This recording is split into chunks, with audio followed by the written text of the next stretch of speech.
goes the opening. Arms reach and slip to loss of dopamine. I lose hope more than any other focus. Grip this old road, I'm at liberty to trudge. So it's the same old souls, same old goals. Just stick to the script, but sick of what's been written and sold. This isn't it, I can't let this empty sink. But oh, the code's cryptic, no momentum to stop it. I swear my prayers on repeat. All I need is one, is a solid. I'm on my knees as I plead, screaming my speech and a promise. One more chance, like who's gonna really take it from me? I get my hands up to any challenge to stand up in front of, convincing myself before I sit on the shelf. It's in my destiny, the best of me, to reach for this belt. I swear they're testing me, but they don't want the rest from the belt. There's only one thing left. Light 'em up. We're gonna light 'em up. Light 'em up. We're gonna light 'em up.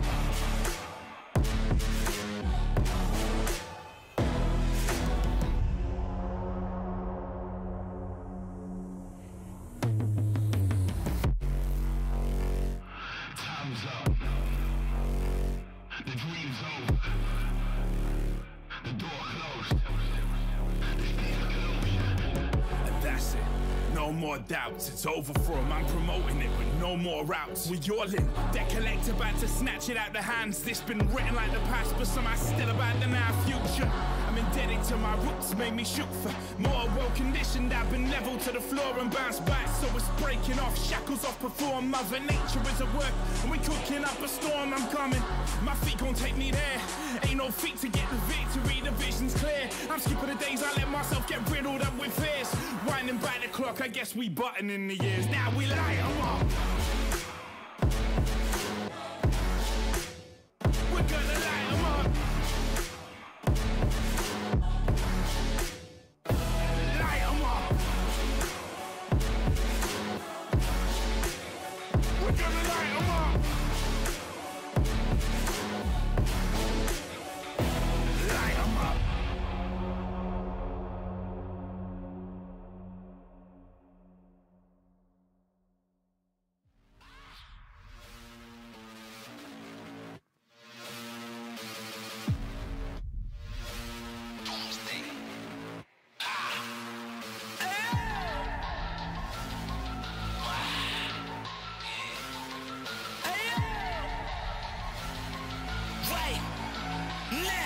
Is you ready? Get ready, are you ready for destruction? Get ready, is you ready? Get ready, get ready, are you ready for destruction? Get ready, you ready? Get ready, get ready, are you ready for destruction? Get ready, get ready, get ready, are you ready for destruction? Bottom of the barrel to the Coliseum. Warriors, yeah, I got a legion. Take your life from my per diem, you won't get to see it. Open your eyes, you don't believe it. The dust after the dawn when the storm's coming. Yeah, I want it all, you don't want nothing. What you wanna do? You got a point to prove, but like I wanna make. Let's set your doomsday. This is the eve of your destruction. Yeah, is you ready? Right now, I'm ready. This is the eve of your destruction. Come on, what you wanna do now? Are you ready for destruction? Get ready. Are you ready? Get ready. I'm ready. Get ready. Are you ready for destruction? Get ready right now. Get ready. I'm ready. Get ready. Are you ready for destruction? Get ready, 'cause I'm ready. Get ready. Get ready. Are you ready for destruction? Yeah. The eve of your destruction is upon you. You can't say I never warned you. I'm like the locust, the way I focus and then unload it. Down and dirty, no sugar coating, I am the coldest. Like Rome, get broke off with bare knuckles. Take souls, break spirits, my case flows. Where the hunters become prey, Lord knows. If you don't want the smoke, you better stay low. This is the eve of your destruction. Right now, right now. This is the eve of your destruction. I'm ready. What you wanna do now? Get ready, are you ready for destruction? Get ready, get ready, get ready, get ready, get ready, are you ready for destruction? Get ready, get ready, get ready, now. Get ready, are you ready for destruction? Get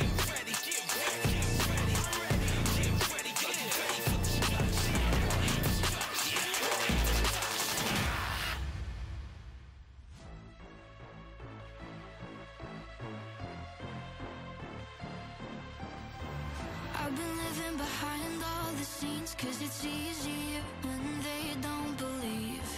Keep it quiet, keep it hush, keep denying, but the fire that's inside is igniting. Keep control, I'm like a bomb that's ticking. Hit, explode, I won't be so forgiving. Cross me twice, no, I won't let it go.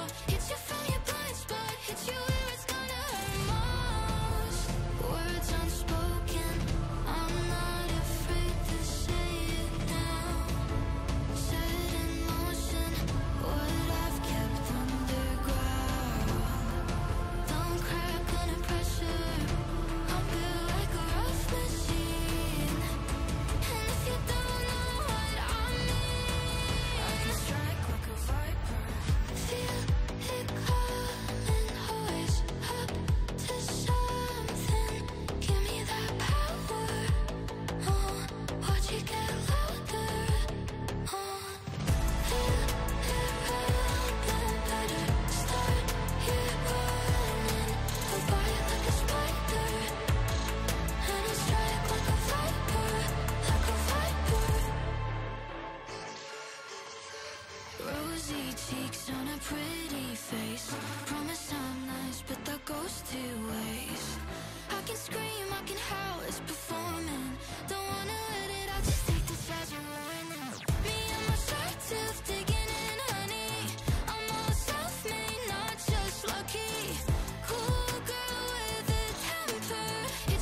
Flu season. I'm sick, got you sneezing. To keep on rhyming, I find new reasons. Yeah, don't diss me, that's treason. Me and my Eve's trying to find Eden. Till then, we keep rolling up trees. Young Dante keep slaying these demons. Mad love for all of my heathens. Switching the flow like Cheerio, here we go. We keep the heads moving around, merry go. Fire in my heart, with the fan, very cold. You it's artificial, cherry coke. Throw your hands in the sky, every girl, every bloke. I'm a king, I'm a dawn, on a rock, I'm a toad. Tune into a prince when I croak. Drinking champagne, bumping Prince on the boat. Wild out, looking for the boy, but I'm miles out. Finding myself in a hideout. In a dark space, I'ma climb out. Right now, wild out. Looking for the boy, but I'm miles out. Finding myself in a hideout. In a dark space, but I'm climb out. Right now. I feel alive.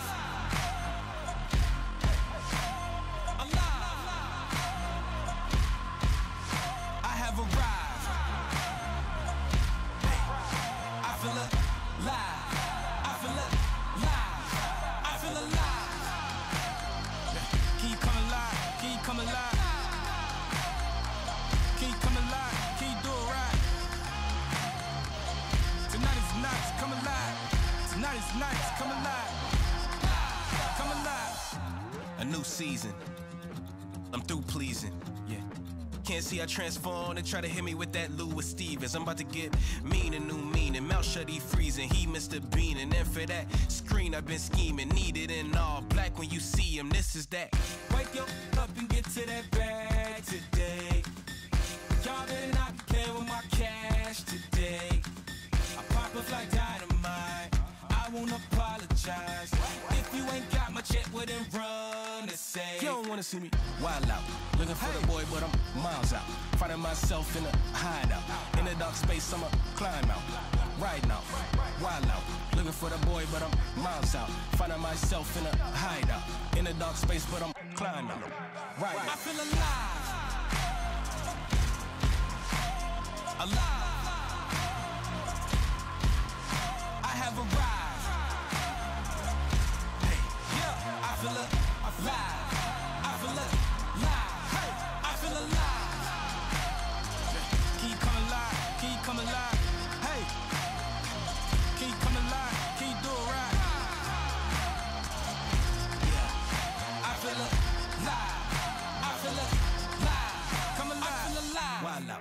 looking for the boy, but I'm miles out. Finding myself in a hideout.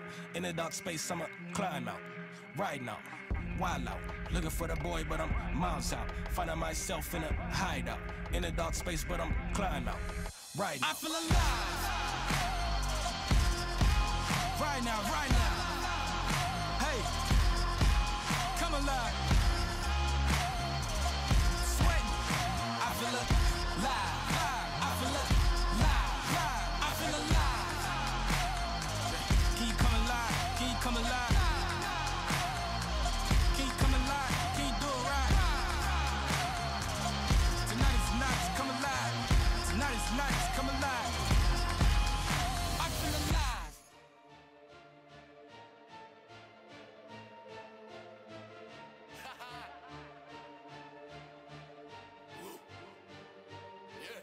Always ready. No matter what comes my way, they know that I'm standing steady. They wanna push me down, wanna see me landing heavy. My time to rise, they know my grind is planned already. Hard times I've had so many, just know that I'm always ready. Man, I've been through this and I've been through that. Man, I've been through trials and errors. Done seen through tricks and I've seen through acts. I've been through times of terrors. Got courage that rise through life and times. Play life like I'm on checkers. Running new heights in life, you'd find I've come out of violent messes. Ain't the same man that I used to be. Say that I'm mad, not news to me. I make their own plan, that's mutiny. I play the rap game so beautifully. Everybody can notice that all my focus goes on being the best. People wanna see me stressed, but what they should already know is I'm always ready. No matter what comes my way, they know that I'm standing steady. They wanna push me down when they see me landing heavy. My time to rise, they know my grind is planned already. Hard times I've had so many, just know that I'm always ready. No matter what comes my way, they know that I'm standing steady. They wanna push me down when they see me landing heavy. My time to rise, they know my grind is planned already. Hard times I've had so many, just know that I'm always ready. Know that I'm building it up and I'm doing it solo. This is the realest of stuff, got the game in a chokehold. No situation I don't know. Bouncing my back like a pogo. Man in the sea moving so slow. Ain't a rhythm where I won't go. Facts they know is my rap so cold. Been told my flow so crazy. Act so bold, no raps and O's. Not about that, no, don't chase me. Ain't been lazy, on my way up cause this music made me. How could you blame me? One of the greats in the game. Better get used to my name, I'm always ready. No matter what comes my way, they know that I'm standing steady. They wanna push me down when they see me landing heavy. My time to rise, they know my grind is planned already. Hard times I've had so many, just know that I'm always ready. No matter what comes my way, they know that I'm standing steady. They wanna push me down when they see me landing heavy. My time to rise, they know my grind is planned already. Hard times I've had so many, just know that I'm always ready. I remember this one.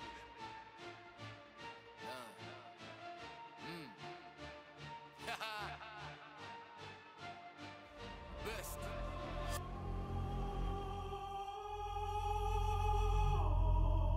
I'ma keep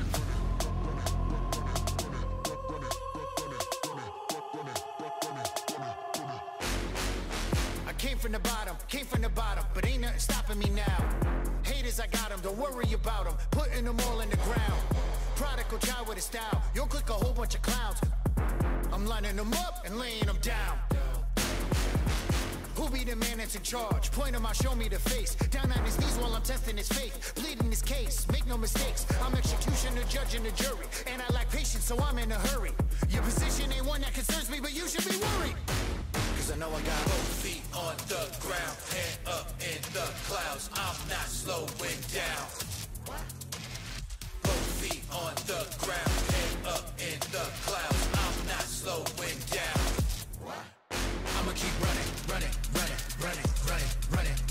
I'ma keep running, running, running, running, running, running. I'ma keep coming, coming, coming, coming, coming, coming. Ain't nothing gonna hold me back. Watch me go as I blow right past. I'ma keep running, running, running, running, running, running. I'ma keep running, running, running, running, running. Yeah, I'ma keep running, but I ain't no slave. I just keep running, the track has been laid. Run up the numbers to stack when I'm paid. She gon' keep coming, her back getting break. Oops, I mean broken, I'm loud and outspoken. I laugh to the bakers, no joke, I ain't joking with joking. Stop all that talking, I told him, yo, can get rolled up, I'm smoking. Getting blood money, my crypto, the token. The takeover was closed like the legs make it open. They say whenever your boy come around with the smoke, they don't want it the way that it's potent. I know this for sure with some more that you got that I never could mess with, cause yours is just bogus. I do no look as I pass, your hook is not magic, you couldn't take that shot if you open. I know I got both feet on the ground, head up in the clouds. I'm not slow. slowing down. Cause I know I got both feet on the ground, head up in the clouds. I'm not slowing down. I'ma keep running, running, running, running, running, running. I'ma keep running, running, running, running, running, running. I'ma keep coming, coming, coming, coming, coming, coming. Ain't nothing gonna hold me back. Watch me go as I blow right past. I'ma keep running. I'ma keep running. I'ma keep running. I'ma keep running.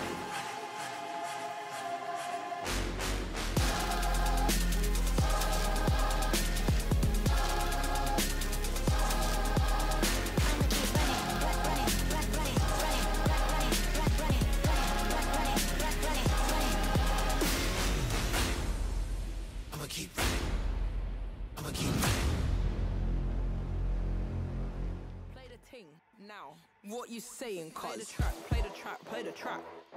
Fuck the neighbours, blood, turn it up. What you saying, cuz? Turn it up, you get me? It's a coup d'etat, better put 'em up if your motives corrupt. Is that you? Show my teeth from the start, better lie low, better keep in the dark. Okay, cause I eat it up, don't get caught with your hand in the jar. Had your run, so don't come to my yard. Shut your mouth when I spit bars.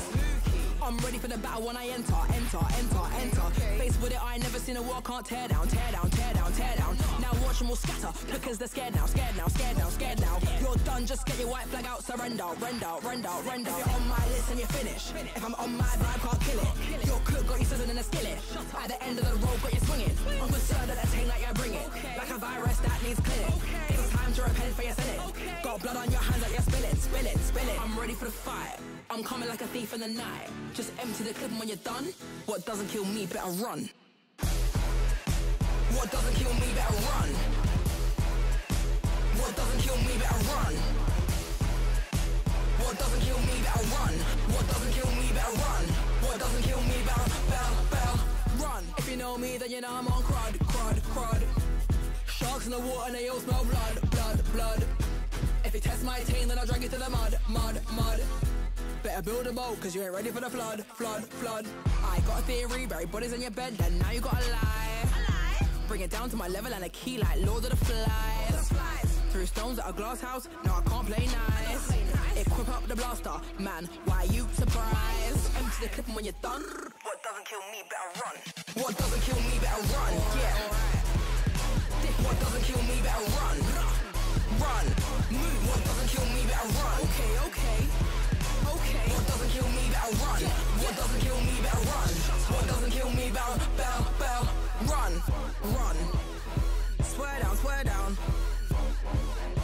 It's a coup d'etat, better put 'em up if your motives corrupt. Show my teeth from the start, better lie low, better keep in the dark. Okay. From the ocean to the river getting senile, senile, senile, senile. Emergency siren say Nino, Nino, Nino, Nino. I'm the new monarchy running knee now, knee now, knee now, knee now. Night, night, knock 'em out like sleep well, sleep well, sleep well, sleep well. Run. What doesn't kill me better run. What doesn't kill me better run. What doesn't kill me better run. What doesn't kill me better run. What doesn't kill me better run. Run.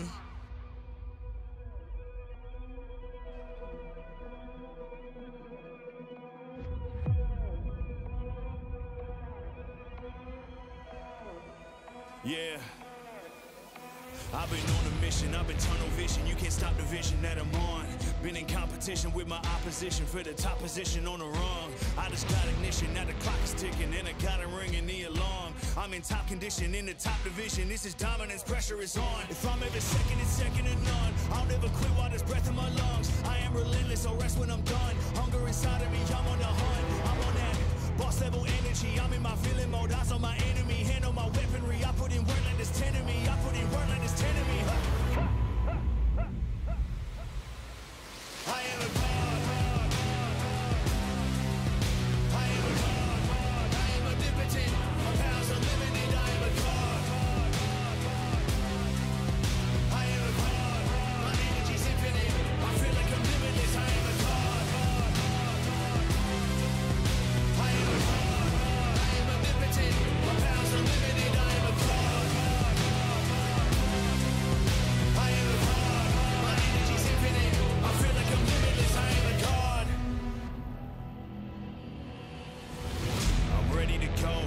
chamber, I'm in the zone. Focus like laser, I want the throne. It's in my nature, I roll alone. I like the danger.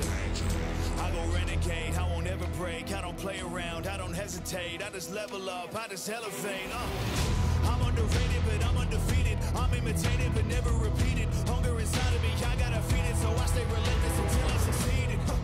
I'm sending a warning to my rivals. This ain't a war wage for survival. Homie, I came here for the title. I can feel it in my veins. Raw power unchained. This world is mine for the taking. This world is mine for the taking. I can feel it in my veins. Yeah, I came here to reign. This world is mine for the taking. This world is mine right now. I am a god. I am a god. I am omnipotent. My power's unlimited. I am a god. I am a god. My energy's infinite. I feel like I'm limitless. I am a god. I am a god. I am omnipotent. My power's unlimited. I am a god. I am a god. My energy's infinite. I feel like I'm limitless. I am a god. I am a god. My power's unlimited. I am a god. I feel like I'm limitless. My power's unlimited. I feel like I'm limitless. I am a god. Yeah. My power's unlimited. I am a god.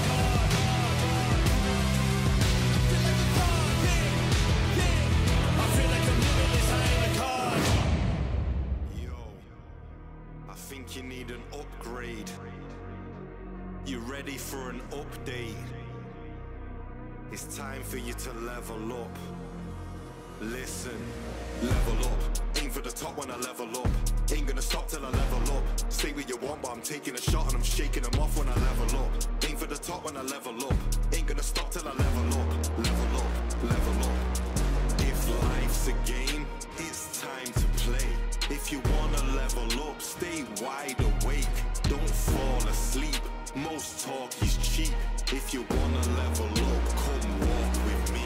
When I put my pen to the page, it's like I just entered the game. So first I'm ahead to the range, then do some work on perfecting my aim. I'm spending hours to develop and train. You don't get a medal for setting the pace unless you're ahead at the end of the race. I wanna get better by stepping my level. Attackers up until I'm dead in a grave, yeah. I never said I was brave, nah, but these other men are afraid. And they're only here for the rep and the fame. So don't be thinking me and them are the same. I step on a stage where legends are made. Forget that your claim is weapons ablaze. I'm ready to spray and let all my pain. Tell everybody not to get in my way. Level up, aim for the top when I level up.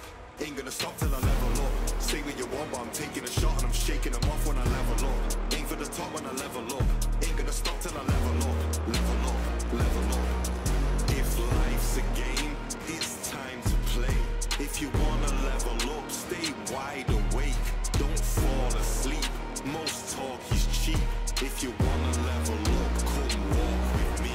To be a master of anything, you've got to put masses of effort in. So if your mentality's negative, then you might never be classed as a veteran. But don't turn your back on your enemy, cause they wanna capture your territory. You can't let them damage your health. If your energy's low, then you have to replenish it. You might need to balance your regimen. Well, life's like a battle, you never win. So what really matters is legacy, passing knowing that you had your integrity. Cause your credit's in a negative, developing a deficit. But when you're dead and buried, every penny is irrelevant. Instead of getting treasure, and it's better to be generous. And then when you're in heaven, you'll be ready for the benefits. Level up, aim for the top when I level up. Ain't gonna stop till I level up. Say what you want, but I'm taking a shot and I'm shaking them off when I level up. Aim for the top when I level up. Ain't gonna stop till I level up. Level up, level up, level up, level up. Aim for the top when I level up. Ain't gonna stop till I level up. Say what you want, but I'm taking a shot and I'm shaking them off when I level up. Aim for the top when I level up. Ain't gonna stop till I level up. Level up, level up, level up, level up.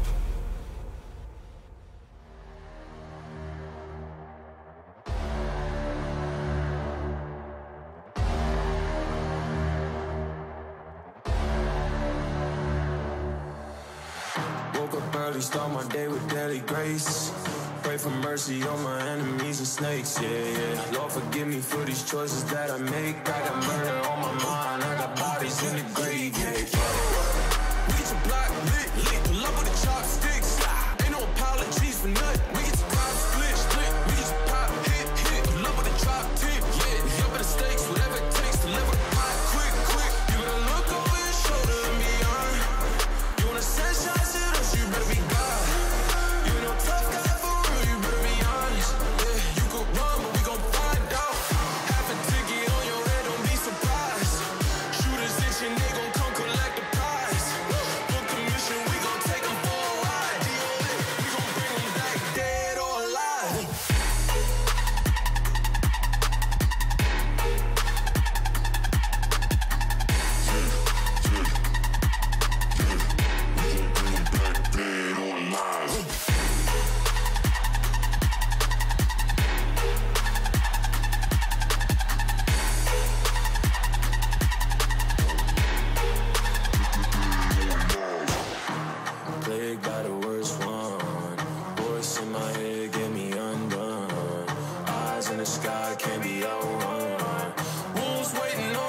just out there swimming. Been a bad man since when? Since the beginning. Got a whole bag of monsters with me, Lord knows they did the illest. And if you come through with the crew, Lord knows we say, kill it.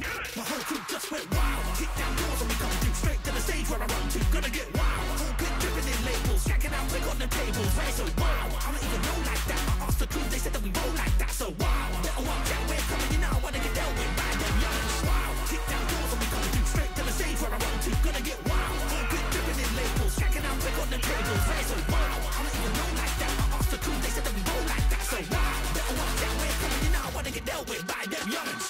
Why you people think that you're bigger? One word from us, you get pulled like a trigger. Looking at you like a big plate of dinner. Man like you don't eat your way thinner. And how they gonna call me lazy? Power man style, yo, certified wavy. Certified snakes in the grass, all slithering, pleading, begging. But nowadays you gotta pay me that feature. Man, a different breed, a creature. Straight out the gates of hell with a legion. Looking for a whole bunch of souls to feed on. Devil in my eye when I come for the heathens. Babylon burning, all good reason. Keep that little turning, add a little season. And that's what them sheep are good for. Them good for the eating. Better step out the way when we're coming through. We the kind of people you gon' listen to. And I can't guarantee that you won't go missing, dude. And I don't wanna tell your mama you went fishing, dude. And be another piece of drama on the evening news. But that's just the way it goes when you gotta go harder. My whole crew just went wild. Kick down doors when we come through, straight to the stage where I run to. Gonna get wild. Whole clip dripping in labels, stacking out big on the tables. Right, so wow, I didn't even know like that. I asked the crew, they said that we roll like that. So wow, better watch out, we're coming, you know I wanna get dealt with by them youngins. Wow, kick down doors when we come through, straight to the stage where I run to. Gonna get wild. Whole clip dripping in labels, stacking out big on the tables. Right, so wow, I don't even know like that. I asked the crew, they said that we roll like that. So wow, better watch out, we're coming, you know I wanna get dealt with by them youngins. Warrior. The mentality to never give up, never give in. To the death, for the life of me. Warrior.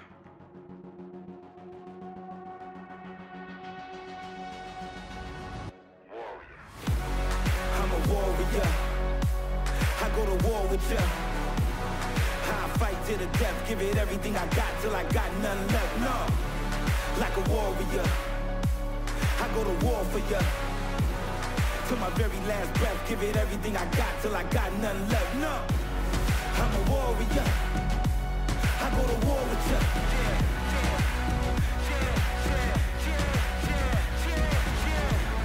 Like a warrior, I go to war for ya.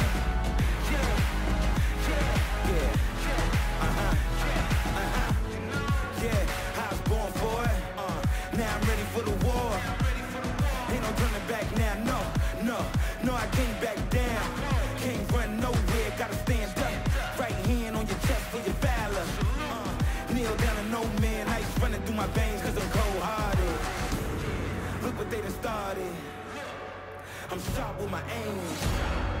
The best in the game. On fire, hot like a flame. Wild like a beast. I can't be tamed. So stuck in my ways for the truth. I can't be changed.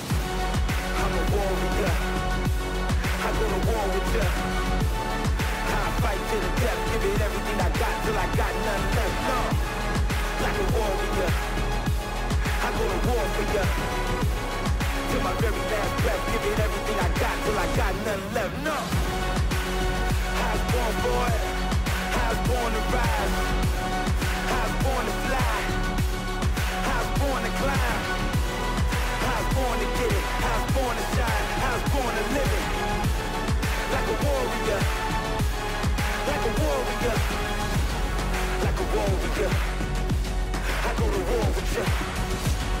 I fight to the death, give it everything I got till I got none left. No, I'm a warrior. I go to war for ya. To my very last breath, give it everything I got till I got none left. No. Yeah, easy. Here we go again, man, I'm on another one. Don't wait up for me, man, I'm on another run. Yeah, I hear the streets calling, I cannot ignore it. Walking on the border, feel the devil on my shoulder. Talk to me nice, I ain't got a lot left. Talk to me right. They remember when I used to walk in the light. Now I got a little walk in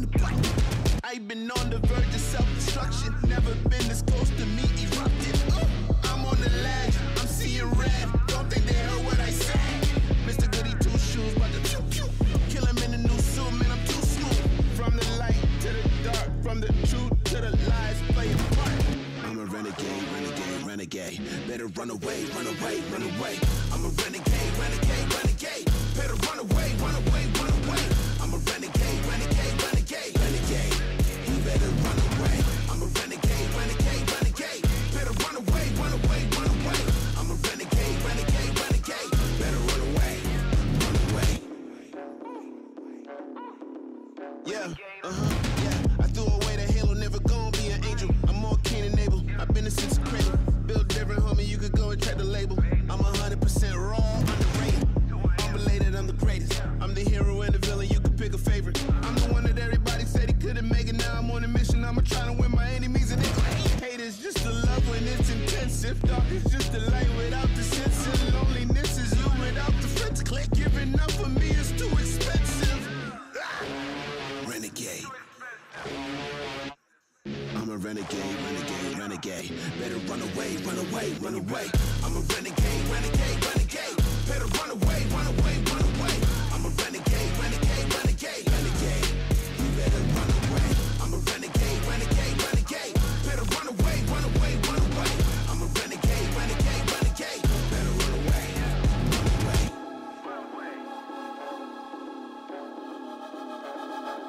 You better run.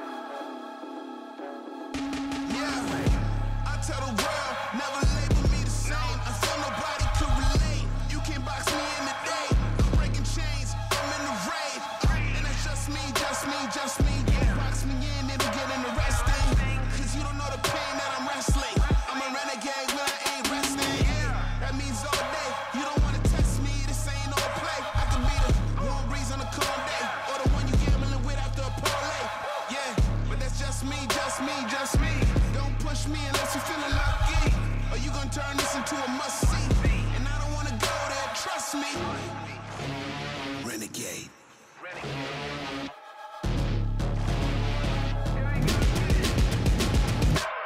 I'm a renegade, renegade, renegade. Better run away, run away, run away.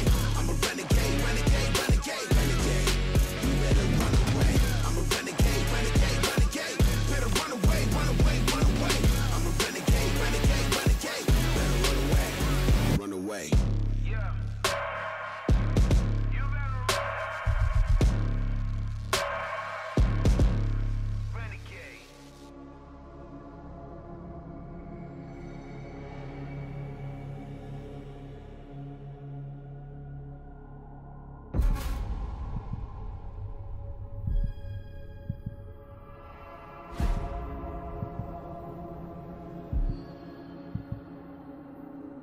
You got a pretty disguise, but you're still ugly inside. I see right through all your lies. I'm not like one of your kind. I'm a misfit, I'm a rebel, don't fit your description. I never settle, fight back with resistance, pedal to the metal. We're setting fire to the system, yeah.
With my hands tied. Start up the riot. Start a riot.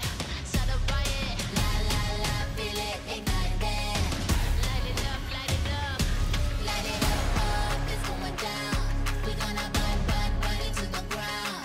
So rah, rah, rah, start up the riot. It's about to get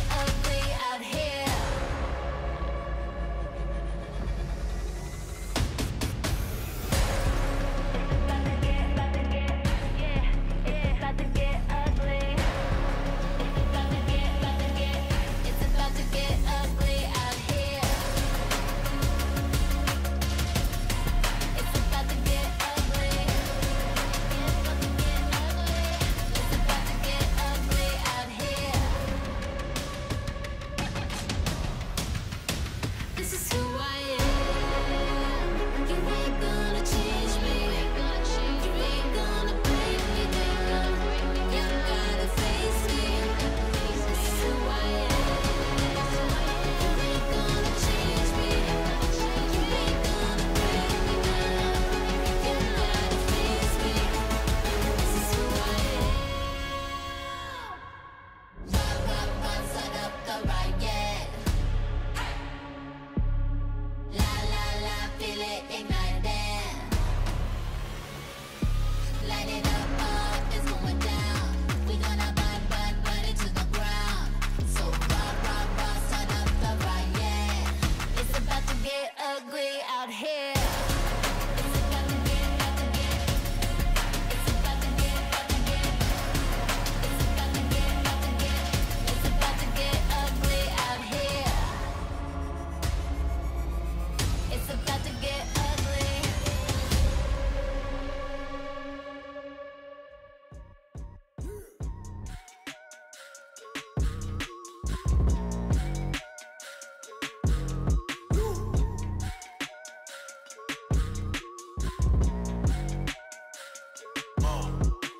Ten toes down from the jump. I'll admit, push and drop, have to drop till y'all know that I exist. And I'ma blow, and I'ma pop. Y'all can't possibly depict. And I'm gonna probably take risks. And I'm gonna die before I quit. I gotta take action to get stagnant, and they stopping it. Too many been passive, and they lost it. The rappers I move backwards, and they honest. Hacking the right back, and to make profit. And accurate, new acumen makes options.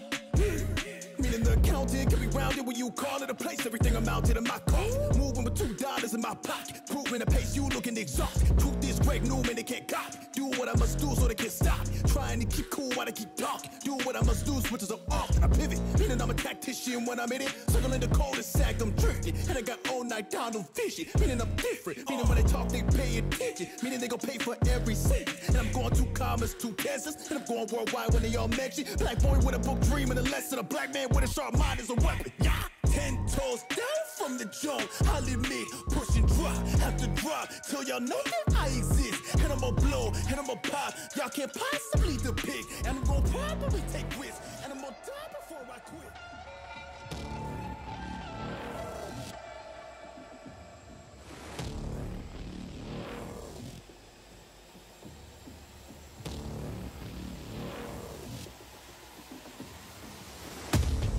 We coming for the whole thing. Instead of stepping, we like big rings. Rose gold for the whole team. Top flight, we do that. It's a mismatch, they running up. Get back, you ain't tough. One punch, they fold enough. Life hard, I'll show you some more than just a one and done. Front line till the war's won. Also back, tendencies tend to get their head spun. Real world problems, they didn't teach in school. Now we playing catch up, gotta keep up. It's celebrated courses when you in the field. Mental trauma that we got, I can't wait to heal. I can't wait to seal. I can't wait to do. Winning hit different, we don't got a choice. Negotiation for a better life. It's more than what you bargained for. Trust and believe in the process, hard work, and forcible. What you doing it for? You see the needle, keep pushing it forward. A lot more that you gotta endure. A lot more that you gotta endure. A lot more that you gotta endure. We got a lot more in store. A lot more that we gotta endure.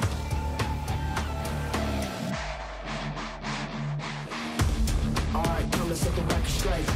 Something to say it to my face. In the 90s, we was catch your face. Everybody got a stick, now they wanna spray. Say it with your chest, it's how we was raised. These kids don't know how to pray. These kids don't believe in faith. These kids don't know how to pave.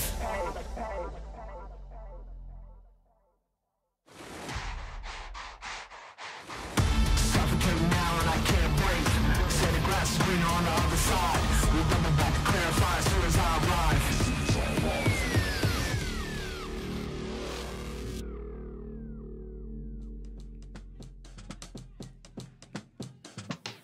I've been a bad bitch to pay phone. I've been a rat kid for your station.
Life and it goes in stages. Patient, dedicated.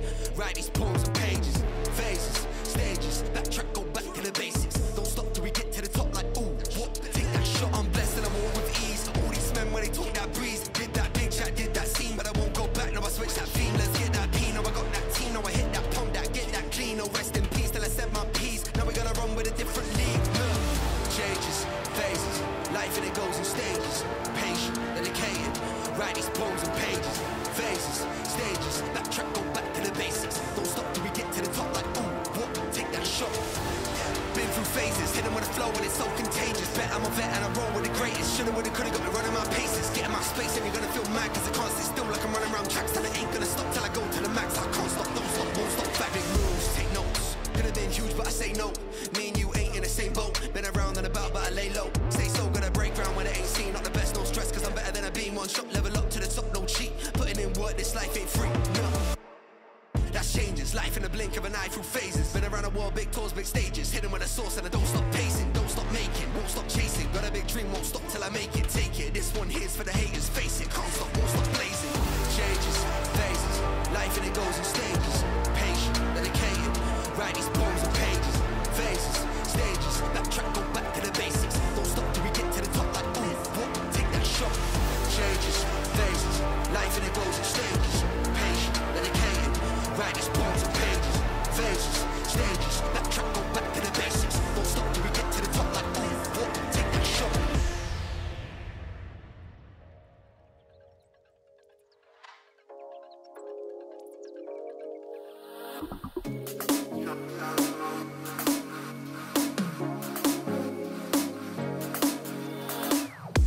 You knock me out cold. What's that perfume that you're wearing? Girl, you smell like home.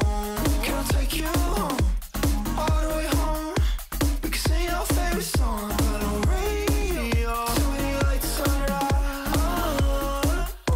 you make me feel like howling out my window. Tell everybody about my baby. I think you're quite alright. I don't go a night, don't go a day without thinking about my baby. You knock me out cold, and I'll get right back up just like I left the radio on. But you turn me on. You really turn me on. And you make me feel like jumping out my window. And I ain't got my baby right there by my side. I don't go a night, don't go a day. I don't go a night, don't go a day. I don't go a night, don't go a day. I don't go a night, don't go a day. Knock me out cold.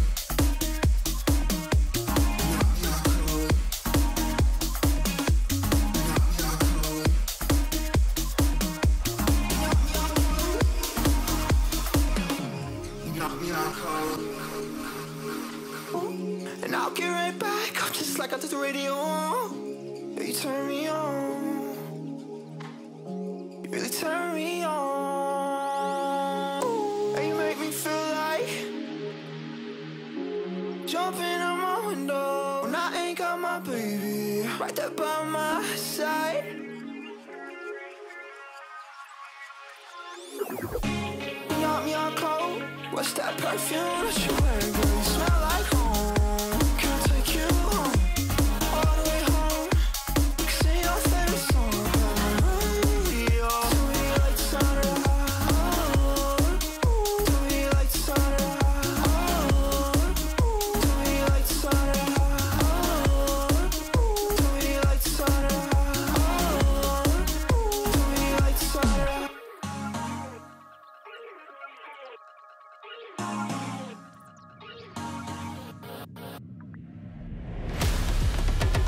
Faster, faster, faster. Zoom, the engine room, but you feel the boom. Gone in the wind, when you see me, better move. Jetpack kid, reloaded the jet fuel. High speed cruise, so fast you can't move. You wish. Get up in the dojo. You want to head high?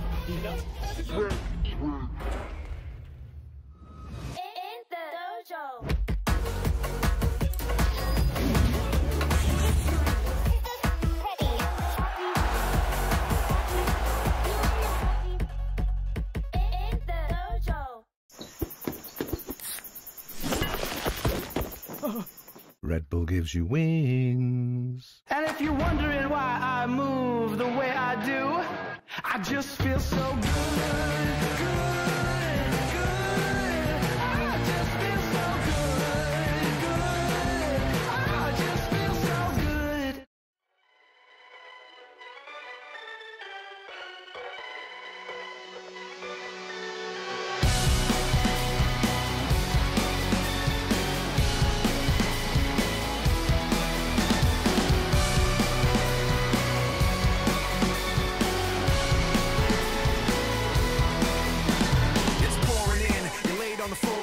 One knock at the door and then we both know how the story ends. You can't win if your white flag's out when the war begins. Aiming so high but swinging so low, trying to catch fire but feeling so cold. Hold it inside and hope it won't show. I'm saying it's not, but inside I know today's gonna be the day you notice, 'cause I'm tired of explaining what the joke is. This is what you asked for. Heavy is the crowd.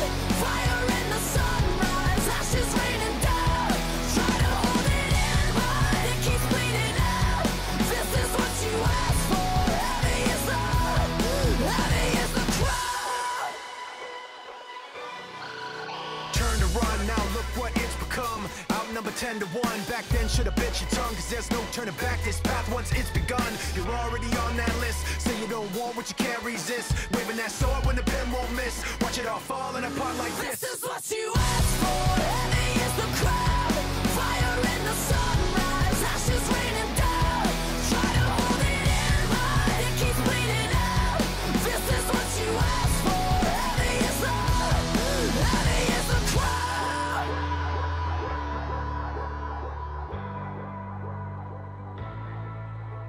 Today's gonna be the day you notice, 'cause I'm tired of explaining what the joke is. This is what you asked for.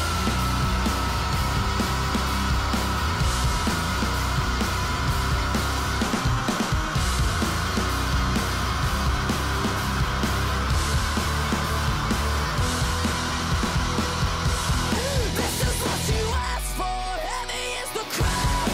Fire in the sunrise. Ashes raining down. Try to hold it in, but it keeps bleeding out. This is what you asked for. Heavy is the crowd. Heavy is the crowd.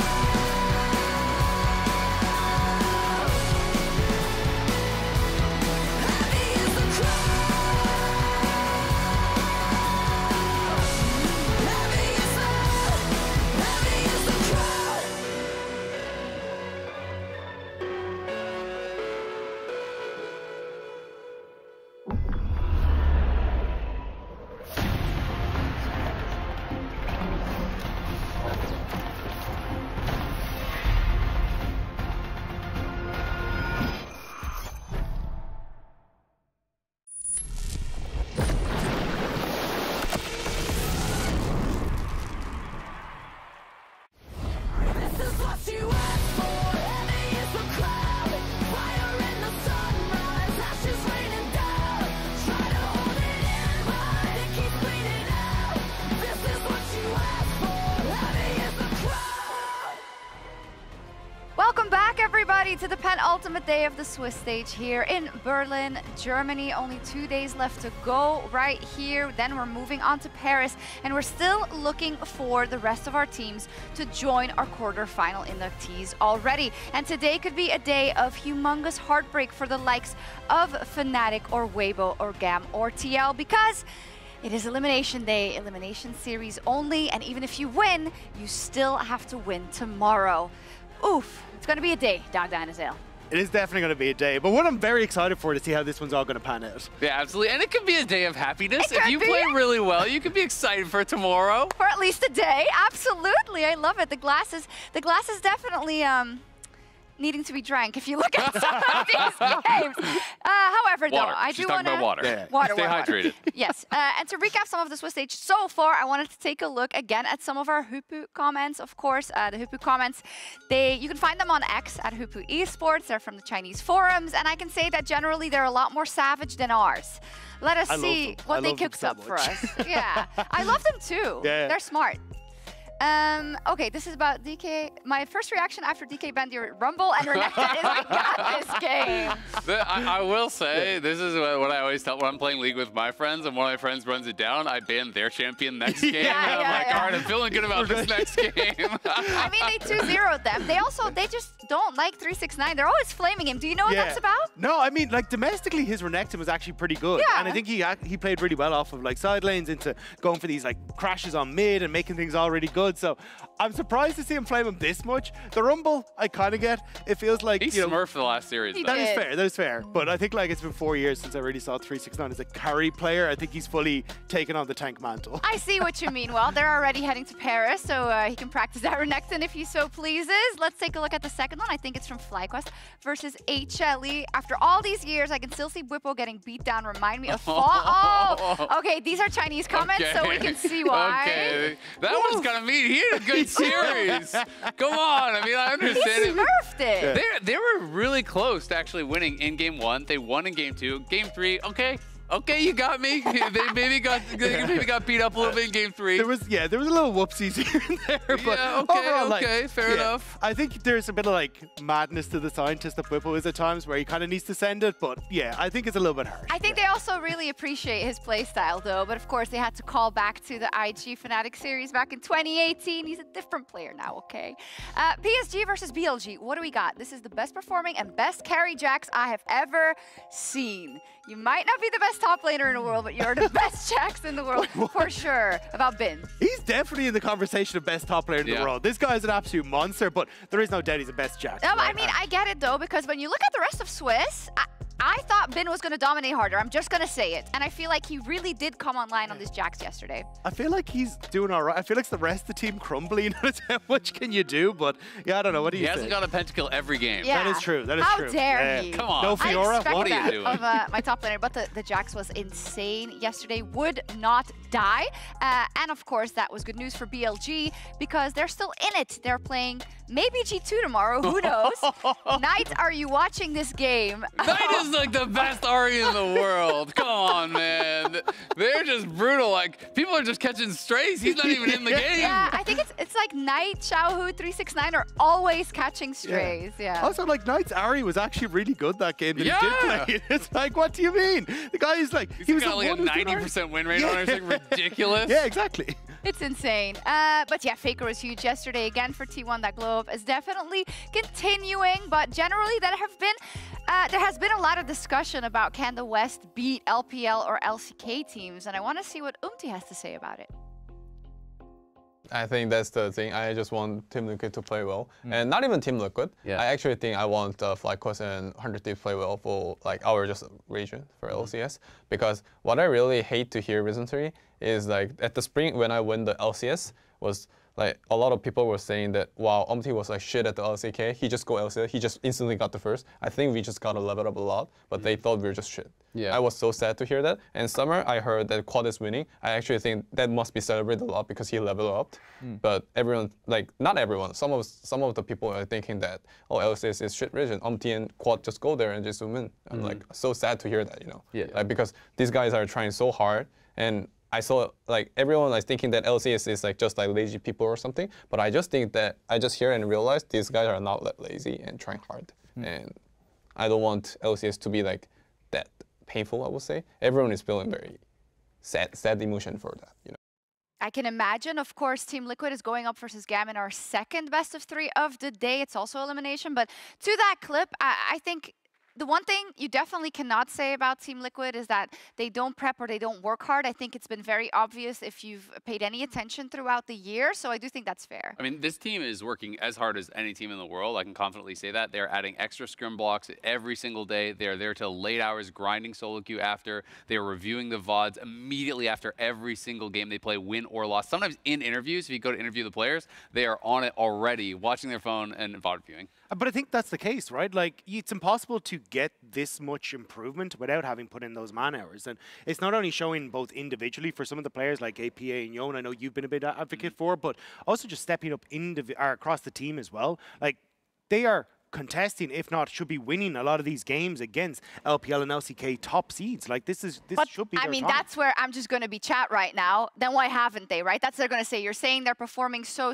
insanely, but they are in this elimination match. And I think that's the gist of it for today, for the second best of 3 to me, Azael, is will they be able to show it in time? Because you know that it is there, but this jungle matchup is going to be one to look out for to start. I mean, that's always the question, right? You only have so many opportunities, and you're working towards it all year long to have this really brief window where you have to perform at the very highest level to be able to showcase what you worked for. And that is where I think nerves come in. That is where I think, you know, the expectations can sometimes weigh them down a little bit when they're looking at these teams and seeing the nameplates. Yeah, and Levi, of course, is on GAM. There is the merger in the APAC region next year. I believe he's also said that he's looking to retire. So there are so many stakes, and I think we look at it from our kind of our Western, with our Western glasses on, right? But this is a huge storyline going into this matchup as well. Yeah, and I started watching a documentary the VCS put out 6 months ago about Levi called The Golden Icon. And it's a really interesting story piece just to see the trials and tribulations this guy's gone through, both like battling an illness as well, having to drop out for a little bit early in his career, then moving over after taking over the VCS, moving across to 100 Thieves Academy, trying to find himself there, but struggling living by himself for a long time. And then he comes onto these international stages, and for so often now, he's been the face of the VCS. This guy, like, is basically the face of the jungle, apart from like SOFM, who went to the LPL, right? So he comes in with these monumental moments at internationals that we all remember, like the very early 5-minute Nocturne ultimate down at the bot lane to beat Fnatic. 2017, sorry, where even then it just feels like so often this is the guy that is the assassination of targets that are way above their belt weight when it comes into this. Killed TL last year. Exactly. Yep. So it's an awesome grudge match later. Maybe not so awesome if you're an LCS fan, of course. It's going to be awesome, okay? It's going to be awesome, okay. And now I get the stress as well because Fnatic is up to bat first versus Weibo. And yeah, Fnatic, I mean, where do we even start? They unfortunately have shown the same mistakes that they have struggled with the entire year in terms of often getting a lead and losing the plot completely in the mid-game. What do we think about the Yone case? To remind people, Yone was let through in their match versus TES, and then they picked Smolder. Then Jun came out in an interview to say, I don't know what happened, we're supposed to ban it. Then he rescinded his word. So what do we think? I'm a bit all over the place with this one, to be honest. It feels like Fnatic, it almost is an extension of their gameplay to me, where it feels like they're all trying to figure out what the hell they're supposed to be doing, and now coming into their battle with this Yone pick as well, it feels like so much discourse has been sown across them that I don't know how their mental is coming into this game, what the hell they're supposed to be thinking, because it feels like everything gets just tossed up into I think we can all agree, though, Yone should be banned. It's true. It's true. Yeah. Fnatic is trying to kind of counterpunch on socials, though. Let's take a look. So Jun, how was Screams today? I mean, I'm not sure. I mean, Scream is mega good. They were amazing.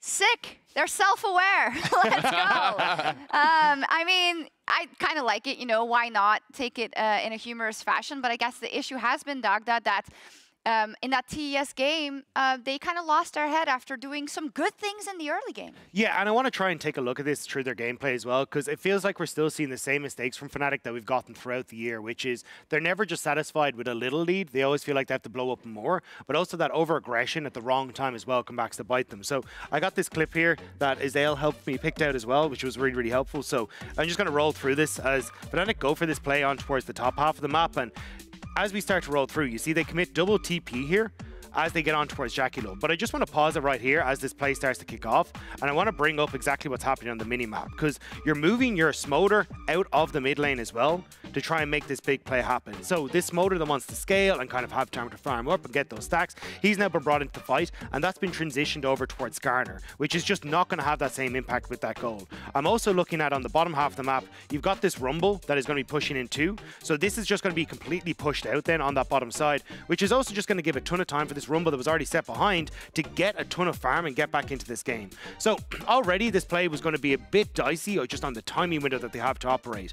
But at least they do get Jackie Love. They manage to get the push. But here is where the overextension comes in. Instead of just being happy with that, pushing out top, being able to turn over towards the objective that's about to spawn on top side, they instead try to make this play around mid lane where Oscarinen finds Tien, pulls him out underneath the tower, but they end up trying to overplay on towards this pick as well. And you're looking at, well, we've got Leona, we've got a Skarner, we've got all of our tanks here with a Cassante versus a Yone that is going to be able to CC everyone alongside the damage or be the damage dealer for the tanks that are there. And I think that's where it really starts to fall apart for Fnatic, where Top Esports, who were, 400 or 500 gold behind, suddenly swing right back into the game and are able to come off the back of this looking good. Yeah, and I think it's frustrating because you've seen the same things happening over and over, Azael. Weibo, though, they also find themselves in this elimination match. So what has been your general impression of them? I don't think they're looking nearly as comfortable in this meta. I think one of the things that really did enable them in the LPL was Xiaohu playing these AD carries and playing through side lane and having so much success on that. He's been so effective as a split pusher in the LPL for Weibo. And they've been on red side all 3 games. They're going to be on red side in this first game here, so it's going to be 4 straight red side games. And they're still, I think, kind of trying to play that old style that they had in the LPL, but now with just weaker champions. I mean, they played Tristana, they played the Lucian, and when they did bring out Orianna, I think they looked a lot less comfortable playing what is kind of now standard. Makes sense. Yeah, 100% agree. I think the lack of side lane on the Orianna game really stood out to me, where it was like, oh, we're just going to overforce mid again and again. And Team Liquid were doing a great job of catching Weibo every time they try to make this play. So I think for me, for Fnatic, I want to look at that strategy and say, okay, can we get Humanoid onto something like a LeBlanc, something that fits the meta but can actually play out strongly through these side lanes and punish the fact that Weibo just don't look comfortable in that regard. It's interesting because we've seen the meta definitely evolve, yet stay relatively open. They're still, like yesterday, we've seen aces up sleeves that can be pulled out. The Nuno, of course, we saw as well, but the Gragas counter yesterday to break up the comps, right? And I think that maybe with a little bit of rest and prep for these 2 teams, I'm hoping that they come with similar game plans to really outdraft their opponent if they can. Absolutely. I mean, they've had some time. They got to watch all the other Swiss 2 games thus far. And I mean, you even look back to this G2 game. It was the pick for Broken Blade in the top lane, the Galio, where he's able to get that solo kill in top lane, right? We have seen some of these picks come out and be really, really effective. So I want to see, what is the next evolution for these teams? What have they been able to learn from the other rosters that are playing in these earlier days to bring into their own game? And what's your gut check? Do you think Fnatic, since they're not very favored in this matchup, do you want to see them go to FlyQuest route? Yeah, I think so. I mean, I think you're up against it. I do think they are the underdogs in this, so I don't think there's any reason to hold anything back. If you have a pocket pick that you've been practicing in scrims, if you have anything you think really could catch them off guard, throw it out. Give it your all. Yeah, our MasterCard fan prediction of the day feels the same because they don't have that much faith in Fnatic at 38.9% up versus 61 for Weibo. I think this is probably fair. 60, I would even say 70-30. Weibo perhaps, Daka? Yeah, I'm a little bit more unsure about Weibo than I think people are giving them credit for. I think they have looked very shaky in their games. Even in the Team Liquid game, like that one catch on Impact was really what brought them back into it. But that should have been a TL win. So I definitely think Weibo are favored coming into this, just maybe not as heavily. If Fnatic can bring out what I see is like a LeBlanc or a different kind of style for Humanoid that they can try and play through. Yeah, seeing an LPL seed go out in this stage is kind of unheard of also, right? Yeah, I mean, the pressure, I think, on them, we talk a lot about it from the Western point of view, but the pressure, I mean, look at the Hubu comments. They are vicious. We have BLG that, could have potentially gone out early. We have Weibo that could potentially go out early. It's definitely a lot of pressure on these players. A lot of pressure on all of the players today. They do not want to go out now, and in our first match specifically, if you're a Fnatic, you do not want to leave your playing world on home soil. You got to make the best of it, but you're going to have to turn it completely around in this best of 3 versus Weibo. I would say I was very lost last Worlds, and I was losing a lot of confidence, and I didn't know how I wanted to play the game. As GAM stay alive here at Worlds, they'll send the North American 3rd seed home.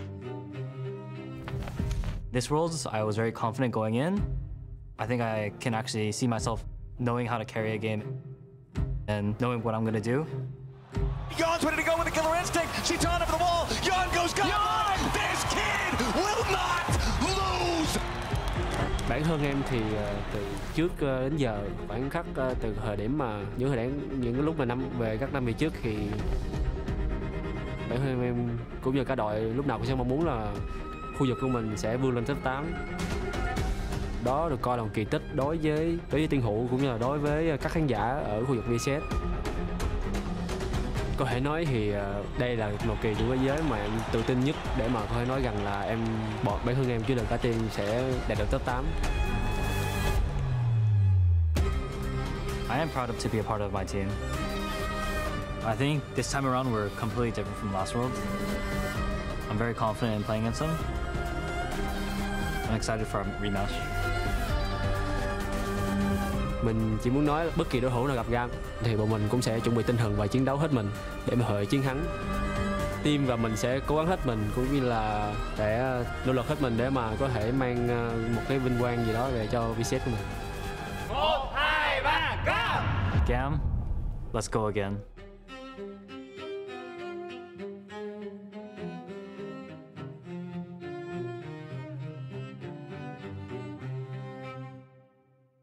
I wouldn't say this is our peak form. I don't think we've been playing too well so far. 24 minutes is all it took. It was the same last year where we lost. This time we are ready to make it different. 去年我们在瑞士人的成绩其实也是1杠2的一个开局。去年的话，简单来说的话，就是越打越自信吧。 No one expected Weibo to be the ones in this position. 但是今年比起去年不同的地方是， It's falling apart for Weibo. 觉得比起这个会给我更多压力的是，我是能看到很多我们队伍很基础的问题的，但是一直不能去很好的改。 For me, I think it just increases the pressure from before, knowing that if you lose next time, you are out. But I think it will also bring us confidence at the same time, because I think we do sometimes good in high-pressure situations. Fnatic will find the win. Fnatic is ready for the next match. 我的话就是尽量去从自身出发，然后也可能多选一些主动的角色，多去指挥配合一下队友。然后来世界赛目标肯定是为了夺冠的。 然后后续的比赛，我们也会尽全力去赢下来的，来改变这个现状。We are gonna stomp you because this is our region.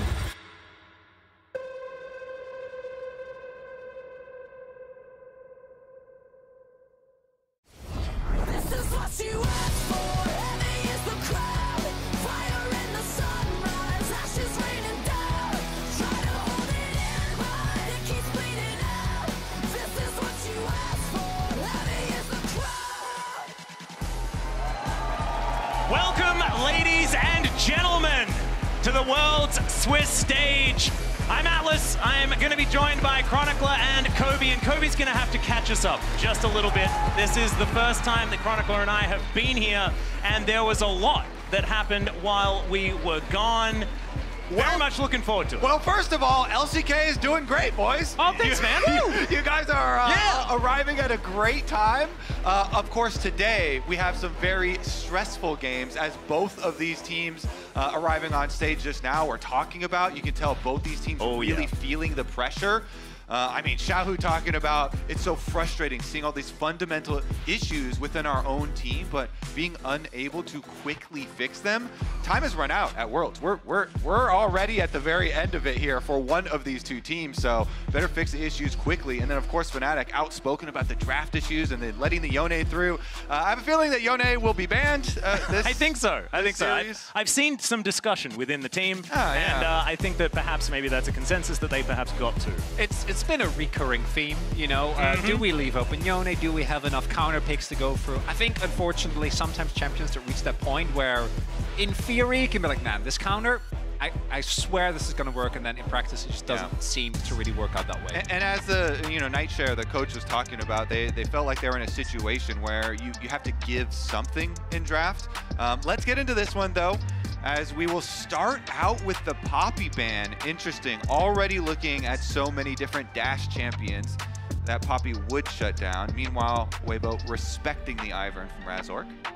It's going to be taken away, and as we dive through this draft, I'm kind of thinking that there's quite a few things that have been already left available, with only 3 bans left to go. Something good is getting through here, boys. And I want to pick up one interesting thing with the pattern from Fnatic. They have actually banned Aurora on blue side, and they're going to do it again. So that's one of the things. They had banned Aurora every single game thus far, which made me think maybe Humanoid and Arskurin are not quite ready with that champion, don't feel fully comfortable with it, because usually it's on red side to ban both the Aurora and the Yone, but they obviously trade it here. And also, if you are Fnatic, in some scenarios, maybe you want to try and go for a trade, right? Take either the Yone or the Aurora. Not going to be the case. Interesting that the Skarner is the highest priority here. I do think that in the right situation, this jungler can be really, really strong. But especially with the Poppy ban, I feel like the Vi power just rises up even more so. Makes a very proactive playstyle a lot easier to execute as well. But it looks like instead, Weibo going towards that direction as well with that Renekton and Lucian. And I love this, because this makes it very easy for me. Because even when I was casting Xiaohu back in the LPL many, many years ago, he was still the Lucian guy.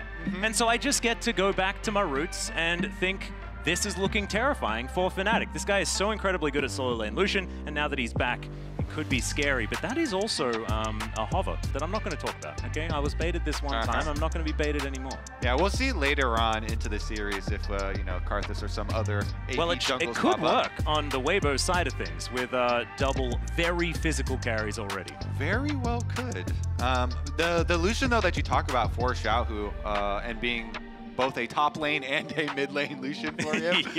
Different periods of his career, definitely powerful. Of course, it technically could be flex pick, but that's worth thinking for him. Nidalee and Zyra are kind of what you go towards. I do think with the Zyra specifically, you are not as reliant on setup the way that you are with Nidalee. But given Tarzan's history, I think that either would work quite well here. Jax being locked in as well. And yeah, that Nidalee makes sense. I do think that when it comes to the 2v2 mid-jungle, it's a little bit weaker, but we saw it work with Tristana for basically the entirety of summer as well. And I know there are a lot of people that just generically hate Nidalee as a, you know, competitive jungle pick, but Tarzan's Nidalee in LPL was insane. Oh yeah. The amount of punishment so early on too. So this already for Weibo just screams so much early pressure.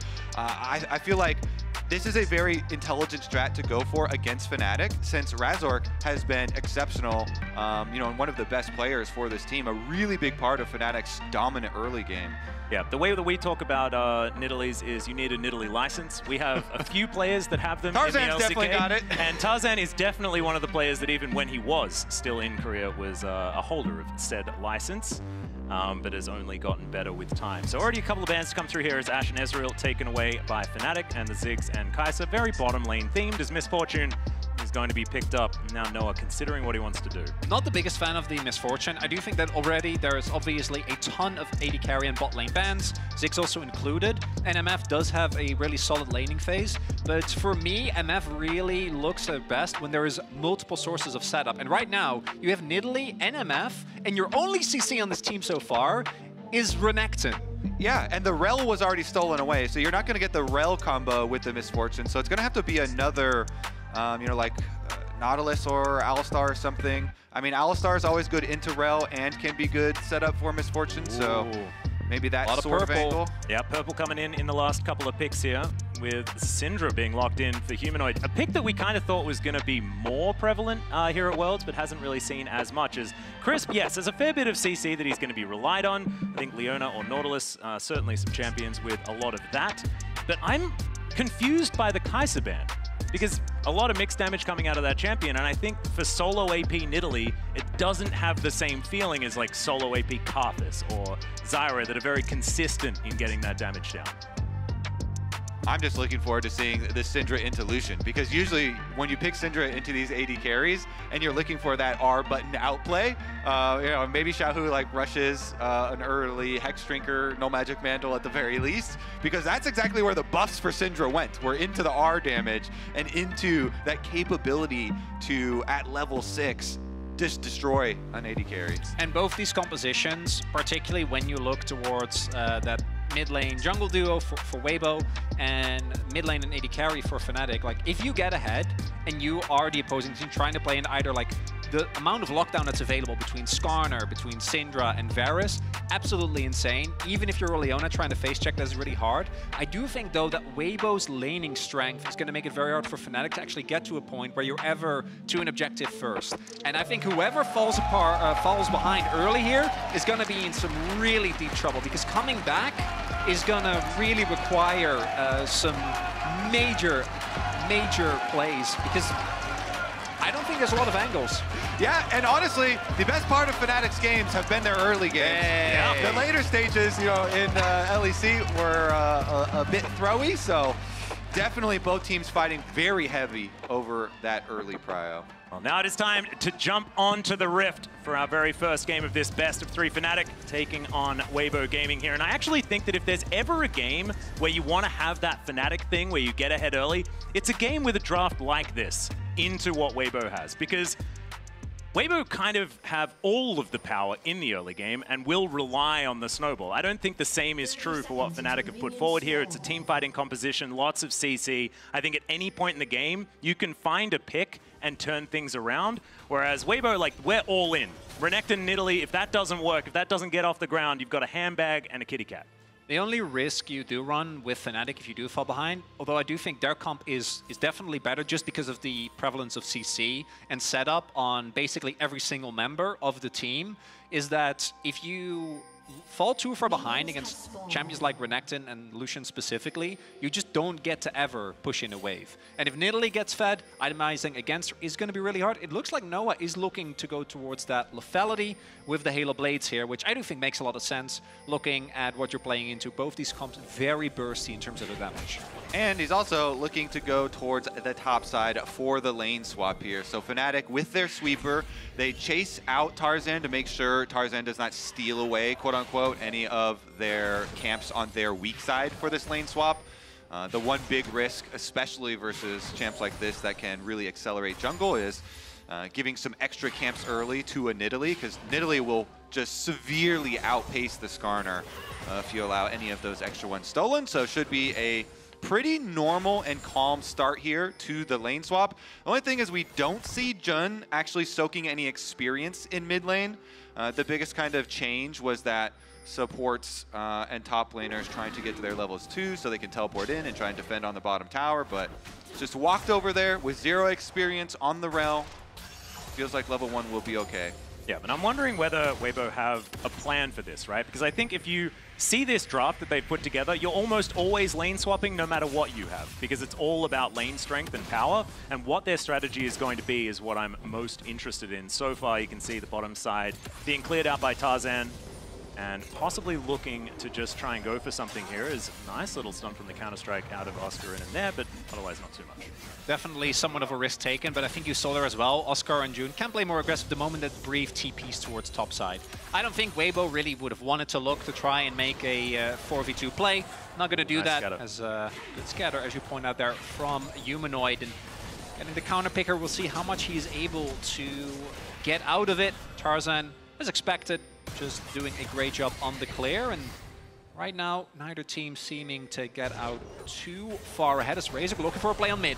Yeah, he's driving through. There is the turnaround though from Xiaohu. He does have Tarzan here, but the first blood still just comes through, and Tarzan diving onto Razork now underneath the turret, and it's a double for the little Tiger. My God! Big Tiger now. This is Shur Khan. He's got Tarzan with him. They're used to that, and they're pushing in this wave. That's a bit of a disaster. As it turns out, if you just hit your Nidalee spears, you don't need setup. Yeah, I saw the scatter come through, the stun happen. I was thinking that's going to be time for, like, we're just going to back away, it's going to be okay. But Xiaohu going very aggressive. I think just very, very good, setup here by Weibo, and Tarzan ready for it. That's one. The spear already hits, so Fnatic know that he's there, and then they still go for it. It's really hard to get a Skarner charge onto a Lucian. Xiaohu just goes straight in onto him. But you have to say, Tarzan's spears, they just don't miss. And so, as you're saying, that makes it very easy to play the 2v2.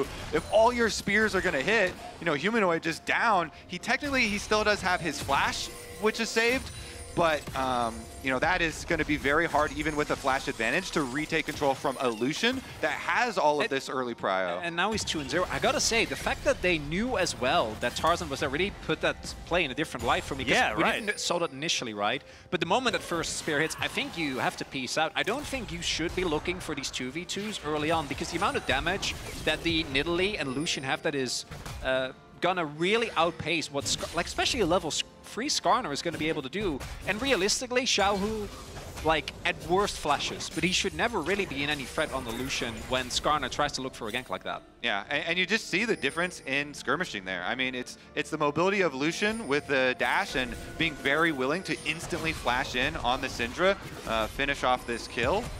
And we're thinking as well that this could have been one of the weak points for Weibo as well, with the fact that there's 0 CC, but there is CC on this bottom side. Crashdown going to be flashed here by Light.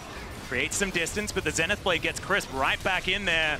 Jun burning down, but still trying to turn, finds a Shattering Strike, but otherwise we're just going to back away, sharing some health bars. Really, really big win there for Fnatic, able to get both summoners out of Light. We have seen that Miss Fortune in general can really struggle, given that she doesn't have an escape. It's very quick, but when you're playing against the amount of lockdown that's available for Fnatic, that is definitely big. My main question is going to be, can they actually use it and get anything out of it? Because just the summoners being down alone, not really enough. Man, I just love watching Xiaohu here in the mid lane as well. He's going to be so confident with his extra gold. He did not, by the way, invest into any early Null Magic Mantle. He's going straight offense first. Yep, Recurve Bow already in his inventory. Unfortunately, Humanoid only with a book. He's still just trying to build up these splinters, get to that point where you can press your gameplay button, which is located on R, and just force your opponent to not be able to play the game. Tarzan will be starting off these grubs, and of course Nidalee pretty happily getting through those. Yeah, I think you'll be able to get at least some of them here, but Fnatic have the earlier move with Jun heading over. There's no teleport on Humanoid though because of the early skirmish and loss, so now their mid laner is not going to be here. It looks a little sketchy. Yep, 2 of the grubs already taken down. That was where Tarzan invested his smite. That won't be contested on the third one. So maybe Fnatic going to be putting a little bit more pressure on the next spawn. Yeah, it's one of the benefits too of having Miss Fortune as your bottom laner. You saw Light kind of walking up very quickly with the strut movement speed. And once you see the bottom lane has also made the rotation here, no chance for Fnatic. So 3 grubs plus the early 2 kills for Weibo is massive for them. We talked about them really wanting to snowball with especially the top 3 champions on the map. Kind of the worst of both worlds for Fnatic as well, because you don't really have anything that you can do there towards the grubs with the rotation. As Razor maybe looking for a play here. Yep, going to be spotted on a ward as he does make his way in, but there's Jun with the engage. They do a lot of damage and Light will be going down. Jun's still going to be sacrificed, so a 1-for-1 in the end, but this might give Fnatic enough time to grab some plates as well. That's the punish of that lack of summoners onto Light, and it makes the previous grub play feel a little bit less bad, because ideally you'd be looking for a side lane play or for a cross map. Fnatic didn't really find anything there. With this kill onto Light and it going to Noah as well, it's a lot of power necessary still.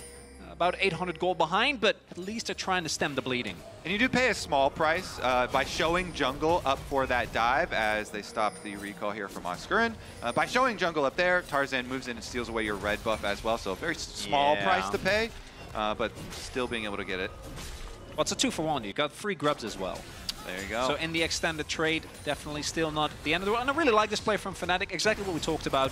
When there is an enemy with no summoners that needs to be punished, Jun goes for the Q flash. And from that point on, Light doesn't really have any counterplay. Yep, Wall Slam comes through from Razok, and that is all she wrote. And I think you're happy to trade Jun for that one. As went to Crisp as well. Just have to see exactly how this one's going to go. Crisp, I think he could be deadly on this Leona. We've seen Leonas pick up some kills Leona in the past. Yeah. Battle Leona. Exactly. Battle Leona is something to be feared, Chronicler, as we know. Tarzan going to be starting off the first Dragon, though. We'll see whether Fnatic can get down here and try to contest. Looks like there is a couple in the area, but with Razok going home, looking like that is just going to be given over. And I think the first Dragon, not something you necessarily need to lose your minds over. 600 gold the lead for Weibo, but I think to go back to what we were talking about in the draft, this isn't that bad, right? For Fnatic, they have this composition that can certainly survive into the later stages, and Weibo sort of have to get more of a lead than this to feel comfortable. Yeah, I think what I'm worried for Fnatic mostly is second grub fight, because I feel like Weibo are going to have a big advantage there. You know, Renekton on second grubs is always a monster, something difficult to deal with, and we'll see about the swaps if they can get it back, but currently, Tarzan on the bottom side as we're still a minute away from that second grub pack spawning, and he wants to punish bot. Yeah, as the bullet time to come through there. Not really doing very much, but Noah still has to use the cleanse. The Ignite comes down afterwards. Good sidestep there from at least Noah, but Jun, unfortunately, is going to be left to the wolves. Nice Magnet Storm just to make sure that his Varus is safe, but it's not going to keep him alive as Light gets his revenge. Still, massively successful gank there for Tarzan. Gets both summoners from Noah, and even though you don't get the kill, they're going to be able to shove in that wave, kill going over to Light, and Weibo with this Nidalee really trying to snowball the game as much as they can. And that just makes me really even more worried for the grub fight, because now, like you're saying, with no summoner spells for Noah, and Weibo having Breathe with the ultimate ready for Renekton, definitely looks very scary, but they are swapping them over, so Noah and Jun headed up to the top half of the map. Now Oscar going to be seen there on the recall, but Breathe not going to force him away or anything like that. One advantage that Fnatic got, because, you know, Jun died earlier, they have been able to get vision, set it up here, so they do still really want to go. I do think that the gold lead that is there for Weibo isn't by itself detrimental, but if they're getting caught off guard... Razov does come through, does find the stun into the wall. The Impale comes through, but he was stunned. Not actually going to bring him anywhere, and Breathe with that ultimate is keeping himself alive for so long. Almost survives, but doesn't. Gets cut down by Noah. He's going to be traded through, though. Both top laners to go down as Chris getting taken down over and over again. You can see Razok down low, Jun as well, just trying to get out. The crash down, the flash, and Fnatic are out of there. But are they healthy enough to still fight for this objective? I don't know about that. Humanoid, I think, flashed over there. They really needed more kills to make that worth their while. Oh, Chris finding the interruption on the recall. Will be able to take down Humanoid there, and that means these grubs are definitely going over to Weibo. That is such a tragedy for Fnatic. Chronicler, Humanoid did flash over into the Tri-Brush in the earlier play, and so then here, while he's recalling by the Tri-Brush at their tower, just gets spotted by Crisp, and Crisp just waits around. They get another one, Weibo here. Even though it starts out with a decent focus onto the Renekton, it's still turned around so nicely. And notice that it actually takes Xiaohu a long time to join and teleport in, but Fnatic know that that possibility is here. The big thing is that you are throwing everything, including Humanoid's offensive flash, into lightest summoners and a Renekton. Like level 9 Renekton has his ultimate available. They invest so much, meaning that they don't actually have the tools to then win the fight the moment that Xiaohu does TP in. And then that alone would have already been rough, and you're for sure going to lose the grubs. But then the fact that because he doesn't have the flash, Crisp with a really nice read cancels the recall. And right now, things are looking dire. And Xiaohu went back and he finished his Kraken Slayer and his Mercury Treads. So you thought he was going to play very aggressively previously, but now with the tenacity and the magic resist of your Merc Treads on top of your offensive ability to punish, this is Xiaohu unleashed. Very, very scary. As Weibo with 6 grubs as well, and the fact that they have double AD carry, if they're given any time on these turrets, it is going to be a disaster. 1 minute until the plates do fall down. We'll see whether they're able to collect any more of that money. But I think there is a lot on Fnatic that need to keep away Weibo from these turrets to eliminate the opportunity to get all of the extra cash. Let Oscar get it back. Man, every time. Yeah, I feel like that's what we see on screen when we pan over top lane. Actually, not too bad, though, for Fnatic. This is working. As, obviously, topside was, I think, going to get taken nonetheless, with their bot lane already showing towards that bot wave. You can't really fight this topside right now. 3-0 on Xiaohu.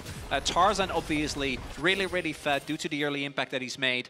And Brief, even though he was focused in the last fight, still very much doing his job. That one turret, I think, was okay. Definitely can't give this one up. Yeah, Oscar alone is not going to be enough. Again, 6 grubs. Yeah, they're just hitting it.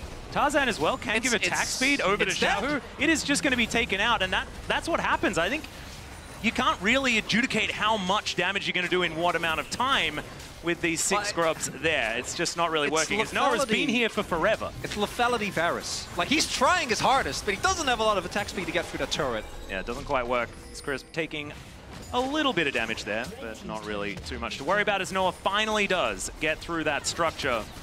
And so I think 6 plates to 7 is where it was at, if memory serves. So not actually that bad, but an inner turret going down? Yeah, exactly. It's very rare in this, check-in at the 14-minute mark and where they're checking in on turret plates for also a secondary turret to have already been taken. So much extra gold there, and Weibo doing a very good job of accelerating off of the early success of their plays. Remember, it all started with their success in those small skirmishes, and then being able to translate that up to the grub fight is just kind of insanely difficult now for Fnatic to really retake control. Maybe when they get Humanoid to level 11 on the Syndra, because he at least does have the Storm Surge now. There is huge burst potential in this item. Currently, that item is in a very good state, so if Humanoid can get his level 11 to just a tiny bit of experience here, then maybe that R button outplay will be the start of something good for them. The problem with Fnatic falling this far behind for me is that even though, again, I think that composition is a little bit more playable when you are in a deficit because of the CC. Crisp is deep. But do you have the damage? Very far forward as Breathe does get through the turret. Let's see how Eclipse is going to work here. Taxi's out with the Zenith Blade as now Oscar in, and he's trying to make his way, and he's teleporting right on top of 2 members of Weibo, and now he's dashing after Tarzan. Flashes over the wall. Tarzan should be taken down here, but meanwhile, the rest of the fight, the culling comes on through. Oscar in is able to finally take down the Nidalee as Xiaohu dashing through finds that piercing light, but can he get anything more? Oscar, as the wraparound's coming through, this could be the team fight. Another huge counter-strike onto 2 as Humanoid gets the kill on the Misfortune. The damage is falling, and Fnatic will find it! It's the reverse Fnatic! They fell behind early, but find a monster fight here. And just as I was wondering, do they have the damage to kill Crisp? Well, they did, but everyone else from Weibo joined as well. And it all started there when Oscar's teleport comes in, and he just says, forget it, I'm going all in on Tarzan here. I'm just gonna punish this Nidalee, whatever's right in front of me. He comes in with the instant counter-strike, does not hesitate, follows Tarzan over every wall that Nidalee tries to jump over, and after he gets this kill, Weibo are now pincered. Like, they have no way out. He's got them trapped. He goes back. He actually heals up on some honey fruit in the river. So after he's already taken down the Nidalee, he comes in with another counter-strike, healed back up to 50%, and just immediately takes down Light. Beautiful stuff from Fnatic to fight their way back in. And what's crucial there is the amount of damage that Resurrect tanked. Got the early spear that was thrown towards Humanoid. Also, the culling from Xiao didn't actually end up amounting to anything, and you saw, without him really pumping out a lot of damage and Tarzan taken out of the fight immediately, wasn't too much that Weibo could do there. That's a tough play to do as well. You know, this is an elimination series, and Oscar, on teleporting in, the game is starting to slip away from you. Ward. Yeah, they know exactly what Razok's trying to do here, but he doesn't waste any time. He's just going to drive on through. They do get the charge out of the Rift Herald, but not too much more than that, and the turret will survive. As Fnatic now set up to play defense, take control of mid lane, and move into the Weibo jungle. Fair bit of vision here available defensively from Weibo. I think they've been very good at keeping wards down, keeping traps around, make sure that they have as much information as possible. But right now you can see that Fnatic feels so much more confident than they did about 5 minutes ago. And with the gold lead a lot more equal, especially once John has his flash available again, like Weibo, as strong as I think they are when they are the ones initially setting up the fight, you see if Crisp gets taken out early and he doesn't actually get to provide the CCs, should be okay here. Doesn't seem like he's too threatened. Getting a lot of value out of the Edge of Night there. Yep. A bit more of an attack speed build, not really going to be buffing up the Cullen damage as much as others could be for Xiaohu here. Still very, very deadly. Yeah, I think it does. That little play does kind of demonstrate some possibilities from Weibo later on too, because not only Noah, but also Humanoid, you know, both of the carries here for Fnatic have pretty low mobility if they don't have their summoner spells, and so Leona ultimate can set up not only the poke from a Lucian ultimate, but also Tarzan spears. So there actually is a lot of long-range danger here for Fnatic to have to deal with, not to mention the Misfortune as well. Oh, and no objective up just yet. Both teams just fighting for control of the river.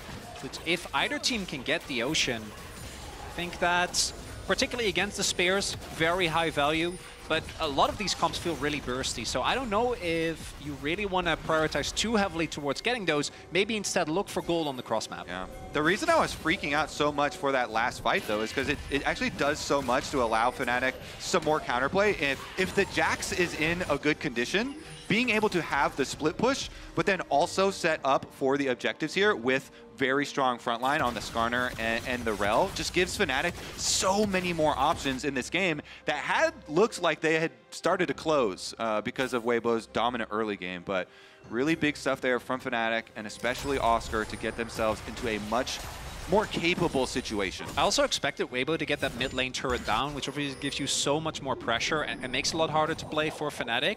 But that didn't actually happen, right? Like, they threw down the Herald, but when they got the Herald, it looked like that mid lane turret was guaranteed gone. But that bot lane fight also took a lot of threat away.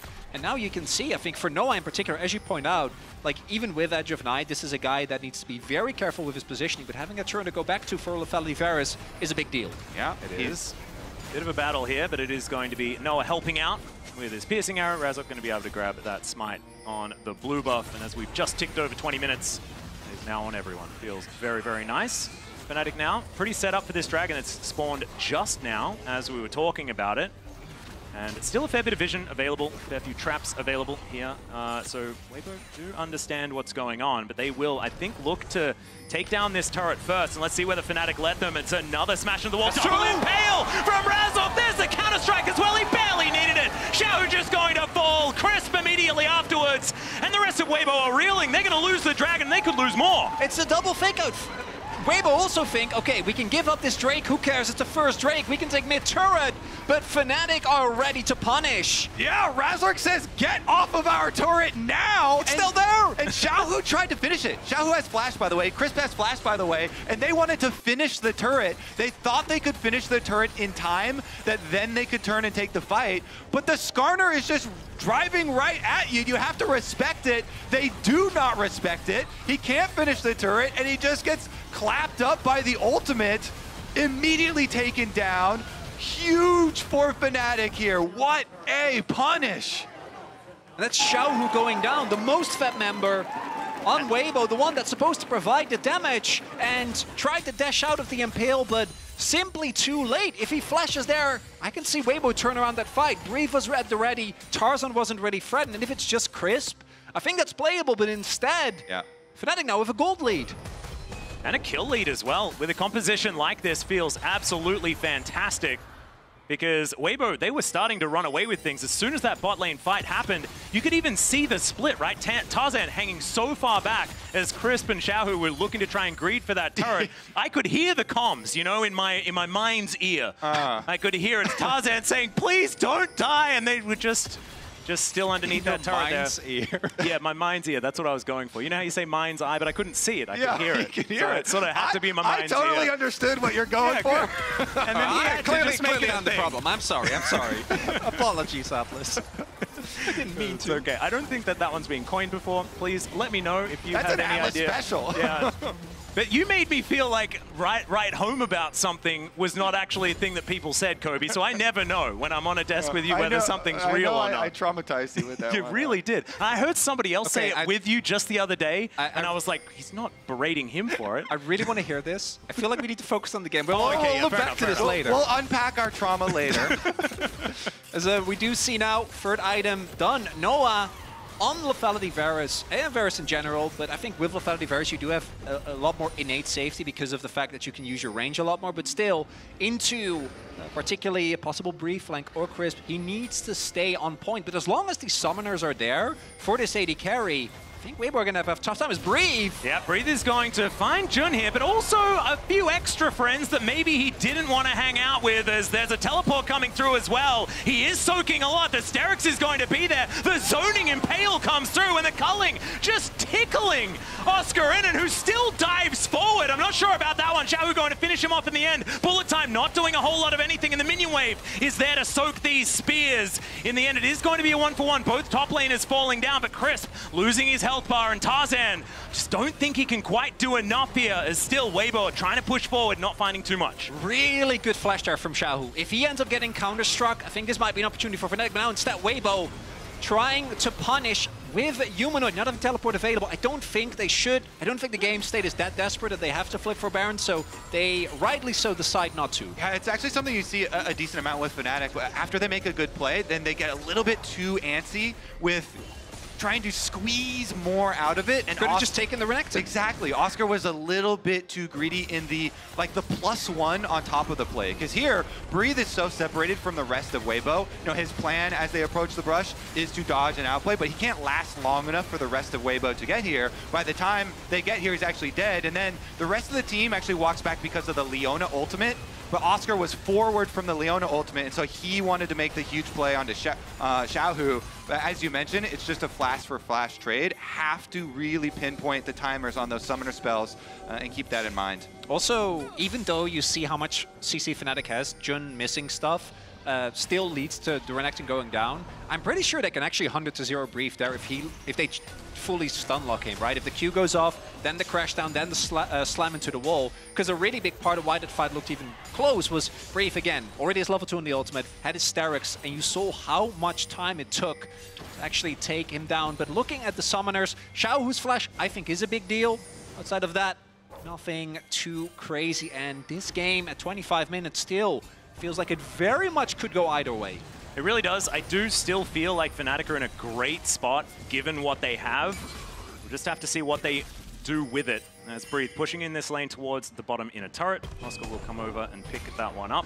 A couple of items for the Jax already. I think Breathe going to struggle in the 1v1 against this guy. I think it means so much for Fnatic with this composition. You mentioned already the fact that it's difficult for these less mobile champions to hang out in a side lane. As soon as Oscar's just going to be winning in sides, their line wave clear is absolutely absurd. So you can hold whenever the team is pushing in, even if you have a man disadvantage. What with Piercing Arrow just hitting from a million miles away and Humanoid throwing orbs everywhere. See how well Oscar can channel Bin. Because we saw yesterday. And actually, him going in that last fight, that made me feel good. Even though it was objectively not a great moment in the fight for Fnatic, him having that killer instinct, it's a great thing to see here for Fnatic up against Weibo right now. Because I think they still need to hold on to that. They still need to not be afraid to just go in for these fights, find these angles. Again, Weibo can give this up when it comes to the power of the objective, but they might feel like they are on a timer. Brief looking for a flank, does get marked by Oscar, and not a lot of vision available here. Yeah, Brief gonna get pushed away. Counter-Strike not really gonna find too much, but Fnatic kind of getting split here as Humanoid off to the side. Doesn't want to have to flash to get in towards a fight here. And Xiaohu clearing out vision over and over. It is going to be the Drake picked up as Razork. You can see it. He wants to find the angle, but that is a beautiful interruption. And the bullet time coming through as well, going to soften them up. The piercing arrow, I mean, Noah is really hurting right now. 4-0-3 on this Varus. He needs to be respected. And I think that was like a bullet time that did the same amount of damage as the Q from Noah. Yeah. Lethality Varus, ever since we saw him get buffed again, I think it's more so, funnily enough, because he used to be an early game powerhouse, but I feel like it's really his late game where it feels now like if you can land these Qs consistently, it's a really, really big deal. Again, Noah summoners to me, a big thing as well. Xiao almost has the flash available, which will lead to him being able to play a lot more aggressive. These two Drakes for Fnatic, they're nice, but again, I think that as far as this was an Inferno, if this was a Hex Tech, feel very different about this game. Execution still needs to be crisp here on either side, really. But Weibo is going to start reaching the point where, like Oscarinian, once he finishes his Zhonya's, that's not a target that you're going to be able to go for anymore. And Weibo do really need to take someone out of the fight early, unless Light hits a mega ultimate. And Weibo have a lot to dodge as well. It's not just the poke, but also the Syndra long-range stun, as well as Noah. If he throws out his ultimate here on the Varus, anyone getting snagged by that, very viable pick target. So we'll see about the split push on bottom side, as it is 4-1 for both these teams, trying to battle over mid lane pressure first. Yeah, a lot of power when Fnatic have Oscar in the Fog of War. Because the flank angles for this Jax can make things really difficult. Because like you say, even dodging things that they can see right in front of them is going to be difficult. But when you throw a Jax into the mix as well, with that circle of doom that he's going to be carrying in with him, certainly be a problem as Humanoid towards that top side, holding on to this CS lead of about 20 that he's had almost the entire game. Weibo just trying to figure out that way to get back in. And this is one of the things Fnatic need to be very careful about, and I hope Weibo's going to be looking towards, is that when you're in a front-to-back, Syndra can be really hard to get on top of because of her effective range as well as the scatter. In a side lane, though, and I think you can see this, Humanoid needs to be very, very careful. With Lucian, with Renekton, it's a lot easier to get out of possible collapses. For Syndra, not really going to be the case. Same for Noah. But right now, it doesn't look like Weibo really wants to leverage that possibility. Instead, just, again, going for these, looking for the 5v5s. I don't know if that's the way to go against Fnatic, because this front line is beefy. And these last 20 seconds, Weibo have been losing resources with the Jack split push. Yeah, Xiaohu trying to get in there. Chris with the flash. Zenith Blade does try to get Humanoid out of the fight. Xiaohu just going to be taken down, though. Noah says no. That is going to be the bullet time. So there's a trade of mid laners now, but Fnatic feel like they still want this fight, and you can understand why. Crisp thrown into the blender and will be chopped down. And they are not done yet. Smacked into the wall is the Crocodile, and Breathe just has to slice and dice his way out. And you could feel Oscar wanted to go for the flash counter-strike there. Not going to be the case. Maybe they get mid lane turret. We haven't really mentioned that, but the fact that it's still standing here for Weibo, kind of insane with how this game has gone thus far. No objective, but again, Xiaohu going in a little bit way too deep. A little bit way too deep. I love it. And it's kind of it's the Lucian flank. Yeah. It's a story of two different engages, because you saw how deep Chris went as well, but there was no follow-up damage for him on Humanoid. Meanwhile, Fnatic have two members just deleting Xiaohu, and so it takes a little bit longer for Weibo to actually find their kill, and by that time, Fnatic have the edge in the teamfight to follow through with the chase. What's crucial, though, is the lesson learned, where this time Oscar doesn't flash with this counter-strike. Okay, we got what we wanted. We're going to leave it at that. But that turn from Jun, really big, because taking Xiao again out of the fight, so much damage for Weibo gone. Now, Fnatic did have to invest their teleport from Oscar, though, because Oscar was split pushing. So that is something that Weibo can try and look to answer. It looks like they're actually going to use Breeze now. Pretty big Shattering Strike to come through there as well, but not a lot of meaningful damage onto this turret. So Weibo is still going to hold on to their outer in the mid lane. I feel like this siege, especially as these Ocean Dragons start to stack up for Fnatic, should be really, really strong, but Weibo have been doing a great job defending it so far this game. Tarzan still just hoovering up his jungle as best he can. Crisp over the wall unseen for now. As Razork looking for Breathe, a possible angle here. As Chris, with that Hex Splash up and available, channeling now, looking for an angle. Solar Flare going to connect onto Humanoid. The bullet time comes through as well, but it's not enough damage. With that culling laid in as well. I think in a lot of game states, with a composition like this, Humanoid is instantly dead, but in the state that it's in now, he's doing okay. He's lucky he's got his teleport, because he can just go back to the fountain, heal up, and teleport back for the dragon fight. Yep, comes in immediately here as Razork playing Dodge the Spear. Game that you're sort of forced into playing when there's a Nidalee on the field. That is going to be the Ocean Drake being taken down to about half health already here as Spear's being avoided. Oscar and still just trying to play that front line, and Razork, if he stands in front of his team, it's very difficult to get anything past him. You can see he's so incredibly tanky, and that is going to be that third Ocean taken down, and now he's driving forward, finds the slam into the wall. The Impale goes down as well. The Magnus Storm just sucks them all in, and the Renekton Nidalee just lying on the floor in an instant. Fnatic actually know that Humanoid getting chunked there was a win for them, because Humanoid's teleport is not going to have any use in the fight, but the ultimate from Crisp, the ultimate from Light that were used to chunk him out were expended, and so Fnatic have the advantage in the fight. They take the objective, they get the kill, and they're going to take Baron too. Cross map being set up here for Weibo. Xiaohu going for that, but that's, I think, all they're going to get. Oscar has been sent over, can TP in case of a crazy Weibo contest, but that's not coming through. And Fnatic, I think the expectations, particularly after some of their previous games, not going to be very high. But what's the key thing to me, outside of that one play from Oscar, they have looked so restrained, which is definitely something they should have, given the lessons they've learned throughout the year. But it's, I think, the big difference maker in the series so far.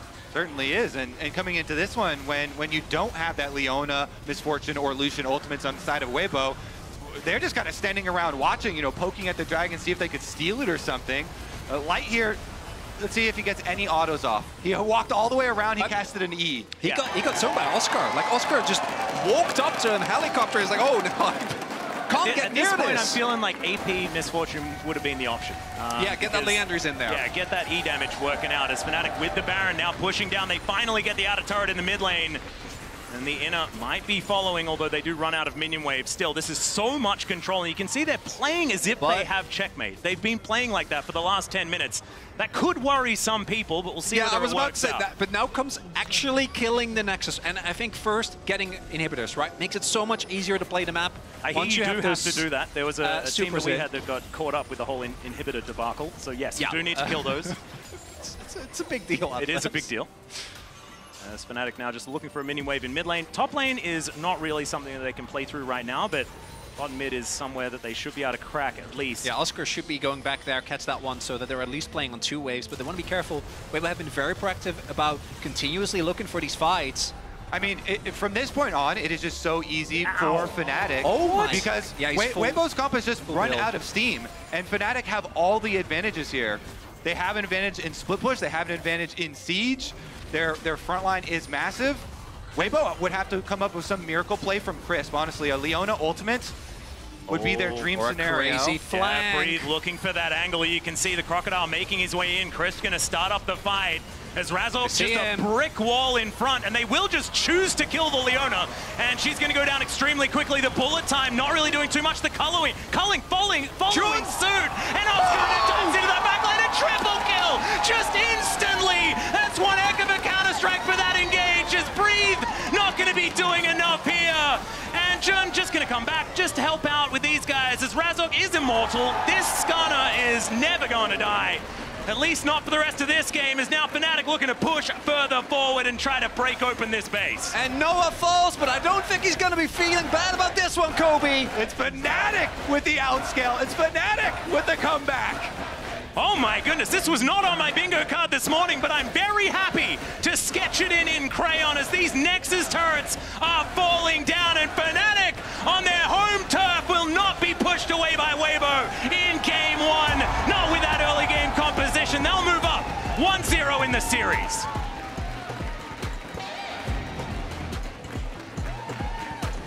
And Weibo, the early game, maybe not quite as high pace as we were looking for, but still, a lot of the things that you want. Xiaohu getting a lot of early kills. Tarzan being active on the map wasn't enough. It didn't quite work out, and sometimes, you know, you see these early game compositions and you're like, oh, that feels good because you've got confidence for a team. Those things don't work out, can feel absolutely terrible. Which is exactly what happened in that game 1. But it's a best of 3, so they can try and turn things around. It is now time for us to go to a short break. When we get back, we'll get ready for that game number 2. See you then.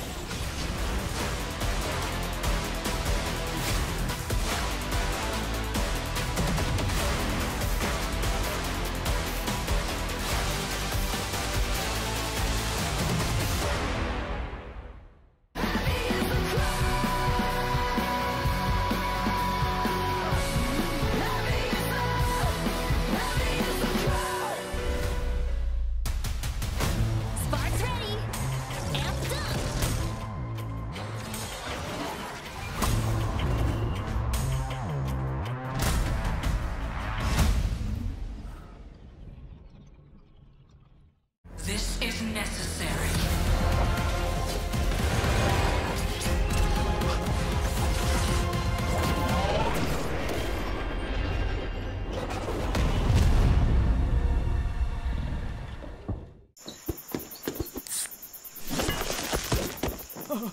Red Bull gives you wings. You wish. In the dojo. You want to head high? In the dojo.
man, I'm on another one.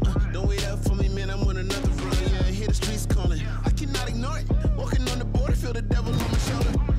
Talk to me nice. I ain't got a lot left. Talk to me right. They remember when I used to walk in the light. Now I got a little bark in the bite. I've been on the verge of self-destruction. Never been this close to me erupting. I'm on the ledge. I'm seeing red. Don't think they heard what I said. Mr. Goody Two Shoes, but the choo-choo. Kill him in the new suit, man, I'm too smooth. From the light to the dark, from the truth to the lies, play a part. I'm a renegade, renegade, renegade. Better run away, run away, run away. I'm a renegade, renegade, renegade. Better run away, run away, run away. I'm a renegade, renegade, renegade, renegade. You better run away. I'm a renegade, renegade, renegade. Better run away, run away, run away. I'm a renegade, renegade, renegade.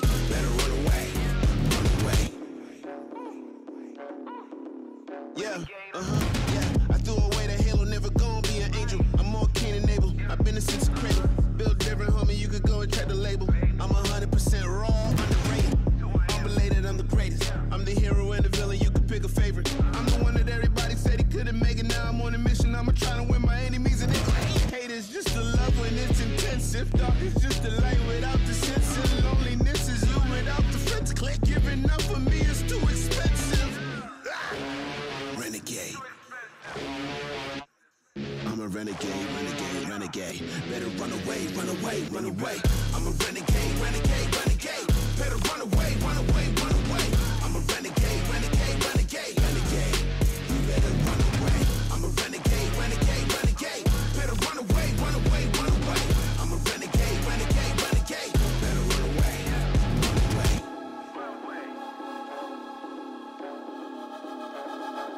You better run. Yeah, I tell the world, never label me the same. I feel nobody could relate. You can't box me in the day. I'm breaking chains, I'm in the raid. And that's just me, just me, just me. Don't box me in, it'll get interesting. Cause you don't know the pain that I'm wrestling. I'm a renegade when I ain't resting. That means all day. You don't wanna test me, this ain't no play. I could be the warm breeze on a cold day. Or the one you gambling with after a parlay. Yeah, but that's just me, just me, just me. Don't push me unless you're feeling lucky. Or you gonna turn this into a must-see. And I don't wanna go there, trust me. Renegade.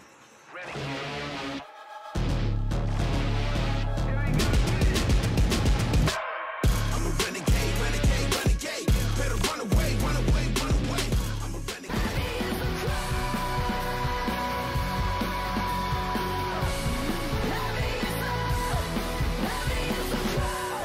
Perhaps Tarzan here, but the first blood still just comes through, and Tarzan diving onto Razork now underneath the turret, and it's a double! Look MF, MF, Lucian, get the Lucian. MF, get the Leona. I catch up. Yeah. Look at Leona. Leona. Go flash, nice! Calm down. Very good, guys. I will go Leona. Nice pressure, no? I ult him. Look at, I got nice! Lucian. Heal the Renekasper, guys. Heal the Renekasper, okay? We can go. Yeah. Look at Nida, guys. I can get the Nida. I ult here. Yeah. Nida. Nice. Go Nash. I didn't doubt them for a second. If I absolutely didn't. Fnatic close out this game. Sorry, I just had a bad cough, you know? It's been going around. These it's cold okay. Berlin days. Fnatic, yeah, they're still in it. And how, I think, after the snafu, I want to say, in the early game, which we'll also talk about, they sovereignly drive this game home, and it all started thanks to the reliable Cisco network when they were able to catch out Crisp, and when they were behind in this game, turn on him and, yeah, deal a big blow to Weibo. Yeah, I think they're trying to pick off Humanoid on this bottom side, but it's funny because they don't really have control over the mid lane, and they're so far overextended the spot side for Weibo, but Fnatic really called it out incredibly well.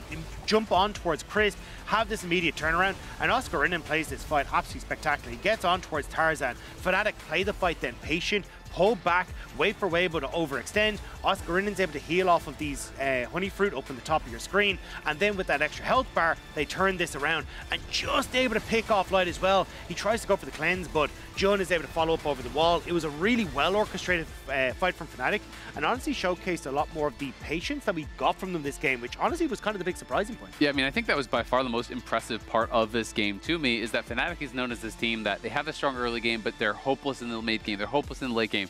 They actually crumbled early, but collected themselves, played really patient, collected. They were very impressive, I think, in how they were actually running around in the side lanes, not overextending, not overforcing. They had a scaling advantage, and they just played really intelligently towards it. That's what I think is the craziest about this game, and the reason why when we were watching together, I was the biggest doomer you have ever seen, guys. Because look at this early game and what happens, right? Because we've said a lot about Fnatic that sometimes they draft a composition and then don't really play to their win conditions. Now, the last thing you want to do in this situation, I think, is give the Lucian a couple of kills. Yeah, absolutely. And they didn't even have to force it. I mean, not only could Humanoid have flashed either of the spears, but it's like when you get hit by the first spear, you don't have to go for the gank. Brazzard can just go back to farming. You don't need to make anything happen, but instead they try to outplay. This infuriated me, and I'm really happy that Fnatic was able to win the game, because Humanoid, why are you recalling there? And you already, you gotta sense it, and you know it, and this is such a useless death. But maybe it was necessary for him to power up through the baited them into a false sense of security. Question, I just wanted to say it because, humble Humanoid, bring him back. You know. Yes, maybe that is the way, and I hope Fnatic fans won't be too angry. But I think, you know, this is an elimination series, right? And you just can't be making these mistakes necessarily. And I think they played this out really, really well. Or you can, and you still win. Okay. Okay. For Weibo, though, yeah, was it a comp issue once they got put behind, or what was your read? I think there was partly how they wanted to try and operate on the map. I think Fnatic did a really good job of punishing the overextension, specifically from Xiaohu in these kind of fights, and Jun was a big factor for this. I think he was phenomenal in these team fights, being able to secure so many of these leads, but also then how Weibo just were constantly trying to force fights when they weren't really in a position to do so, and I think that sideline play earlier showed it greatly. Yeah, no, absolutely. And I mean, I also do want to talk about the fact that Weibo are going to be going to blue side. It'll be their first blue side game of the tournament. They have tried to play a lot towards comfort. You know, Lucian for Xiaohu, it is ultimate comfort. He's something like an 84% win rate on it, 34 of 33 games, right around there, and has been so good on it. He's played 380 carry games at Worlds, lost all 3. They haven't been able to win anything except the one Orianna game against TL. They're going to blue side. I think that they are going to go towards full standard. Comfort is not working for them. Trying to overforce in the early game did not work for them. I think we're going to see them go as meta can be and see if they can just beat Fnatic that way. But with your potential tournament lives on the line, that's not exactly where we want to be. Hey, what we came into this tournament with is completely not working. Now we are forced to go back to a style that we're not really practiced on and we clearly don't want to play.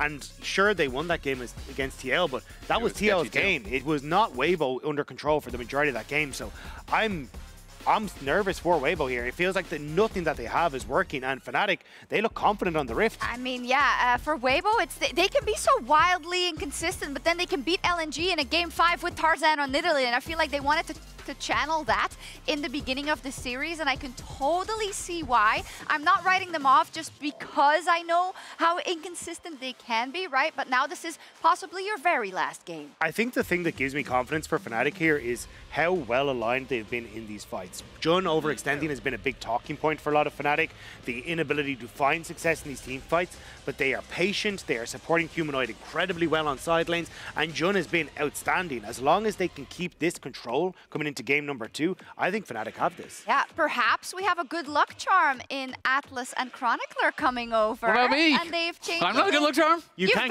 here. You've been here. With the mustache.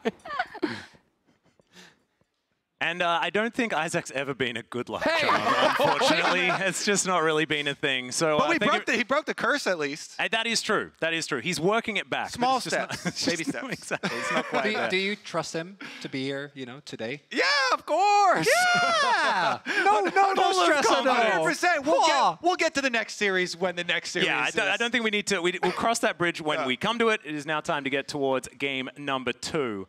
And we'll just have to see whether it is going to be more early game, but now it is time for Champion Select powered by Omen and HyperX. And already a tree has been removed. Another one could go, but it's going to be Aurora first. I also kind of felt like both teams were warming up in that game. Yeah. So I definitely want to see about changes not only in draft, but also in gameplay here for both of these teams.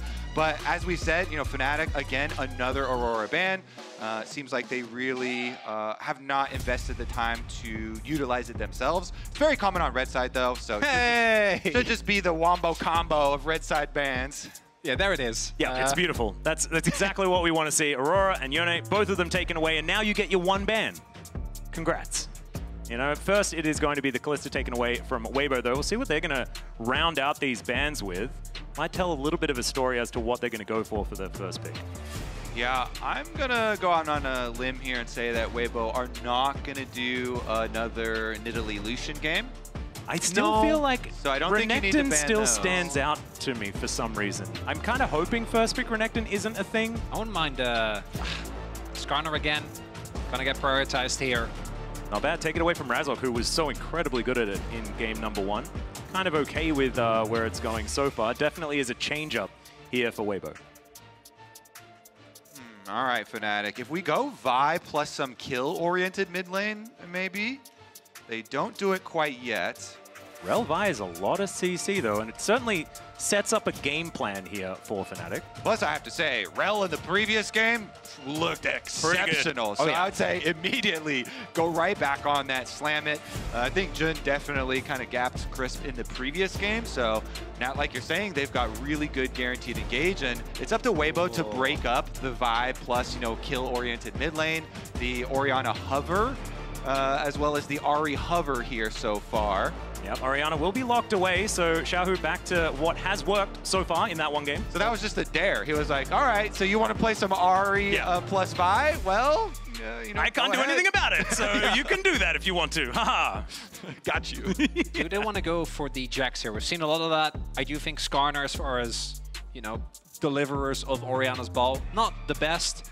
Jax would make a lot of sense, does give you a lot of threat, and has also been a very popular blind pick. I do think that if you do have a good Gragas, like we saw how lopsided that matchup can feel. I do think that that's going to be a next rotation thing. Maybe Weibo even will throw a ban towards it, because you need to guarantee if something with this Vi, it's going to be the Ahri. We've seen this combo a million times. Everyone knows how it works. You hit level 6, the opposing mid laner is immobile. They probably die. Yeah, I would say straight up here, though, already some pretty good adjustments from Weibo. They have so much more security this time around as far as the scaling of the comp into the later stage of the game, team fighting, as well as split pushing options. So they're really covering all of their bases here, and you can tell game number 1 was just a very quick, like, opening of the series. Can we immediately destroy you in the early stages? And the answer was no. The answer was an emphatic no. Yes, and then they decided, oh, well, Fnatic picked champions that won, so let's pick them.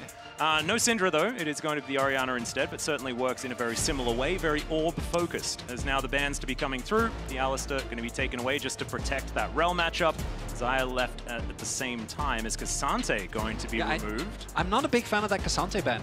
Cassante, to me, I think really it saves Oscarinin, to be honest. Yeah, well, not only that, but it's also, I think, struggled a lot into the Jax. And to me, I think Fnatic are going to be looking for something that can augment the dive in one way or another, right? Either layer more dive power together with it, or try to go for something that, like a Rumble, right? Where you can use the ultimate on the Vi target and go from there. Top lane should be the lock-in here, and then they can save the counter pick for Noah. Unless they have something really crazy in top, can also just lock in something for Noah here. Maybe Ezreal, something that is pretty self-sufficient, allows the Rel to go by them. I think this makes a ton of sense, right? The ultimate of Rumble combined with Rel, that's a very scary combo to go up against. Yeah, kind of like what you were talking about earlier. They already have the base layer for a good Rumble pick with a Rel and a Vi engaged to hold people in place for that ultimate.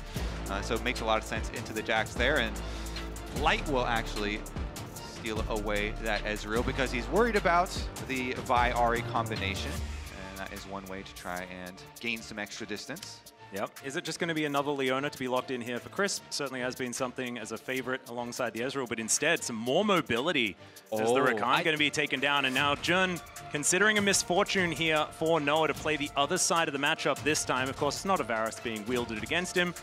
This is what Light was on in the last game. Atlas, I'm sorry, but I kind of like Jhin in this scenario. Yeah, I wasn't going to say it because I didn't want to say it, and I don't have to say it. It's okay. Jin's not here. He can't hurt you. I wouldn't have minded it. As the Misfortune is going to be locked in. And I like Misfortune when there's Rumble in the game. Equalizer bullet time. It's part of the most classic wombo combo that we've ever had in the game. Unfortunately, there's no Amumu, but it's fine. You can layer these abilities on top of each other. With a Magnet Storm, you can just kill everyone. Here's my question to you, though. How much wombo combo is too much? Do you even need the extra piece of Misfortune? Because do you want another, like, no such thing as too much.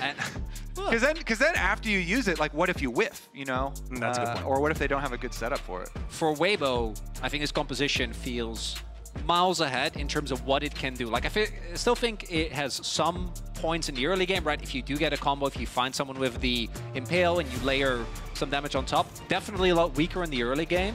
But between the Jax and the Rakan specifically, that Orianna is going to have a ton of power. And I do think that this is a style of composition where Fnatic is going to have to be the aggressor, which obviously has been somewhat of a double-edged sword for them. Yeah, and I do think now with a bit of like a game breathing room for Fnatic, maybe it's time to go back and see whether dominating an early game can just lead to victory, as it has for this team in the past, or whether they do have to go back to adding some of these scaling elements and trying to help things along here for the squad. But I think that there are a lot of notable differences here from Weibo as well. As we dive into the Rift here for game number 2, it's the fact that I don't think the Jax value is nearly as high as it was in game number 1 for Oscar. You know what value I think is very high, though? What's that? Lights Ezreal. Because Lights Ezreal was his most played in summer and in summer playoffs. And this player has really been like the most consistent, like best carry for Weibo, I feel like, over the course. So Light on the Ezreal, I think, is going to do a lot for them. For me, maybe I've just become too much of an MF hater. Maybe.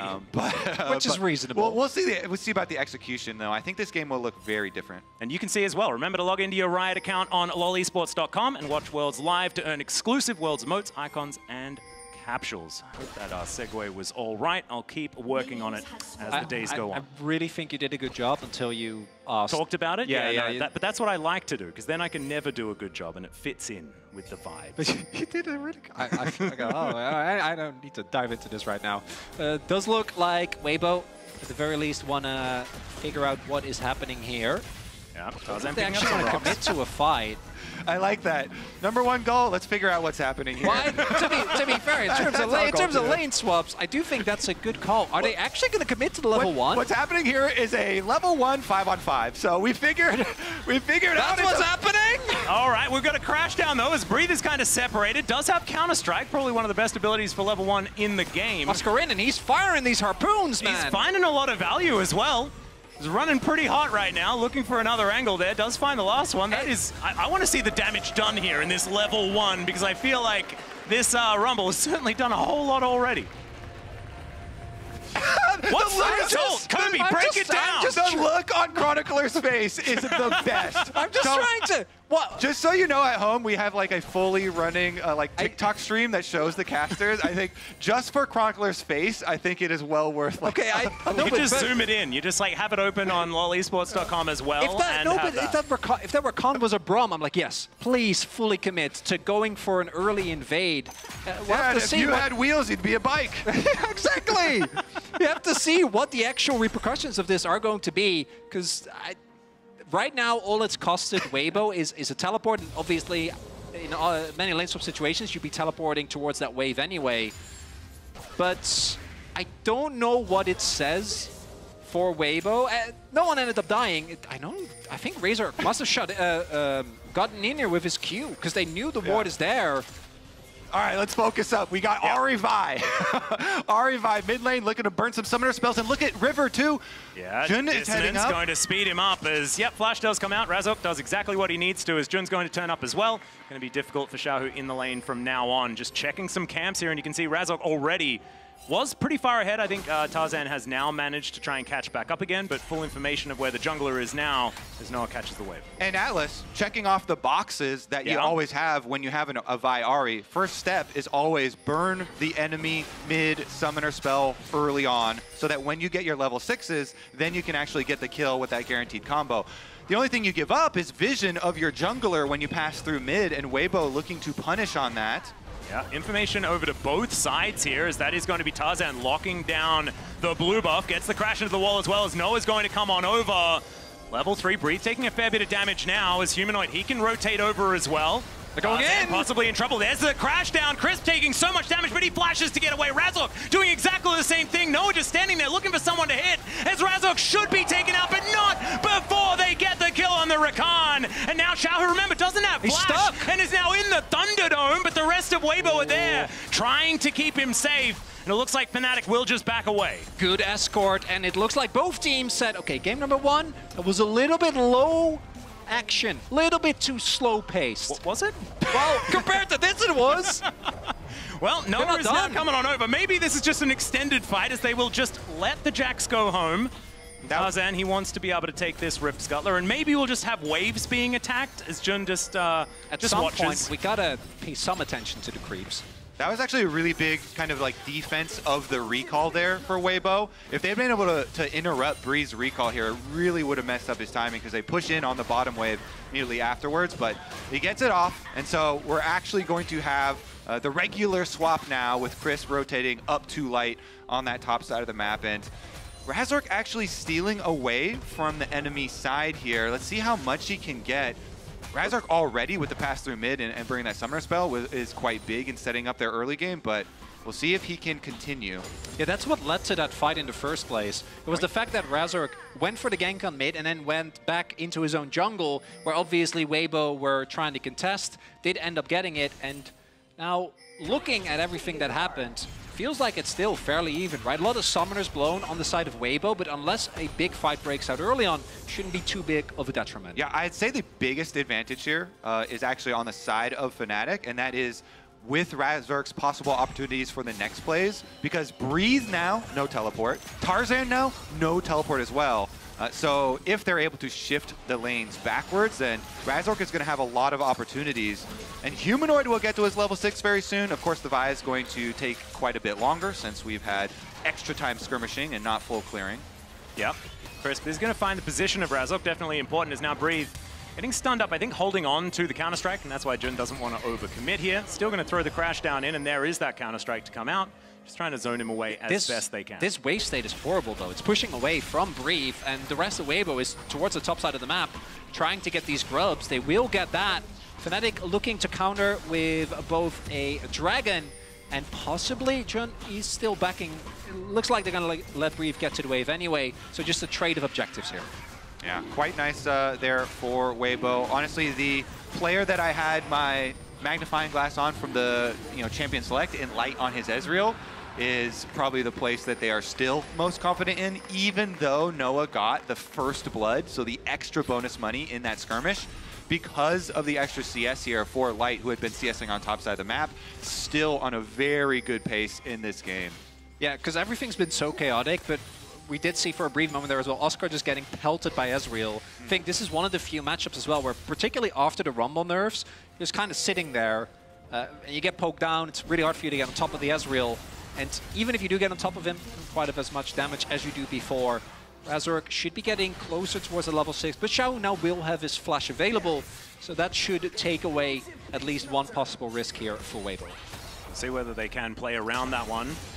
There's Noah now still supported by Jun. If you do have a look at where the CS numbers are at, it's sort of like you can see that Light is ahead of Noah, but they haven't been laning against one another, right? And so the fact that Breathe is being kept down so much, I think really does help sort of mitigate some of the issues that have been happening here in this early game as far as farm, because Oscarinen is going to be getting towards a pretty scary point, because this composition, it spikes pretty hard on that level 6 mark. Throwing down that equalizer and setting it up on top of the cease and desist can be absolutely deadly if we do fight for this next pack of grubs. And speaking of level 6s, there you go. In time for that fight, Razork gets his. So Vi ultimate available. First plate is going to be taken down here. Almost grabs a second as well here on the side of Weibo. But Noah and Jun just going to try and make this one an honest one. A little bit of an Australian lane swap as the bottom lane moves towards topside. Quite early as well, considering normally this happens to try and get... Oh, whoa, there's the flash in, the Shattering Strike, and the bullet time comes through. Crisp, there was nothing he could do about it. It's now Tarzan looking for an opportunity. They're not going to be able to find the angle. Good flash to get Razork out of there. And Fnatic, they strike. Exceptional flash from Jun. Jun has been magnificent in this series for Fnatic. Really big determining factor in game number 1, coming up with a couple of big engages in this game as well. He was the one who started out the bottom side skirmish for their side as well. And it was a little bit of acting, you know, with Razork kind of walking back the other direction. Razork kind of made them look the other way as Humanoid does get hit with a shockwave for now. Yeah, Crisp gonna battle dance forward. No flash from Humanoid, just holds onto it and doesn't actually need it. So nicely done. Equalizer has to be used here towards the bottom side just to try and get Breathe off of Oscarinin, but it is a trade of ultimates in the end. I just think that the Equalizer a little bit more valuable in the upcoming fights. Yeah, Xiao is only sitting on tier, so I imagine Humanoid press tab is like, no, I don't need to invest anything there. Coming in for all that damage, Chronicle. Yeah. All right, yeah, that might have been the point. That it was. Yeah, thank you, Atlas. Have you seen the AP mid roaming recons? I have. I'm sorry for your loss. Yeah. Not it's okay, it was a fraud. I haven't experienced it myself. All right, speaking of roaming mids, though, Humanoid being assisted by Jun to clear out some of this vision.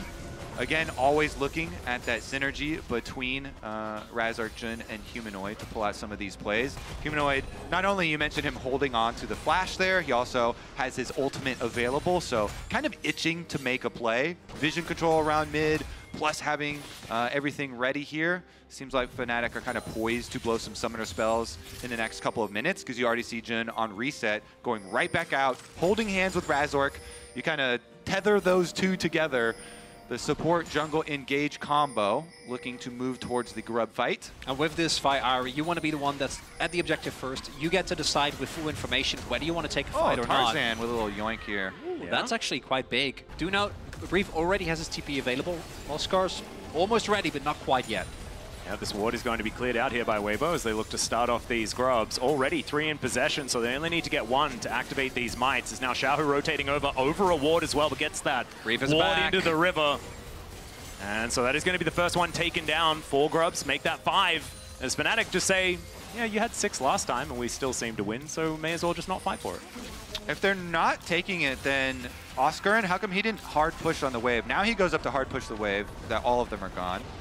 Looks like Rumble, probably the extra few seconds probably don't matter. He's waiting around for the extra information. Since it's not a cannon wave, those will all die to tower anyway.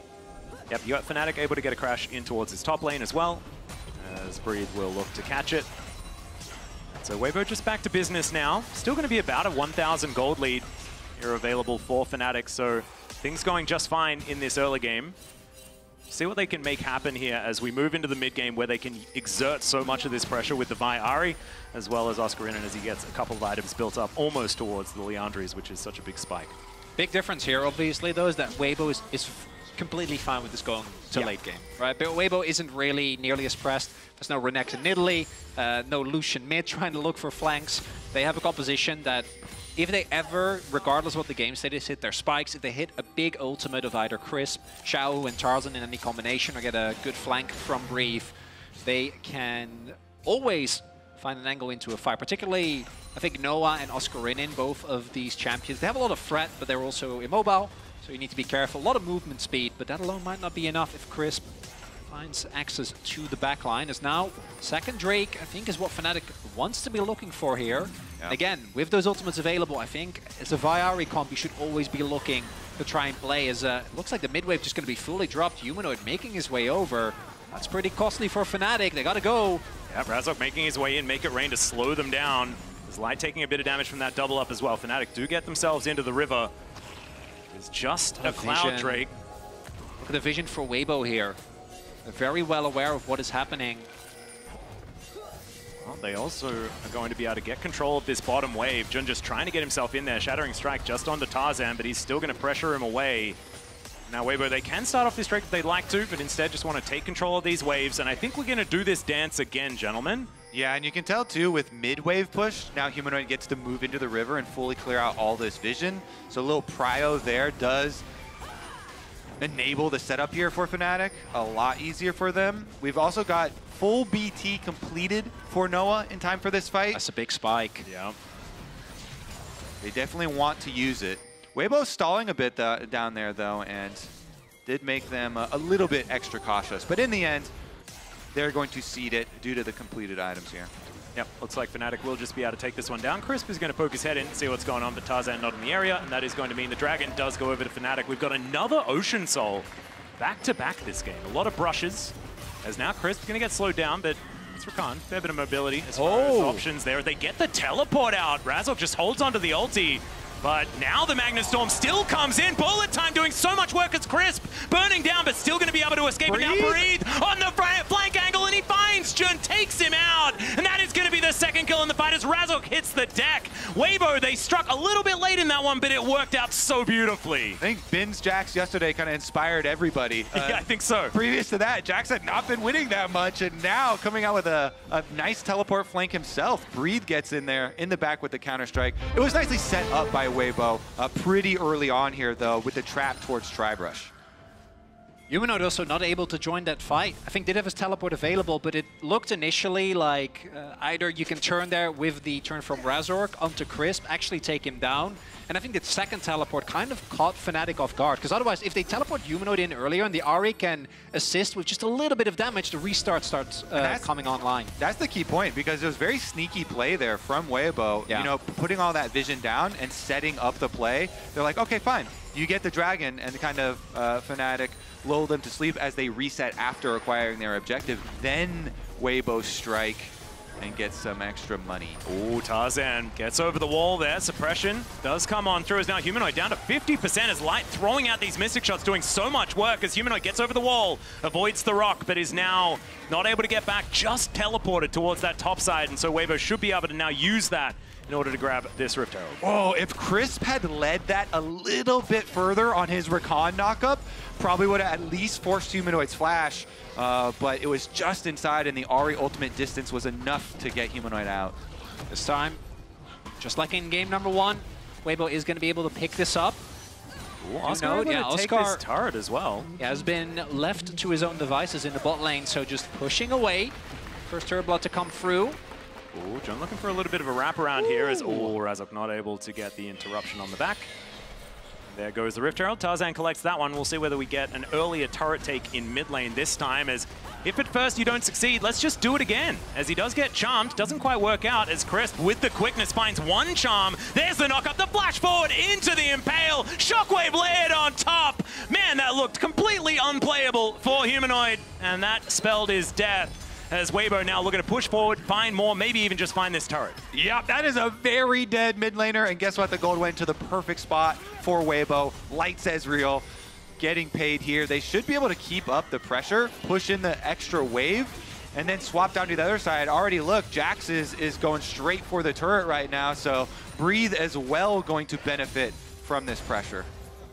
In the previous play, way back in mid lane, felt like we praised Humanoid for holding on to his flash. This time around, if there's that much CC, you know the moment you get hit by anything, it's pretty much game over. Did feel very telegraphed. Maybe the call was that even if he does invest the flash, Crisp just follows up with his own, and you still end up going down.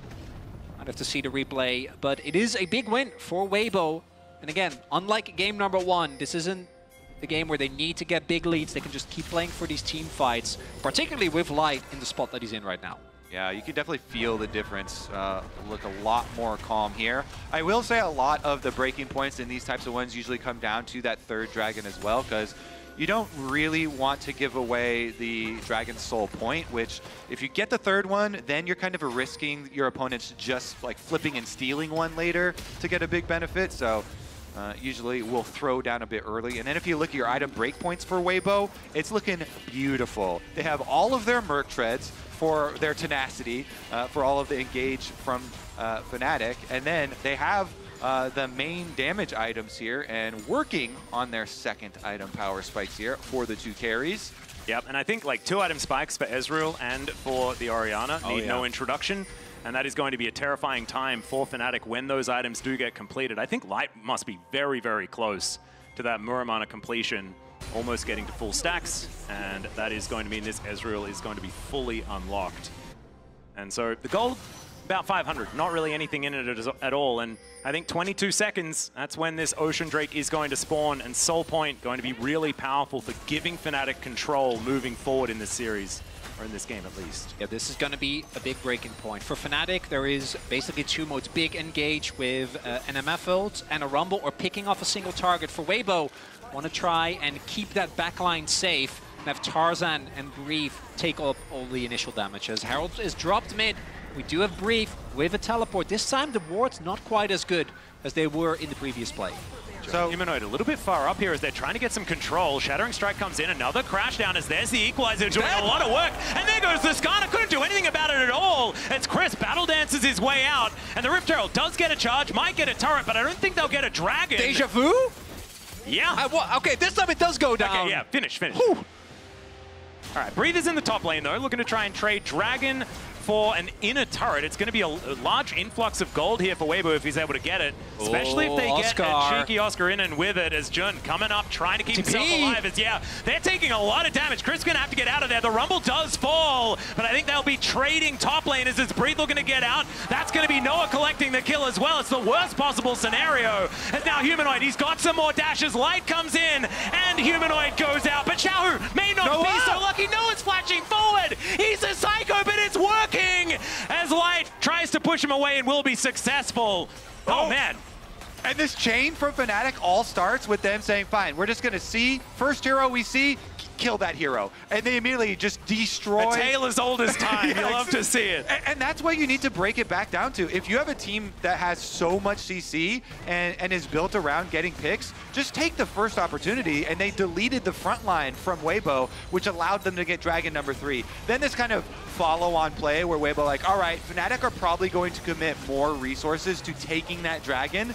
But Fnatic only left Vi down there, so they're able to get the little bit of punishment for the attempted dive here by Weibo. Ends up being a little bit of a trade. And Light, truly heroic timing there on the arrival, because if he's not there and Humanoid can chase on, Noah can flash aggressively, that could have been the backbreaker. Because do note, right now, Weibo still with a gold lead. Humanoid going in aggressively, but not hitting. Yeah, that's an ulti used. And now the Ahri with a little bit less mobility, of course, does have, you know, not long to wait on a level 2 ultimate. Still, Spirit Rush is pretty important to how Humanoid wants to play out these fights. Xiaohu going to catch this minion wave, and now it should be a dance around the Baron until this Dragon becomes a talking point once again. What a present, this series. It's not what I was expecting in terms of how close these games have been. This game still very much up in the air as well. It's good first series at Worlds. Yeah, I can't really gauge it. You know, I can't gauge where I think this particular game is going to go. I feel like Weibo are fighting so much harder this time. I feel like they are playing towards their composition a whole lot more. But Fnatic really did put a fair bit of hope in me after that first game. I've heard that's a very dangerous thing, Atlas. Yeah. I'm not monologuing though. I'm just saying it's stating a fact. Like they did well. Is that? It's not. Maybe it's a bad monologue. They successfully filled Atlas with hope. I like that. Hope was forcefully put in you. I do have hope now. We'll just have to check in with whether that's allowed. As Noah is going to catch a wave in the mid lane, and Weibo with a lot of vision. I feel like they've had just more vision throughout this entire series so far, and around this Baron, it's working out. I think the feeling of trepidation that both of you are experiencing right now is because this still comes down to the next big team fight. Oh, yeah. It still comes down to the next big breaking point here, because it has certainly not been determined yet. Well, Chris taking a fair bit of damage here is interrupted. No blast cone for you. The Equalizer thrown down doesn't quite work out, but Crisp is already dead. Tarzan getting closed in on him. Breathe gonna have to be an absolute hero here, but he's knocked up. The Skarner's taken out. Razzle with an amazing flash, but Light is now in the fight, and Noah will be taken out. It's a double. It is gigantic. Triple now for the Ezreal. Make it a quadra, and Light turns up, and the lights are out for Fnatic. Oh my God! 4 kills in the hands of Light's Ezreal. This game just went so far the way of Weibo. And it had started out so nice for Fnatic on their pick. Look at this. The big thing here is that, yes, they get the... Look at what they invest. That is Noah's ult, Razor's ult, and Oscar's ult. So much of the power of Fnatic, even though they're fighting in this choke, ends up making... And look at this play here from the Jax. Actually getting the threat on Noah, stunning Razor as well, and then Light's follow-up. And if that wasn't enough, shockwave there from Xiaohu, and Weibo with an impeccable fight. And the big thing is, yes, this is a lot of gold, but so many sums were used. And the Soul fight that I think Fnatic otherwise would have loved to take, looking a lot rougher now. Jax is looking pretty good in this series, okay? Yeah. That follow for the double stun and Light instantly jumping over the back of Wolves to finish off the kills. Like, Weibo just forcefully retook control of that team fight, even though Fnatic start out with the pick. Actually looking, I thought that Fnatic used more. It's only Razork and Oscar's flash. Noah has his backup now, obviously didn't have it in the previous play. But there you see, like, that's an insane spike when it comes to the gold. Do note, Fnatic can just give this up. They don't need to. They don't need to fight for this dragon. They can wait and kind of have it equalize. I don't know if they want to do that though, and that teleport says absolutely not. Nice charm to come through there from Humanoid, but Tarzan not taking a whole lot of damage at the moment. Immortal Skarner seems to be a theme as well in this series. He's on vision. He's on vision. Yeah, Tarzan does get himself over. Not going to quite find the stun, though, as Breathe gets into that backline. This Counter-Strike not quite as good, but Humanoid still going to get taken out of the fight. Another shockwave on absolutely everyone in that particular area, and Jun going to get taken out in the end. Breathe going to finish him off, and I feel like Weibo, they may have just started this snowball rolling. Yeah, that's going to be Dragon denied from Fnatic, and possibly then turning everything over towards the Baron area of the map. I mean, it's 25 seconds on both Noah and Razork. Weibo just control the entire map. And that one team fight, really good for Weibo, but not that great. I think this one is. It denies the soul, it further builds the gold lead, and even if Weibo don't end up getting the Baron, which to be fair, I don't think there's a lot that Fnatic can do, even if they wouldn't, they would be the first ones that would be able to get the back in, get back out on the map, and at this point, Fnatic wasn't going to be able to contest, and as we see, Weibo pick it up even further, building upon that gold lead. Yep, the Baron is going to be taken down, and I want to just put everyone's eyes towards Xiaohu. Last time, it was do or die, you know, by Xiaohu and what he was doing in these fights. This time, he's 1-0-11, 100% kill contribution in this game, and he's being this conductor of these fights, staying off to the side, not pushing too far forward, and that teleport from Breathe was beautiful. Because it's twofold, because there's so much mobility on Humanoid that if he doesn't also have to deal with the Jax, he might just be able to Spirit Rush away, but instead, that flank from Breathe. Again, as you're saying, Kobe, that Jax looking mighty strong. Noah had no options, really, and it's good call out by Weibo. They're like, this Misfortune with no flash is an easy target. The deep ward that they left behind previously is what they used to start this out. And if you're sending the Jax plus the Skarner straight towards the Misfortune face, then there's not a lot that he could do. And Weibo successfully able to snowball, as you say. Now it's an easy push mid, rotate up through the jungle towards that top side. The secondary tower here really does not stand a chance. Well, Breathe probably going to find out that there is a Jun in that brush. So far, he's a bit of a secret agent, finds a Magnus Storm onto 3. The cease and desist comes in. The Ezreal has been taken out, but Humanoid had to sacrifice himself for it. The knockups are beautiful, though. Crisp able to answer back, and Noah gets caught in the impale. I think that Weibo might just be too far ahead, and even though that grand entrance didn't work, it's only Jun trying to clip Clop away. That's the beauty of a triple carry composition. Yes, Light gets taken out, but they have more than enough damage with the rest of the members. Yeah, Jun trying to get to his fountain here. I don't know whether he's going to be successful. There's hungry Weibo players, and it's Xiaohu that's able to cash in 4-0-13 on this Orianna, looking so much better, and Weibo looking to even out the series. Yeah, and they're going to get at least 2 here in the inhibitors, with Breathe immediately after that fight went mid to push the mid wave, so they got value out of both Baron buffs, pushing topside, pushing mid. They successfully get 2 inhibitors off of that fight as well.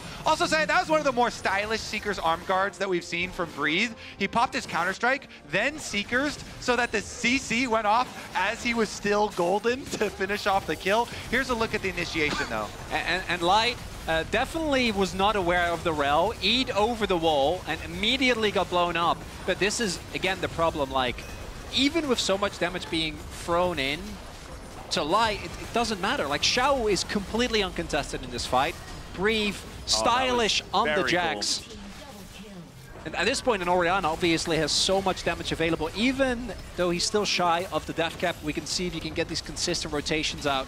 Fnatic without any damage, not a lot that they can do. I think they could have looked for the end, but also, again, if Weibo somehow end up losing this series, that's the end. So trying to play it for like the 99%, I think is a good call. All right, because they got both top and mid inhibitors, very easy for Weibo now to finish the pressure. Just rotate over towards bottom side, push up the wave. Here comes the siege. Fnatic trying to pull off a last stand here. It's going to have to be an absolute miracle. The True Shot Barrage does go wide. Razork tried to get in there just to push Crisp away, and he's just not going to even listen to him. There's a flash forward, though. They find the ultimate onto Xiaohu, but he just goes golden. And now it's Weibo's turn to throw a volley back. The two-man shockwave is beautiful, and Light is absolutely untouched this time around. Humanoid has some mobility, but unfortunately he's moving only to the death chamber in this instance. Two of these Nexus turrets will be taken out, and Weibo are going to even out the series here up against Fnatic. We're going to a game 3, baby. Woo! I want you more, Kobe. I'm coming in here, you know, Atlas and I, we're fresh of a plane. And Weibo ensuring that we get the full series, at least in this this first game. I gotta say, Weibo in this one, I think they really took the lessons of the previous ones. Like, guys, if we just play a little bit slower, play a very stable team comp, it's fine. Yeah, we're good to go. Maybe it's a little bit of the coaching, like, Jax is pretty good. If they pick Misfortunes, pretty good into that as well. And it just kind of worked out. Should have been Jin. I just feel like maybe there are some things that are too strong, but that is a thing for next game. It is now time for us to go to a short break, and when we get back, we'll have to see who is going to stay in the tournament, who's going home.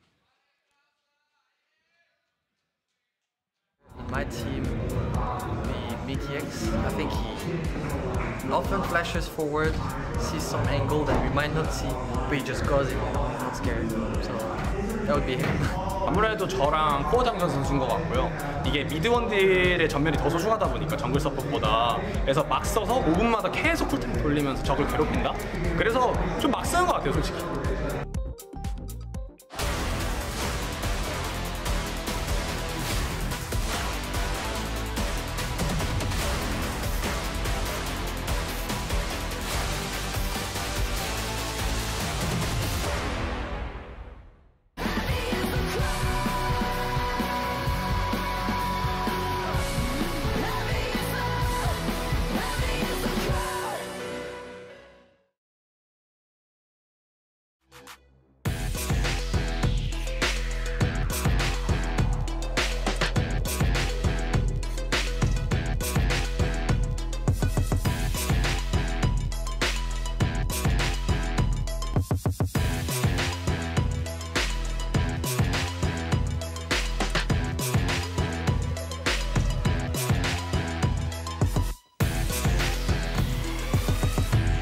If you're wondering why I move the way I do, I just feel so good, good, good. I just feel so good, good. I just feel so good.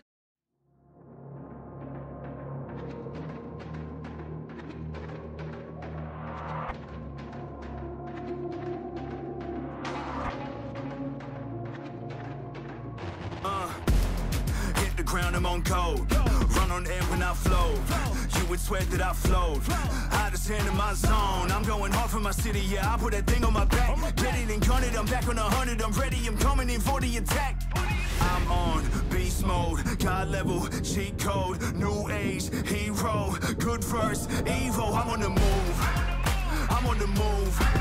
I'm putting in work, I go berserk, got something to prove. Cause I got power, I got the energy for all of my enemies. I'm on the way, saving the day, no one ahead of me. I'm on the, right here, right now. This is the moment we running it. This is the moment we running it. We doing this for the love of it. Give me a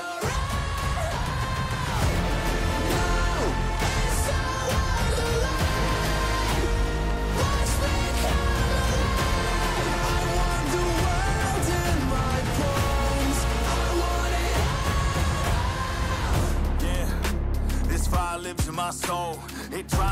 my goal. There's no distance I won't go, cause the climb's all that I know, and I face it all on my own. So my name will be known, yeah, my name will be known. Right here, right now, this is the moment we running it. This is the moment we running it. We doing this for the love of it. Give me a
The Chinese slayers. It can be really funny, like if it fit Weibo and it come here. They're trolling, I think. Oriana shall whiff. Kill them, Ansel going here.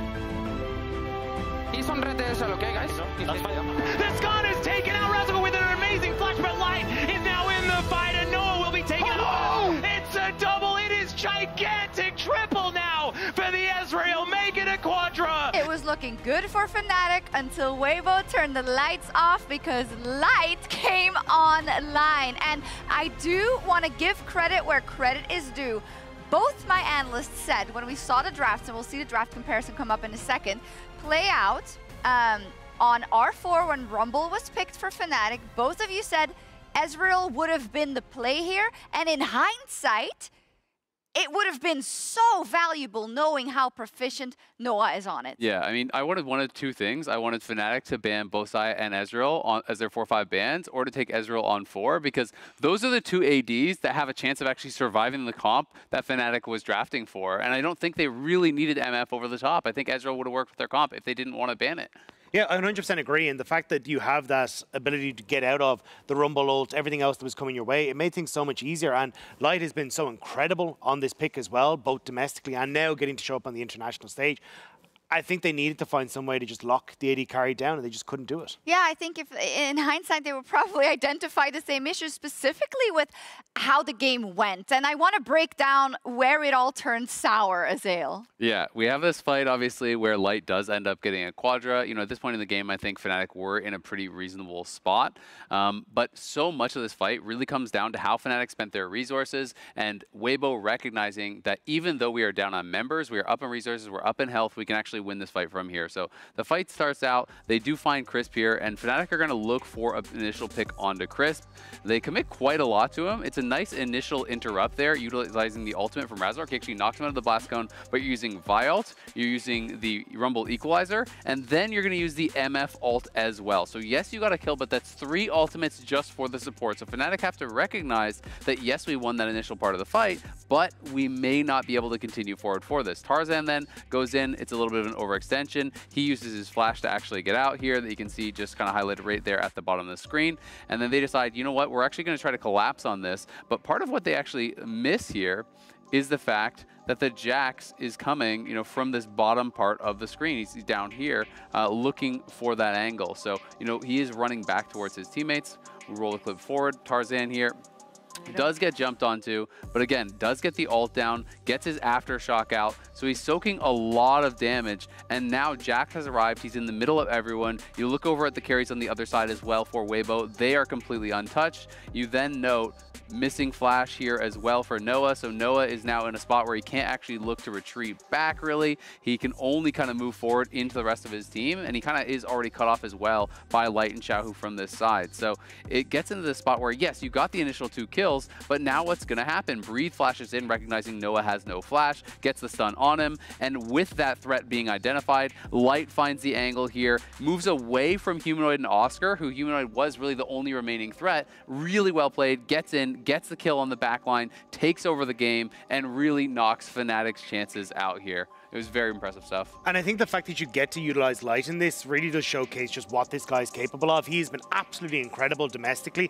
and now we're getting to see it on the international stage. I think a lot of people kind of look back to him when he was on LNG saying, oh, well, he kind of got overshadowed by Allah. He was the big Jax guy, but Light kind of got pushed to the wayside. And even when he got qualified for the World Championship, people were like, oh, but Ruler's not here. Light just always kind of gets pushed to the side, and this is a guy that has been an incredible carry performer for this team, and now we're finally get to seeing it when he's the shining light of the team. I would say, you know what, he lights up my life, not everybody else. You laugh, but you know, Weibo is a roller coaster sometimes with how Xiaohu and Tarzan like to play, but it's always usually Light and Crisp. I will say Crisp has not been as good throughout this World Championship. Sometimes Chris for the other team. Sometimes, but Light is always so reliable, and he can play anything, and I think you could kind of, it was on the cards, right? Because you said it, Fnatic was not in a bad position in that game, but you need to be in an exceptional one, and you need to win these skirmishes, and it takes a lot of precision, and the LPL, I think, thrives in these, when they have,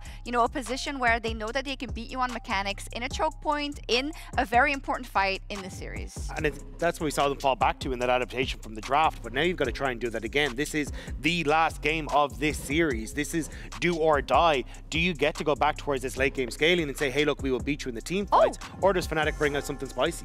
Yeah, so Fnatic going to be going red side here, and this is potentially the last game here at Worlds for either of these teams. Your entire year coming down to this moment. Fnatic, I think, has shown a lot of growth throughout this series. They've shown a lot more patience, a lot more restraint. I want to see them go for a comp that can scale alongside Weibo. That's what Weibo has shown us they want to do here in this series. And just look to trust in their mechanics, trust in their 5v5 that they showcase they can really succeed with in game number 1. Yeah, I think also in game number 2, you saw it. They felt, as you say, different to the Fnatic that we have known to be a bit antsy, to run ahead of the facts really in a lot of situations. But again, now the pressure is the highest it has been all year. But that's why I'm a little bit nervous, because for Fnatic, what has been working for them all year is this strong early game. So going towards late, yes, maybe you can match them in mechanics, but Smoder has not worked out for them. This late game hasn't worked out for them. I nearly want to see them almost double down on this early game and say, hey, look, we live and die by what we've done all year. This is where we're going to go for it. Press that go button. You know what? Yeah, I like it. No, stop doing something else than what you've been doing all year, even though you've been losing with it. Stick to your damn guns. Well, you put it like that. Wait, is that how I'm supposed to do it? Is that how I'm supposed to like get into the monologue thing? Is that how that's no supposed monologues, to work? Atlas. You That's can't what it sort of mention says. No monologues. Yeah, they're playing right now. And Success is playing early game. No, I was figuring it out. I'm just trying. I'm here to learn, you know, and maybe that's just not. What how does it all start with, Atlas? Atlas, I know you know that's not true. I was about to go into a Linkin Park track there, and I felt like maybe I could have. You know, it feels a little bit. Well, no, that's topical. That's okay. I think no one will mind that. All right, here we are into the draft for game number 3. Weibo tying the series back up again, and it's looking pretty similar, eerily similar, one could say, to what we saw in the first game as far as bans are concerned. The Aurora going to be banned on the red side this time, though. That is going to be the first change-up. It's just Fnatic sticking to that one. Want to echo some of what the desk was saying. To me, the draft for Fnatic became very hard to play out the moment that misfortune was locked in, right? Because Light obviously had an insane pop-off game, but to me, unless you're playing Kai'Sa, which I'm pretty sure was just banned again, trying to play as an AD carry when Vi and Ahri are going to be like 3 screens away, if you're immobile, unless you're like Lethality Varus, and I think even in that case, it is just so hard. You have very little leeway, especially if you're playing against Breathe, who's made his sole job that entire game to just make sure Noah doesn't get to play it. Yep, and speaking of not playing things, the Orianna going to be taken away from Xiaohu, as the Skarner first pick should be coming in. But now what about Ash then? Yeah, Ashe. So Ashe is now left up, but so is the Jax. Is it Jax Ashe? Is that what we're going to see here? And it's not. I like it's the going to be Rel. Rel. I'm okay with the Rel. At least the Rel. A lot of AoE CC. I mean, we've seen the biggest parts of these Jaxes have been these counter strikes in team fights and flashing to the backline and getting multi-person stuns with them. So we're seeing another couple of AoE pieces picked up for the comp. It's really funny to me because similar to the spot that Camille was in, right? Split pushers, like solely dedicated split pushers, like for example the Fiora, we just don't really see. And Camille always used to be kind of the gold standard, but I feel like it's just been Jax, you know? Yeah. How many good counter strikes hitting 2 or 3 or 4 people have we seen this tournament already? Oscarinin feeling confident blinding it. Again, we do know that there are some counter picks that can actually punish it well, but the burden of execution on that one gonna be quite high. The Ahri doesn't feel quite as insane to me when you pair it with the Skarner. Still a good amount of lockdown though, but just not quite the same snap potential and damage as I would, yeah, 100%. This does feel like it has enough feels damage. Great. Yeah, Lights Ezreal did look absolutely fantastic, and he's going to stick to that one. And I actually feel like in a game number 3 where the pressure is infinite, just playing what you know is good and what you know you can get behind is certainly the way to make that one happen. So all aboard the light train here for Weibo at the moment, as that is a Vi once again. And I was wondering about this because I kind of felt like Sejuani felt like a good angle here, but... Especially because as soon as you saw the Ahri hover even on the side of Weibo, they're clearly thinking we're going to break up that guaranteed Vi plus Ahri combination, but they still go for it here. Still a very good, useful tool for them to find those engages, and Humanoid will just play something a little bit different. So we're banning Kai'Sa. There we go. Yeah, that's a no-brainer. As we're already locked in, plenty of dive on the enemy team. Wonder if Ziggs is also going to follow. There's a lot of AD damage already for Fnatic, and Ziggs Vi is a combo that I think is just really, really strong. Also, Ziggs is one of the champions that allows you to play 1-3-1 or at least a 1-4 a lot better, as he has so much wave clear, but also side lane control with his ultimate. Opens up a lot of flexibility for Humanoid as well. Yeah. To play sort of anything in that mid lane. So I don't mind that idea. Could just be the last ban here though for Weibo, as Kai'Sa Ziggs really are sort of the AP bottom lane options at this point in time. Still considering it for now though, as the Rumble going to be taken away from Breed, not allowing them to play that side of the matchup. Yeah, and Fnatic themselves not wanting to run. Okay, Ooh, interesting. Sylas protection ban already. Because of what ults are they going to pick next? Well, the Ziggs is going to be picked up here, I assume, for Noah, and there it is. Yeah. Feels like a bit of a no-brainer based on what we were discussing. Is the Sylas ban because they want to pick like Alistar into the Rel for bottom lane possibly? Pick Alistar, and so it does open up that possibility for Chris. Also, I think Sylas in general has just been, a lot of players have liked it into the Ahri. Yep, and I think if they pick like Alistar Nah here, like a Sylas goes incredibly hard. Is it R5 LeBlanc? Ooh, that would be fun. I'm trying to think what you'd want to go with Vi. They can, of course, also go for, as you already pointed out, you can go AD as you do have an AP source. And Jax also is mixed. Can also go for the Syndra again that we saw in that game number 1, but... Okay, pretty standard here then. Yeah. Not feeling as exciting as far as the last few picks. That said, for Weibo, this is a very different comp. This is low damage. Yeah. Right? It's going to be Ahri, who is very burst focused, and I know that Light did a lot of damage, but I do think that the Jax really gave, and I like this a lot more, me too. add an additional threat and ensure that even if they do somehow get Light, there's an opportunity. Okay. He actually slams it. I was like, oh, maybe Humanoid will play something a little bit different. No, he'll play something a lot different. And this is something that people have been talking about. He's never gonna die. When there are so many short range champions being played right now, things that really excel in that sort of like big clump team fight are going to really take over. Swain here, locked and loaded. The last time I saw this was in a Challengers game. Like, this is... Jun and Noah might have been in that Challengers game. Very well could be the case. I was thinking back to it as well, and having a drain tank, you're exactly right, up against like so much little damage that doesn't have a lot of range either.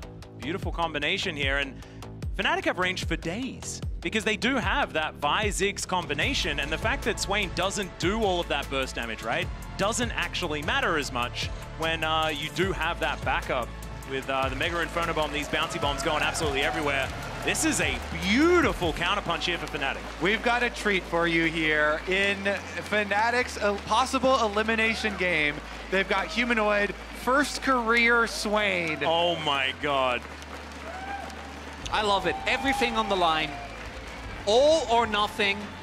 Final game in this series to decide who moves on for another chance. And this is what you have to do, right? This was do or die. And it is time to bring out all of the tech that you've kept, all of the things that are up your sleeve. And maybe it works, maybe it doesn't. But if it does, I think that we might see the old man with a cane another time in this tournament, because it just feels like such a masterstroke into what Weibo have put together and what a lot of other teams have been putting together so far this tournament. Also, we also, and I don't think Swain is quite as obscure, but we saw what happened with Doran and Nunu. Right? Atlas and I in particular, you know, Doran, very skilled player, but that was definitely a Doran moment. He keeps a lot of RAM free, right? This is the way we have to explain it, right? Sometimes you don't need to know everything. Well, I think it definitely should know. That doesn't seem like that weird of an interaction, but that's it, neither here nor there. The Swain really is, to me, one of those champions where if he ever gets ahead because you make a bad play, think you can burst him down and he can drain through it, like he can snowball insanely fast. Because again, who is going to kill him if he gets big in this game? There isn't the type of AD carry or enemy that can reliably burn down a Swain. I will say, Swain is pretty straightforward. I'm trying to think of I know. What would be like the brain dead things where you're just like, wow, they don't know what the champ does. Because like if there's a giant red eyeball circle on the ground, you're like, you're just going to not walk into it. You know, you're like, oh, he throws at the root. When a claw thing comes at you, you like, probably try not to get hit by it. Don't want to stand in that. The one thing I will say, though, that some people don't always react to is you want to get out of the ultimate, so then it will actually turn off. Yeah, you start getting drain tanked. There's been a lot of different iterations, and that's, I think, the biggest one to know, as you say. If that is popped, and that's actually what I love about the Fnatic comp, because not only is Weibo short range and are they forced to play into you outside of the Ezreal, but also they have so much CC to set up for the Swain. Exactly. If you don't get out of the ultimate, then he can just keep on keeps on going. Keep on channeling there, and as you say, you know, the Rel and the Vi very well positioned, and the Jax as well, to kind of keep you in it. Yep. Some more teleports here as we are in another lane swap. Haven't really talked about it that much because I think everyone's pretty well acquainted with how it's been going, but we've had those double teleports from both top laners, switching some lanes here, and we'll see whether Breathe is going to be okay towards that top side. As you can see now, Oscar is just trying to do what he can, uses the Counter-Strike when he can to get as much experience as possible here, and it's working out just fine. Things doing as they say on the tin, as it were, as Humanoid losing out on a trade here, does hit that never move onto Xiaohu. He's getting stacks. Yeah. Kobe, fortunately, also is going to be our. Are you going to be stack counter? Well, we have it. Soul fragments. We have it as well on the broadcast. That's not something that I'm used to. Kind of. Yeah, that's normally we need to do this manually. The last time there was a Swain, it was a little bit before we had stack counters underneath the names. Yeah, the soul fragments though, that permanent health stacking so far, just the one that we saw on screen, it's been collected, so the 12 health there. But meanwhile, the bigger play on the map. Kind of crashing the large wave as Tarzan is just transitioning over to this side of the jungle. Xiaohu setting up vision. Yeah, immediately Razok does spot that one out. He's just trying to grab some more shellfish. We'll be able to grab that one away as Jun and Oscar and then just going to deal with the minion wave. Like probably going to crash that one through. And so far, no real scuffles, and I think this is the closest things have been at this point in the game. Yeah, and I think the biggest thing to catch people up on with the lane swap that we saw here, while we were all focused on Swain, is that you get like that extra little camp there for Razork. So Razork with a really nice start on the Vi, a little bit of extra tempo for him, going to get an earlier recall, which he might be able to spend towards the other side of the map. Also, teleport for both bot laners here, so both Light and Noah can play fairly aggressive as Noah. Tarzan getting himself in there. Chris finding a knockup, but only onto Jun. That was beautifully done by Noah. Gives him a thumbs up for it as well, or maybe that was for himself, because he deserves it. That looked a little dicey, so Noah used his satchel to interrupt Tarzan, but it also knocked himself forward. So really good sidestep there on the entrance from Crisp. Otherwise, he would have definitely taken a lot more. Wow, full combo. If things are going well pre-6, you're feeling good as Razork might have snuck in here. Yeah, gets behind them. No Shattering Strike to come down, but now the Vault Breaker is good. Light in a bit of trouble. Only level 4 for Razork as Crisp tries to come around. He's still burning. Razork flashes underneath and picks up the kill. He's still in so much trouble. The minions gets the shield from the passive. Not even close as he makes his way out. And that's exactly the play we're looking for with Razork, having that little tempo lead in jungle, spends it onto the bottom side of the map, and another one. You want to play off Jun. Jun on this rel, really a facilitator for Fnatic, and Razork has been the key to their early game in all their domestic games. Really, really nice him getting the first blood, going under tower to get it, and not even close there with the damage calculation from the tower at the end. Even is able to proc his shield off of the minions to get out. So Fnatic, again, they strike first here with the first blood. And even with Jun this time whiffing on the Q flash, there's still more than enough damage. Really didn't feel like they were ready for Razork showing up. Humanoid about to hit level 6, really when the Swain is going to start feeling like a much bigger threat. Yep, picking up that Demon Flare going to be very, very important. This one goes along as Noah able to really protect these turrets. And that's the beauty of Ziggs, parking him anywhere you want to just take down minion waves over and over again. Obviously, mid lane is going to be where he's going to be spending a lot of his time. But this is actually what I wanted out of this series. Just go back to a holistic view, right? Is to see a change up from what has been happening in both of these games. Last time, game number 2, it was Fnatic with a little bit of an earlier game focus, a lot of CC on Weibo's side. They come out with the victory in the end with a lot of team fights working out. Same on the opposite sides in game number 1. This just feels different, gentlemen. I just feel like this, incorporating this Swain, you know, we've seen already the success of these like unsuspecting picks, you know, these non-meta picks from, you know, FlyQuest really leading the charge with a lot of that. But Swain transforms your team fight. Now he's under attack though. Yeah, it does pop that ultimate. Let's see whether he can keep trying to take these health bars. That Demon Flare not going to be working out just yet. And that is Tarzan locking down the kill, answering back from Fnatic's first blood earlier. So a lot of people are always going to keep on looking at Humanoid's flash. In this scenario, he also did not use it. Are we still trying to work out how we feel about this, Kobe? Is that what? Yeah, because like, so if Skarner is level 6, then usually you're like, oh, he'll probably like just turn an ult right after I flash, and then it's kind of hard to dodge. But like, Tarzan was only level 5 there, so successful kill off on the Swain on the new pick here for Weibo. Pretty big deal because the gold lead that was there for Razork, still there for a little bit, but has now shrunk. And when looking at the CS, we do see Weibo actually across the board doing well as Jun. Will be able to get the cancel.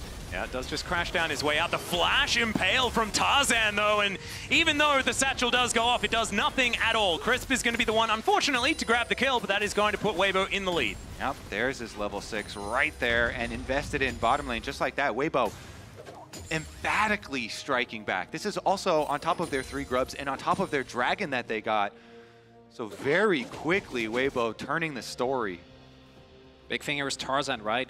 Walks mid, gets the kill. Takes down Humanoid and immediately just halves towards bot. Able to pick off Jun, who has been having, I think, a really solid series on the rel, but finding these early kills, definitely really big deal here for Weibo, because when the only gold graph looks good is just on Razork, means that Fnatic is going to have to find some of these peak team fights. They do, again, have, when it comes to the CC, I think, an impeccable setup as Oscar. Yeah, that's just a Gnar right into the turret there. Didn't have a boulder, because there were minions in the way, and so Oscar is going to survive for the moment. Crisp lurking. They are able to stop this back as Breathe jumping forward to make sure that Oscar does have to go the long way out, and this could be a lot of plates to go down for Weibo. This snowball's really starting to roll. Yeah, I mean, the Gnar is absolutely destroying up there. Low. This could be a little bit of a problem here. Cease and assist, they just look to go in onto Tarzan. Mega Inferno Bomb does a lot of work. Crash down. So much CC in the bouncing bomb to finish him up. And now with the teleport, Breeze comes through. There's the Never Moving Lights in so much trouble. Oh, man. Very close as the minefield. Not quite enough. And now Xiaohu looking to make his way in. He's on vision. They have to just all in for this one, I think, as the Comet almost taking down Light. But he should be able to get himself out. Xiaohu, that is a long wraparound. As Noah should be able to get a plate here as the satchel comes out, and Xiaohu just clears out a wave and it's like ships in the night. I thought we were going to get a little bit more than that. But do note, Oscar in and TP to top, whereas Brief TP to bot, so he will be getting a wave and some plates. Exactly, Fnatic keeping track. They know that there's going to be more resources heading towards bottom side, so they send Oscar in up to the top side, able to continue to extract value out of this play. Not going to go fight. Very sad. No. Just going to be walking away, but still it's going to eliminate a wave. Yeah, still a win. Especially because they traded 1 for 0. Especially, too, because the Gnar had been just destroying up there. Breathe had gotten a lot of money, extra turret plate, plus had a very large CS lead. But because then Breathe mini Gnar teleports down to the bottom side, loses a lot of the lead that he had just built up. Some is still there because it was so sizable, but that did help out a little bit in that effort as well.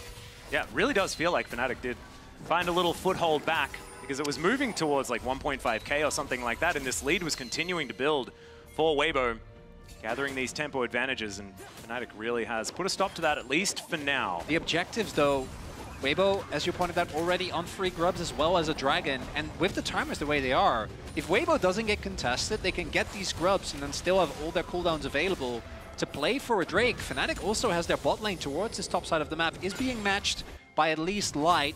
Looks like Crisp is looking to base. Yep. See if Fnatic can deny a single one, but it doesn't look likely. Now that is going to be 6. That is every single grub this series that Weibo's been able to pick up for themselves.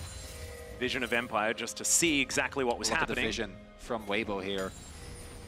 No one is going to walk up. Fnatic now not getting anything towards the top side. Going to have to rotate over, catch that mid wave, and then set up for the dragon fight, because I can't imagine you want to give that one up as well. Yep, and we have a friend, Orcs, who is a big Ziggs fan. Oh, I know him. Yeah, you know him as well. But Chronicler, what do you think that he's going to feel about the Ziggs play so far from Noah? Well, he hasn't satcheled offensively yet, to his own detriment. Yeah, I was thinking that was going to be a positive. What goes into an Ox rating? Well, it's often it's item build, almost like 85%, and then it's how many times you offensively satchel. So it's so that's it. You got 2 points you're judged on. Which is a lot. You know, it's There's a lot of nuances there, though, Cody. No, there is. It's a lot more esoteric than Hooney's Rumble rating, which is did you build Sorkpan boots? And how does he feel on the day? A little bit goes into that. Well, let's see what Noah can do now that he's gotten the Ludens completed. Lots of burst potential here with that. You've got the gun on top of the bombs, so big explosions possible. A lot of weaponry. And we saw previously with Fnatic's play that they pull up on bottom side, they have a lot of setup for him. You know, Vi ultimate holding the target there so you can get the ultimate sweet spot damage down. And Fnatic want to fight this. They're teleporting, a possible teleport from Humanoid. He's recalling to base now. There we go. They want to fight this. It's so dangerous. Like Fnatic's, their circles are online, gentlemen. Okay, and so could be very scary. And so Weibo just going to give it up with the setup there. It's a flip, though, because this time Brief is just being left alone. Ziggs all those minions. Oh, there we go. They're going for Infernal Bomb. Not quite going to be able to do it, but with the Ludens, able to clear out the back line. Might give them some space. It's all right. Fnatic still just trying to hustle, trying to get themselves in there to defend this bottom outer turret. May not be able to do too much. Not going to be able to get to the wave, but should now be able to find a little bit of positioning as Oscarina gets his back stopped by a cheeky True Shot barrage. Weibo holding onto the tempo of the map at this point in time. But Noah, like, I feel like you cheat a lot with Ziggs because you get to clear out 2 waves at once, basically, if you have your ultimate available, and you can otherwise just eliminate minions. And you can see that working out just fine. The only thing is they didn't cheat enough because they got the first wave, but then didn't get anyone in for the second wave. Like, no one else rotated ahead of time up there. So in the end, Bree's still going to get solo gold on this outer tower. That's just like, before the plates that's fall like down as well. 600-700 gold swing. I think it was up 300 gold. And now it will be... Whoa. Yeah. Yeah, that's a lot. So Gnar's going to be a problem. Yeah. And it's already a huge CS lead. It was already, let's be honest, it was already an issue early on, but we didn't have the camera on the issue. I feel like now so we just could ignore it. Now the camera is going to be on the issue a lot because Trinity Force fully completed. If you just ignore it, is it really there? Yeah, well, yes, because we saw it, and unfortunately, and maybe we should blame the observers, but I think that maybe that's wrong. As you can see, Weibo, they're starting this one up, looking to try and take down the Rift Herald, and they've had a bit of a monopoly. It's only 1 dragon that Fnatic have been able to pick up, but this Baron Pit / Grub Pit / Shelly Pit has been theirs this entire game.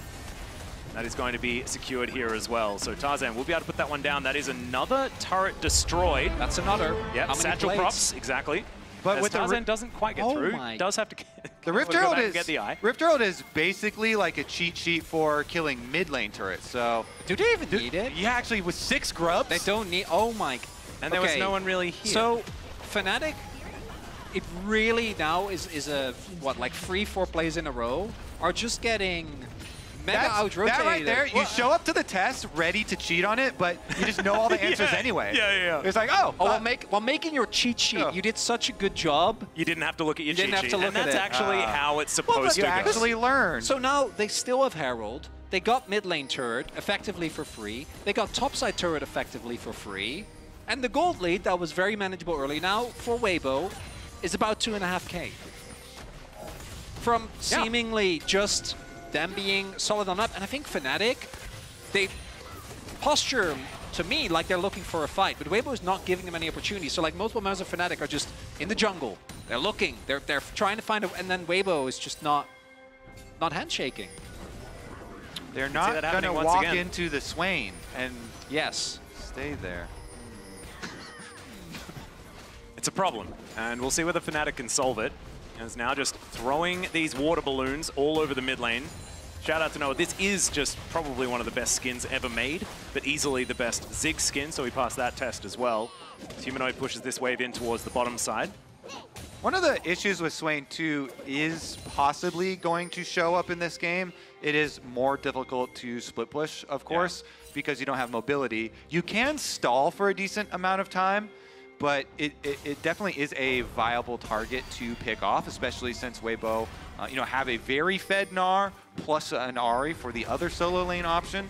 It's something Fnatic are going to have to work around, which is definitely something that they, have fumbled at points in the past, is being able to control the entire map towards the later stages of the game without dropping those kills.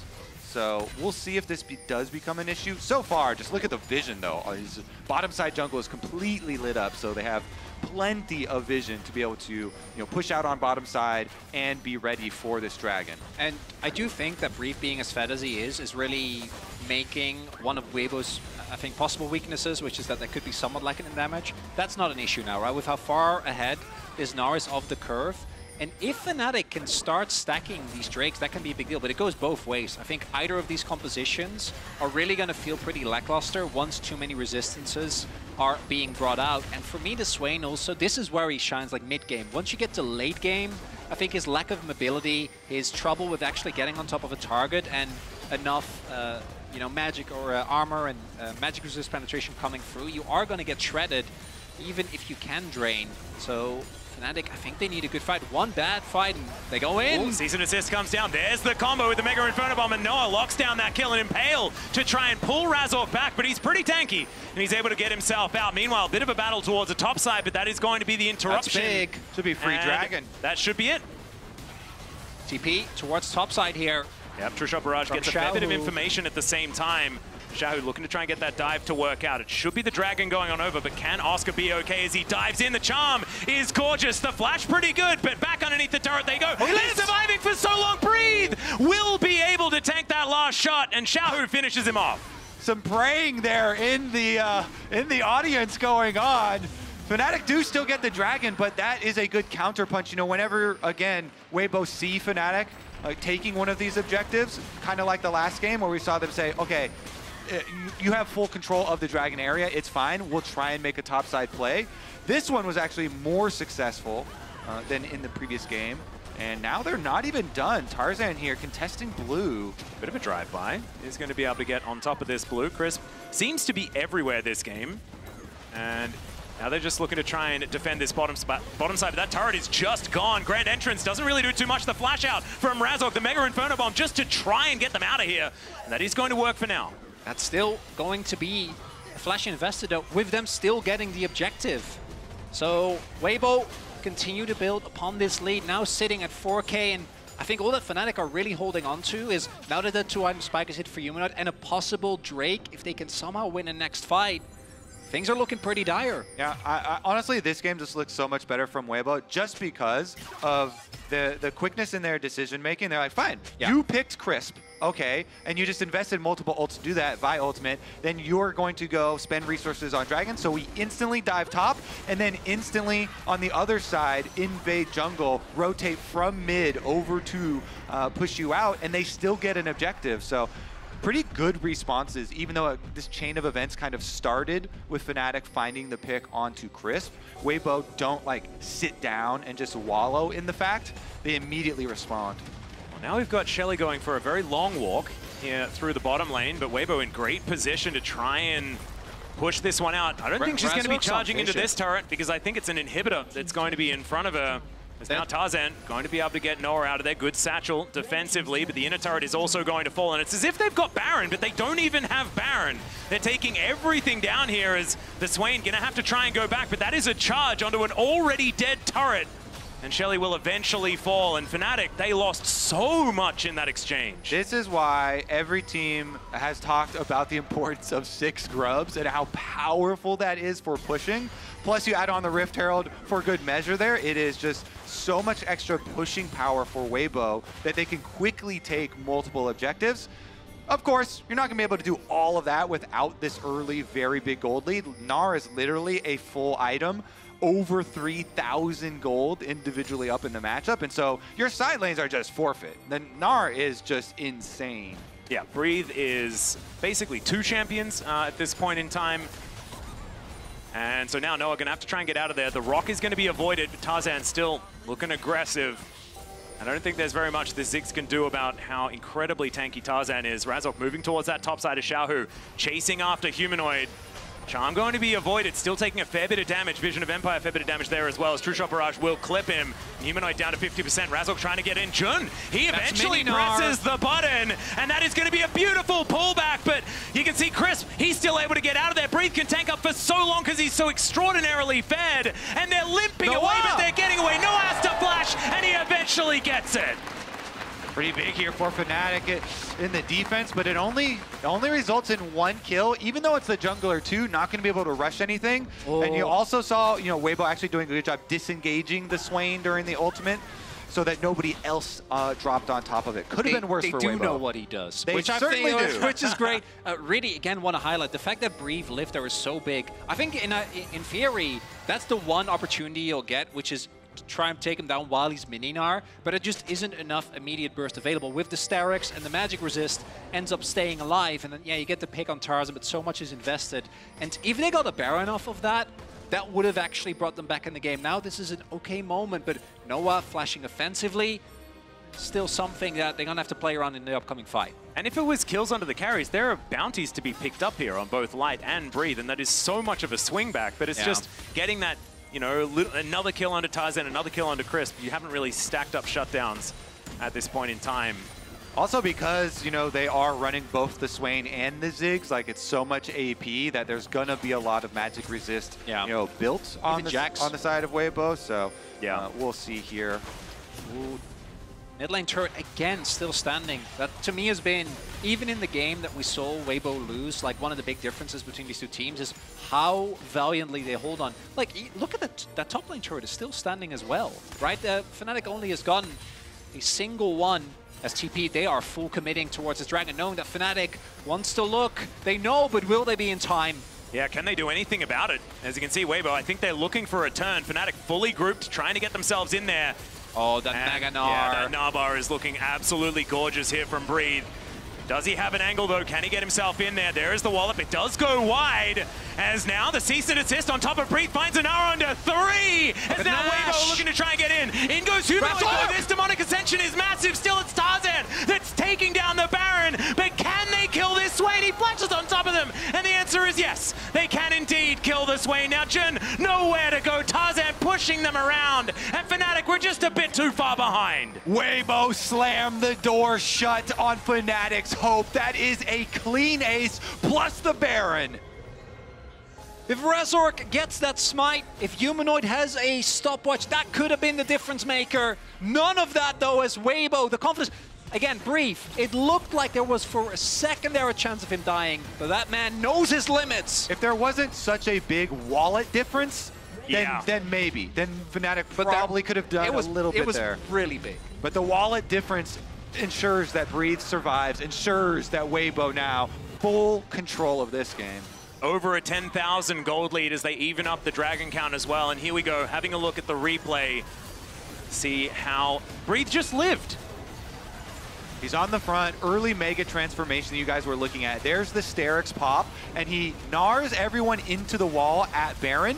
They get the flash out immediately. Oscar then has the flash out as well. But here's where it got dicey. Razor queued back in. Yeah, queued back in, was there for the smite. Just a tiny bit early on it. The damage had been stopped expertly there.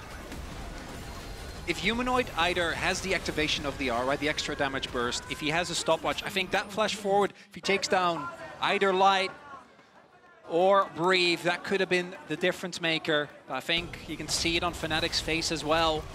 10k gold deficit now. Baron here for Weibo. They already opened the base like, what, 5-6 minutes ago for the bot side push. Well, now these inhibitors are still standing for the minute. There might be another fight, but look at this raid boss making his way forward. This Gnar is more than mega. We need another word. Giga Gnar. Giga Gnar, there we go. It's beautiful.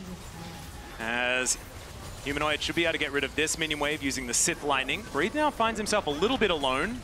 I'm trying to do the math. I'm trying to figure out whether 5 members of Fnatic are enough to deal with it. And I think we've got enough tape to say that maybe that is debatable.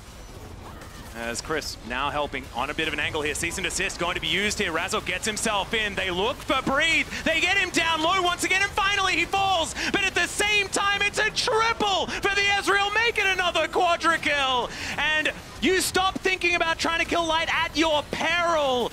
As 4 lying on the floor in an instant, and Xiaohu just trying to keep Noah out of there. These Nexus turrets are next on the menu, and Weibo Gaming will keep themselves alive here in the Swiss stage, and unfortunately we have to say goodbye to Fnatic.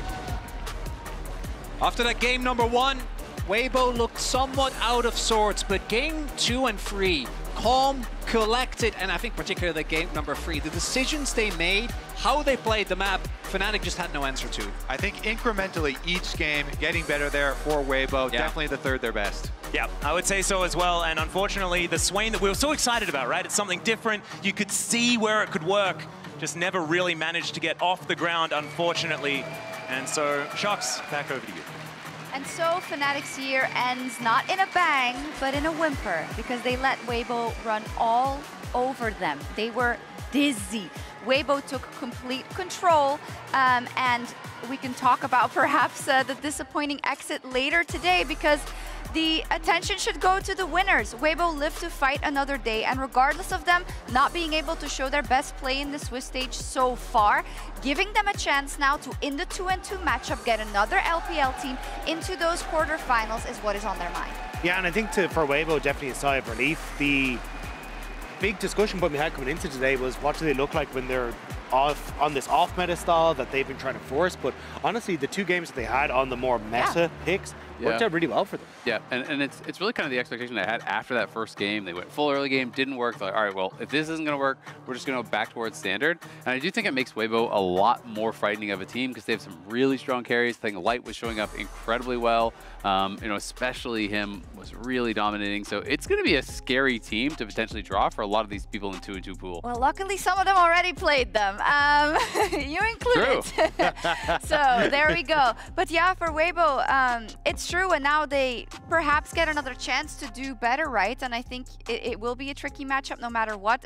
Might we also say, we saw this in 2023, and it went exactly the same way. Fnatic won game 1. They lost the 2 thereafter to Weibo. So Xiaohu kind of channeling that same energy. Yeah, but I think Breathe channeling some of that energy. Yeah. This guy was absolutely incredible. I think this is a guy who gets a lot of flack on Weibo as well, as he has had some missteps, but definitely I think he had a great game on the Gnar, being able to take over in side lanes, and I do think a lot of that was Fnatic kind of fumbling the ball when it came to lane assignments and that, but Breathe gobbled up everything and just showed him what he's worth. I mean, the reality is in League of Legends, when someone gets way ahead, it can be part of one and part of the other, right? It's like if someone makes a mistake, you have to be able to capitalize on it, and I think that, yeah, Fnatic did kind of fail on how they were moving on the map, and I think they were too willing to just give over objectives instead of trading, especially when they were playing triple TP, but I think Weibo did play the map really well. We're able to utilize Gnar to get really big advantages, and then we saw how it paid off in that final fight where he was 4,000 gold ahead. You just couldn't burst him down. It's that other side of the coin, right? You say maybe you should try something different, but then you see when you're out of sorts, when the game states aren't the ones that you know usually, how it can completely go out of line as well. I think there's two sides to the coin. There totally is. And I mean, I think Swain is actually going to be a really good pick if people bring it out in this tournament. I just didn't like it in this draft because I think, you know, when we see these comps that are like 4 melees and then a Kai'Sa, it could have worked there. It could have, but it didn't. And it is exit for Fnatic and another day to fight for Xiaohu in the Verizon post-game interview. It is the end of the road for Fnatic, but Weibo Gaming just saved the world's run with this victory. And I have Xiaohu and Wendy with me to talk about this one. Ni hao, and thank you so much for joining me. First question about the last game, R5 Swain from Humanoid. What did you think about this champion in this specific draft? 那首先恭喜你们获得本场比赛的胜利，但是首先还是要问到的是最后一局的一些英雄选择。对面也是在5手给中路的 Humanoid 的选手选下了斯维因这个英雄，想问一下当时的一些反应会是怎样的呢？其实，在训练赛的时候碰到过狐狸跟斯维因这个对决吧，然后也是知道该怎么打的。So to be honest, we have faced against like Swain and Ahri this kind of matchup for the main lane, so we kind of know like how to handle with this champion on stage. And a lot of people were surprised that Fnatic chose to stay red side for this game 3. Did you think the same way? Was it surprising for you to play the last game on blue side? 那其实也有一些人可能会觉得 Fnatic 他们在第3局主动选择了红色方的这一举动会有一点点出人意料，所以说在你们的看来是怎么样的呢？会不会有一点点小小的惊讶？对，因为其实我们第3盘下台确实一直在讨论红色方的 BP， 然后对面突然选蓝，也导致我们没有讨论蓝色方 BP 的时间了啊。Yeah, definitely. We are also super surprised about this. It's kind of out of our expectation because, to be honest, before the game number 3, we have already like decided what ban pick we're going to choose in the right side already. So suddenly we noticed the opponents seem to have chosen the right side. We don't have much time to consider what we like to pick in the blue side. Amazing adaptation from your side, and also the best way to save your world's run. I know that there's been a lot of criticism towards Weibo, towards you, Xiaohu. How do you reflect on your world's run so far and the improvements that we could see from you guys? 那其实，在今天的比赛结束之后，你们也是把队伍从淘汰的边缘救了回来嘛。但其实也知道你们这一路走过来是比较的艰难的，可能外界也会对你们，包括说对整个队伍有一些质疑的声音。所以说，你怎么看待你们在世界赛这一次的一个旅程呢？包括说，可能在未来有哪些部分还可以继续的成长和提高？我觉得这次世界赛我们之前可惜的局比较多吧，包括打竞技还有G2的时候，我们拿到大龙，但是没有顺利的结束掉比赛，然后就是针对后期的团战会多去改善一下吧。Yeah, definitely. I feel like in this world's journey, we left so many regrets on stage still. So, for example, for the game against G&G and G2, after we got the Baron, we didn't manage to just close up the game very cleanly. So, really need to make some improvements, maybe on the late game macro to help us to make a very good snowball. So, there are definitely some parts, some room we really need to have some growth. All right. Hopefully, you guys can showcase this tomorrow. Xie, thank you so much for the interview. Wendy, thank you so much for the translation. And that's all for us here. On this side of the stage, we'll be right back for Team Liquid versus GAM.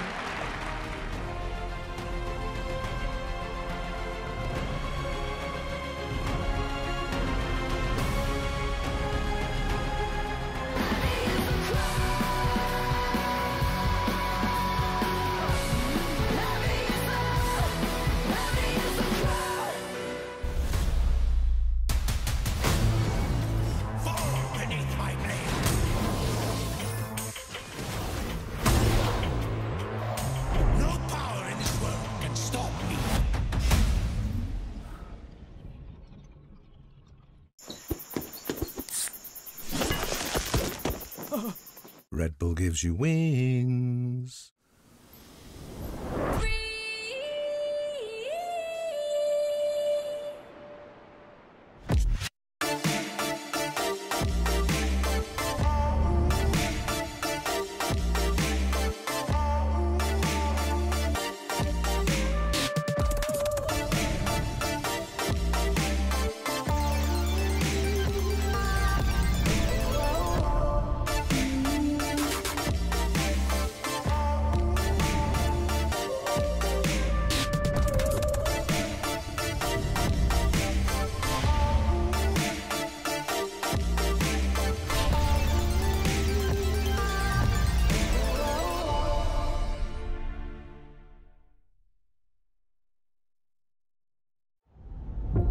在抵达那一刻之前，你能做的只有等待。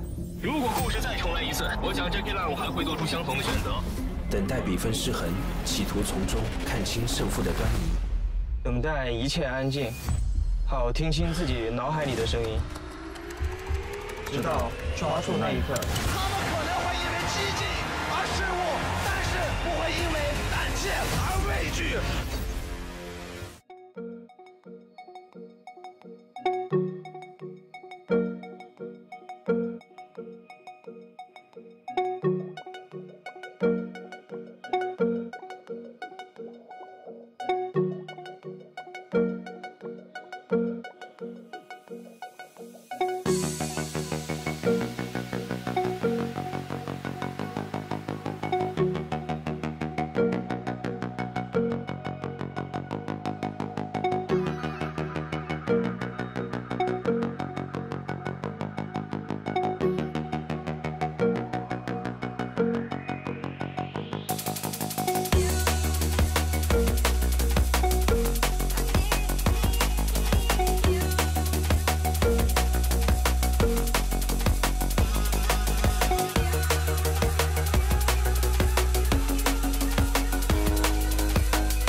In today's featured matchup presented by Mercedes-Benz, we have a battle between a newcomer and a veteran to the world stage. Levi led GAM to international prominence in 2017 and has been a pillar of the VCS ever since. Despite his and GAM's consistent international appearances, he has never made it to World's quarterfinals and is desperate to finally break the trend. Frescowi going in from an ulti. The turret's probably going to die before the TP even completes. They're going between worlds. Levi diving into the back. If they find Super, the game's going to be over right there. Cam just run him over. For Umpty, his debut at Worlds is about silencing the doubters and proving his nickname as the General on the international stage. He and Team Liquid failed to secure North America's first seed at Worlds after an undefeated summer, and now Umpty is hungry to prove that he is the LCS's king of the jungle. Weiser still somehow alive! Nico into the back line as Karaoke falls. Jinkado wants to get away, and Team Liquid will not allow it! Both of these junglers have shown they can dominate in their home regions, and now they must seize the last opportunity to surprise and outmaneuver their opponent on the world stage. Today, it's win or go home. It is the same position Team Liquid found themselves in last year, and he's not casting, guys. He's on the desk. But it would be okay if I was casting because I'm for sure not cursed. Okay. Right?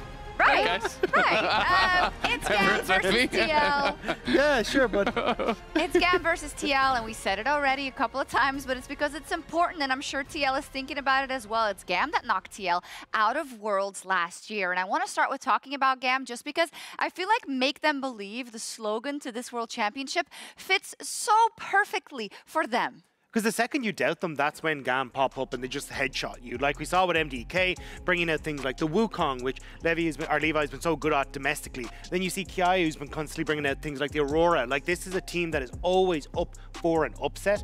And I think GAM as a region, or GAM representing the VCS, has really shown why the region is able to go for these hyper-aggressive plays, but also able to now enter into a new phase with a lot of macro that makes them so interesting. Hey, if they've beaten TL last year and they've beaten MDK, then it's not an upset anymore. If they beat TL also now, right? But we don't know going in, and the expectation I disagree. The expectation is, though, that for TL, it's all about, we've seen all these kind of puzzle pieces of what they are meant to show, and this is when it has to be shown. Well, and then this is the thing. Just because they beat TL before does not mean that TL would have these same expectations coming into this year. It's a completely different team. Not only did they change out Summit and Pioshik, obviously they have a different top side, but APA and Yon have developed massively beyond what they were last year. So I cannot overstate how much of a disappointment this would be for TL, for the LCS, for LCS fans, if they were to have the exact same result after all of the improvement you could see from them all year long and getting so close against multiple LPL teams. To fall here without taking down a big team would be considered a monumental disappointment for Team Liquid. Yeah, because this TL is built to take down the LPL teams and the LCK teams ideally, right? And I feel like they really want a chance to show that again, but then they have to stay alive another day, Dagda. We know that those ghosts, those demons, they can plague people. I know it. Do you have the same faith Zale has? I definitely do. I think TL have shown a heap at Worlds here where they are able to contend with the top dogs. So many of those games, they were in leads. It was just that last fumble where I don't think GAM is a team that will be able to find purchase in situations like that in the same way some of the top LPL or LCK teams can. I feel like this is a 2-0 to the LCS, but as I said, you can never underestimate GAM. You never know. I knew I liked this guy. Hey, look, G2 thinks I'm cursed. Maybe we're just too powerful together. No. We're not. The double curse, it's a double negative, so it becomes a positive. Yeah, okay. Am I not also a cursor? I don't know. It was a perfect end slate, but we couldn't. They weren't walking in yet. Oh, so give me another nugget, Azale. Well, I mean, for TL, one thing I would like to talk about is, as far as things that have gone really well for them, is Yon. I really want to highlight him because I was very critical of how he played at Worlds last year. You know, he really was not someone who showed up. He wasn't having a big impact on games. This time, he has been stepping up, and even when the team is playing poorly around him, he's been a difference maker. You know, when I looked at Pain that series, I actually think it was the worst games that TL played, even though it was the games that they won. But it was Yon that kind of saved them from some pretty bad decisions. You know, they had that one game where they actually traded. They went and got Baron, but they gave up Soul. And Yon was the only thing that really won that game for them with a really big hero fight over by enemy blue buff. So it's just been cool to see his development because you want these players who are putting in the work to get that reward. And he's one of those who I think we're actually getting to see that. Absolutely. It's a bit of a mismatch. I feel like we're not as confident in kind of the mid and the bot lane for GAM, where we are very confident about their top side. And as you say, the bot side could really be a boon for Team Liquid. The grudge match is on. The best litmus test you could hope for to see if your improvements will pay off. Thank you so much, Shocks, and it is now time for our second series of the night. TL versus GAM. Fist bumps coming through here as both teams raring and ready to go. See who's going to be able to take it, whether it's going to be GAM once again like what happened in the past, or whether this time it's going to be Team Liquid that's able to eliminate their demons. Yeah, so many things are different this time around. To set the stage, this Team Liquid team, with as much hype as they have had behind them this year, all of it was generated this year. It was not in place last year when those games were played at Worlds, and it didn't even actually start until spring playoffs in the LCS. Team Liquid started spring as a middle-of-the-pack LCS team. It wasn't until in playoffs, Yon and APA really started stepping up. They started fighting more. They've done a lot of interviews Umpty in particular also talking about the team deciding to be more aggressive, the team deciding to track enemy jungle and use that to open up possibilities for their laners to really express themselves.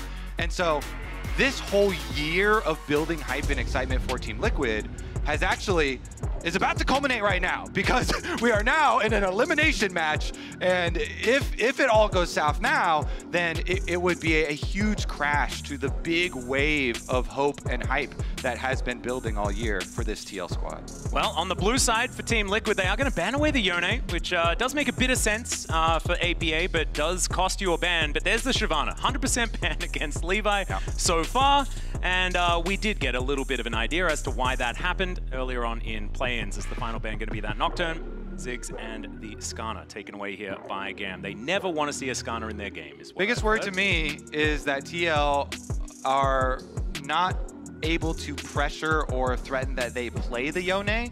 We may see this become a problem as the tournament goes on, or as, you know, this series draft comes on, but critical that they steal away this Aurora, take it away from Kiaya, because he's already proved that he has put the time in on this champion. He is a master of this champion. That being said, Kiaya is still very threatening on every other pick. You know, the Jax and the Rumble, also very big ones for him, and he does get the Jax. As the Ashe is locked in, Jax should be self-explanatory. At this point, we'll see what the actual matchup is going to be. Is of course still the potential here for TL to swap the Aurora to either solo lane.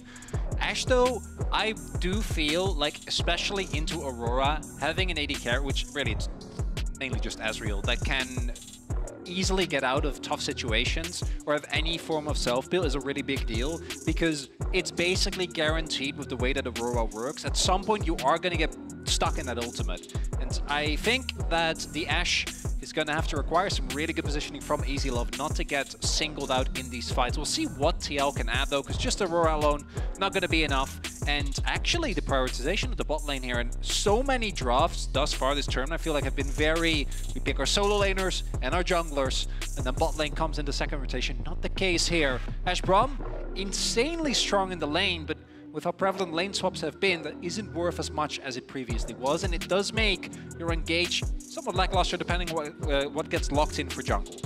It's quite interesting because I definitely agree with looking for a lot of utility from the bottom lane from GAM, because usually it's Levi and Kiaya as the big carries here. Ashe lane's generally looking to win lane, but into TL, where they love to play around bottom lane, CoreJJ and Yan love to be very aggressive. Want to see if the focus still remains there. Yeah, I'm feeling a little bit worried. But one thing I do like about TL and what they have right now is the ambiguity, right? We know that you can put Aurora in a bunch of different places. They've locked down that bottom lane to make sure that that's just a strong one with a lot of engage, fits into a lot of archetypes. So I do feel like Umpty's pick, as well as what Impact or APA are going to be playing in the end, is something that could be sort of all over the place for these guys, as they're still thinking about their first ban for this second round. Cassante already taken away from Impact, and that is GAM sort of reading that this Aurora could be going all over the place. I feel like this is warranted given how it's been so far, and obviously Jax means that Kiaya already has his matchup. Him and Levi have been the main characters of GAM. I think we're going to go 4 for 5 on the jungle bans here. Wouldn't be surprised as that Wukong also taken away. Yeah, I mean, we're kind of going down the Levi priority list. Shyvana, Nocturne, and Wukong are all 3 some of his most famous and prioritized champions. See if they actually want to, you know, throw another jungle ban, or if they feel like that is enough, and now we can look at solo lanes here. You could just get rid of Vi as well and just say in for a penny, in for a pound, something like that. See what Team Liquid are going to do. It is going to be the Sylas removed, and he's not going to have to deal with that one in the mid lane. EasyLove, what is it going to be locking away here?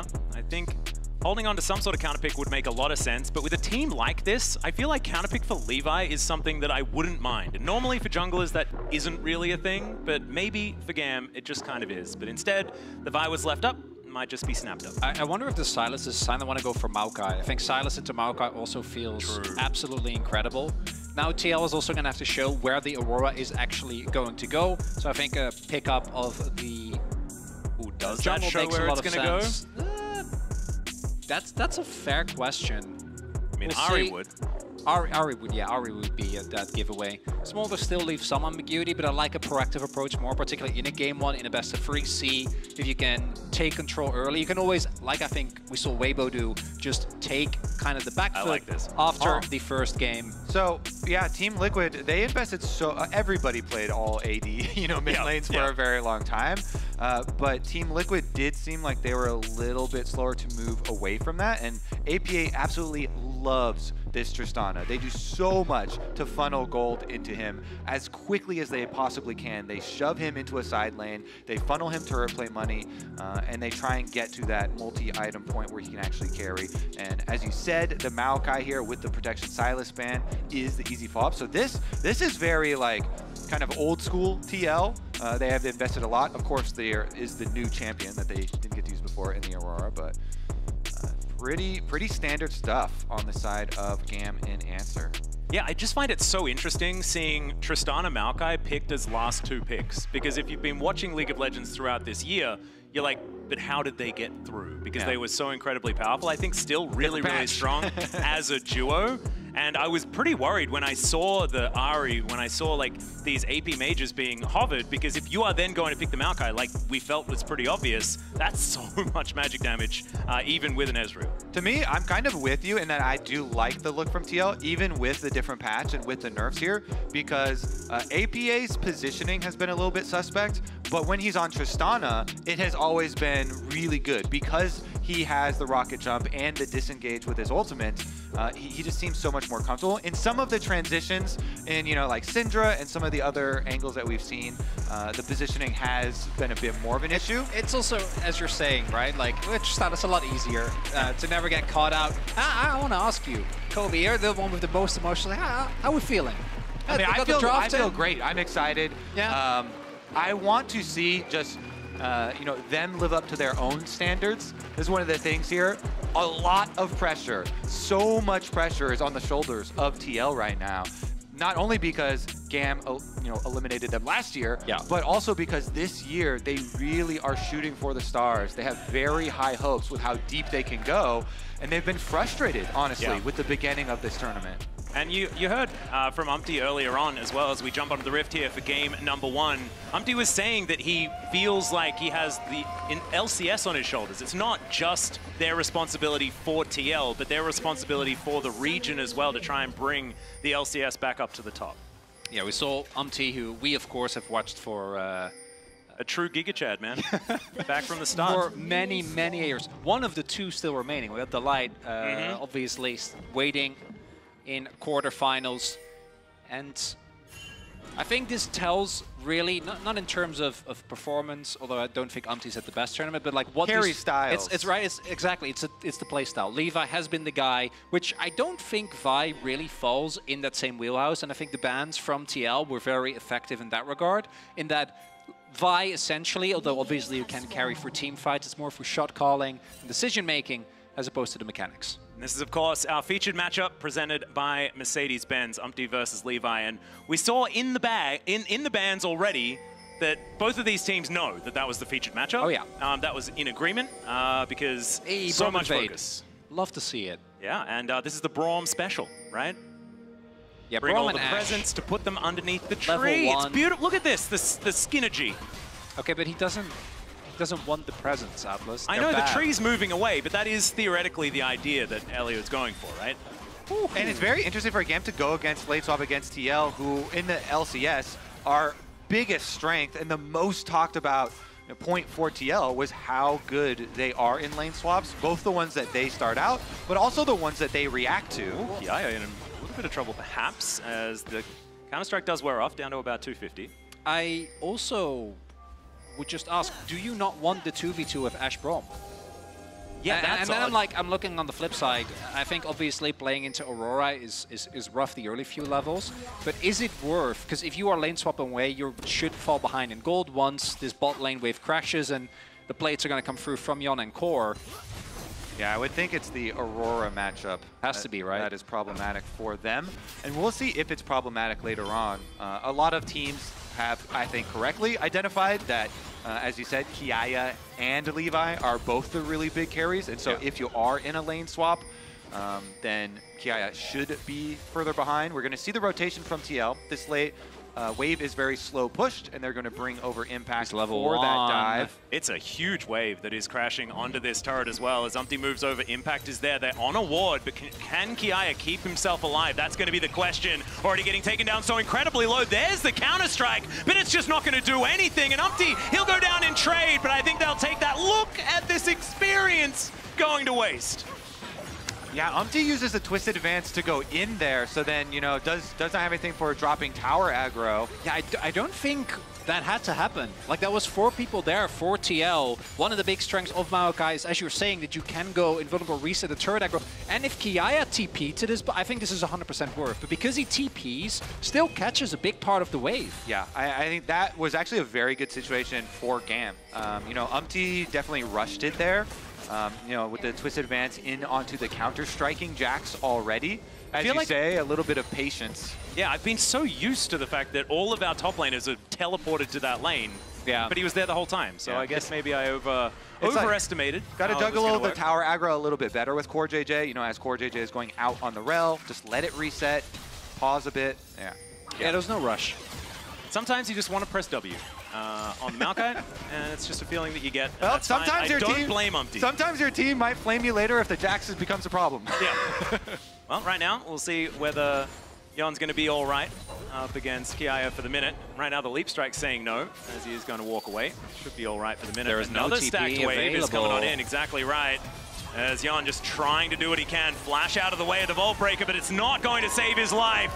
As Levi happily tanks up the turret, and that's a better dive this time around. That is a way better dive. The tower is also killing off the cannon minion. They're losing a bunch there. Impact is running down to try and salvage some of it, but that is so much better. GAM here. Well, they also, you can see as well, GAM with the emotes, like they're like, you can't dive us. Like, you're not going to get in the wave, and with Sums, you can't dive Ash Brom. And I want to stress how sick this is from GAM, because TL have been touted as the lane swap and macro kings of NA, and GAM just fly in the face of all of that here. Oh, Emo does see QuarJJ, doesn't know about Umpty, but shouldn't matter. Yep, I think they know that there might be a ward there. You can see the sweeper is immediately activated here as Core does get rid of that ward. Levi over to the side as well, and so great defensive play here from GAM so far. As QIA going in on top of Impact, who does just bounce himself away. Not Stealth, gonna be able to man. do too much more. That's a heck of a thing. I'm glad it's only been one Twitch so far. Really saw in that game, I think, what it can feel like. And I do think the nerfs for Aurora have kind of helped out. I remember the first time we saw her. Yeah, and that didn't look okay at all. Didn't look very fun for the opposing AD carry. Big, though, here from GAM to start off with, again, a 2-kill lead on one of their 2 biggest carries. And in this setup, Levi still going to obviously be one of the big points of the composition, but can't carry the same way you can with Wukong, you can with Nocturne. So QIA already having a lead on this Jax is a really big deal. One thing I do want to say for Team Liquid is that TL have a lot of ways to deal with a Jax trying to come in. Bramble Smash, fantastic, but Buster Shot is one of the best anti-Jax abilities in the game. As soon as that Counter-Strike does come in, you just boop him away, and it doesn't really do too much. But that is in team fights later on. And so far in this early game, the Jax being put in such a great position means that his ability to flank in team fights not quite as relevant, because he'll just probably mow through all your turrets. Yeah. That being said, how much content have we made around GAM upsetting what are supposed to be major region favorites against them? GAM are legendary for that. Let's see. Wait a second. Yeah, Elio could be in a little bit of trouble here. He's got a battle on both fronts. Elio just going to get smacked into the wall, and he's not going to be going anywhere. Is APA going to survive? The answer is yes. On about 100 health is now Easy Love just trying to get rid of Umpty, but he's pretty tanky as this Christmas tree. Meanwhile, on the other side of it, QIA trying to get that dive to work as Impact in melee range with Levi, and he holds them off. Last time, the dive looked a lot better for GAM. This headshot! What game are we playing? I was about to say, good trade for TL. They brought that gold lead a lot closer, but with that pick, Easy Love keeping it in favor of GAM. Easy Love with the easy arrow. able to snipe him on the recall, gets the extra kill here. The blind as and well? It really messes up the timing there for Tristana. Now APA walking back now. Actually, it's not very quickly shoved. So. Oh yeah, Core actually caught the wave. Yeah. So very well done by him. Otherwise, this would have definitely been gone. Yeah. Cannon still goes down though, and still a big one once again here for GAM to keep their lead. Working out so far, but as far as gold is concerned, still under 1,000. Nothing really game-breaking just yet. As Core walking over a ward, making his way back towards this mid lane. Possibly dangerous, but the Winter's Bite is not going to connect. GAM are just going to back away, look to catch this one as it heads closer towards their turret. APA splitting on towards that top side, and Impact will make his way back to the lane, but did have to expend Flash trying to deal with that dive, and so possibly could be a revisit angle. With Chemtech Drake already out of the rotation, you have a really high odds of getting a really good soul. So I think getting early Drakes is big. On the same occasion for TL though, getting a Tristana with 6 grubs is something that we've seen for, I assume, everywhere for the entirety of summer. Yep. Just makes your side lane threat really obnoxious to deal with. Tristana already has so much turret killer power between her E, which allows you to put the bomb on, and then with the Q you get a lot of extra attack speed as well. Does dash away. Yeah, but Kia still catches him there just a little bit. The Grandmaster Smite comes in. Umpty in great position here as they're trying to get damage down. Twisted Advance comes in. Bramble Smash just to get rid of him. And they saw Levi. They back away. I think it was the right call. Yeah, Kia here on the Jax with his level lead over Impact. Very big wave in front of him, though. That Impact will be to catch a little bit back up there. But again, always worried about what Kia can do. Flash available on the Jax as well. And with topside pushing, 2 lanes of pressure there for GAM. Turret plate money achieved as well here for Easy Love. Very nice, smooth opening for him as well. Yep, looking very clean. I do like it though, APA on basically AD Ziggs. You know, towards this late game, it could certainly be a story of APA just moving into these lanes as, oh dear, cease and desist comes in, and yes, he's going to cease and desist, being alive on the map. That duo right there going to be on screen a lot. Levi and Kiaya punish Impact with no flash. They get another kill here for the Jax. 3 kills for Kiaya on the Jax. They initiated the lane swap, and he's getting rich. And APA teleporting in for 2 caster minions as well. And so, of course, you know, Kiaya could have possibly pushed in another wave and really caused a lot of damage, but they're forcing these summoners over and over again. Yeah, we'll see if Kiaya actually goes for the teleport. When you're playing Jax, and even though I do agree with you, I think Tristana can keep her distance, but if Tristana is using resources to deal with the Jax, that's still a win for you. Like trying to playing into many auto attackers and an Aurora that is so far behind, I think Kiaya is in a really good spot of strength here, as long as he doesn't extend into the CC for TL. That's something that we haven't seen yet. When it comes to the 5v5, I think the GAM comp is still good, but it does feel like it's very reliant on Levi goes in, you hit the shockwave, and you go from there. As the setup pretty tough here on this top side play. Yeah, I mean, I just feel like Kiaya, when you're watching GAM, is always the most consistent player and always such a threat. He's just, even in games that they lose, he's able to do so much to get them, you know, openings in it. And this game, he is the biggest gold lead, and the Jax will be able to apply some split push pressure. So TL, here we go though. Yeah, Emo is moving his way over. Impact will get here at the same time, and so Levi just going to back away, but doesn't have to expend too much, as we can see. So GAM still staying in it and staying ahead by about 1.5. TL's usual game plan is to get down these outer turrets very quickly by rotating the Tristana or that type of champion for APA into the side lane, and they try and keep APA side laning for a long time till he can get to multiple items, and then try and use that gold lead, that funneled gold, very effectively in the team fights. So this time around, there's some critical mechanics that we're going to have to see pulled off.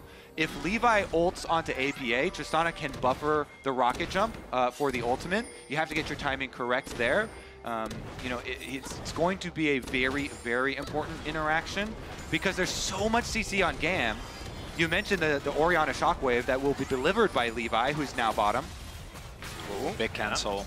QuarJJ moving forward. Kiaya probably just going to be clearing up this wave, but that is a cease and desist, and QuarJJ picks up the shield. Crashdown is good, But will he have to flash here to try and get himself out of the way? The Buster Shot just to protect him. Emo's on his way. Yeah, he's not out of the woods just yet. Shattering Strike goes wide, and now it's going to be APA that's the target. Levi is so dangerous. That Shockwave was absolutely sick. And APA not long for the world. There's the Vault Breaker. The flash going to be used. But Emo comes in. And Levi, there's a reason why everyone fears this top jungle. That flash from Levi, setting up for the play from Emo.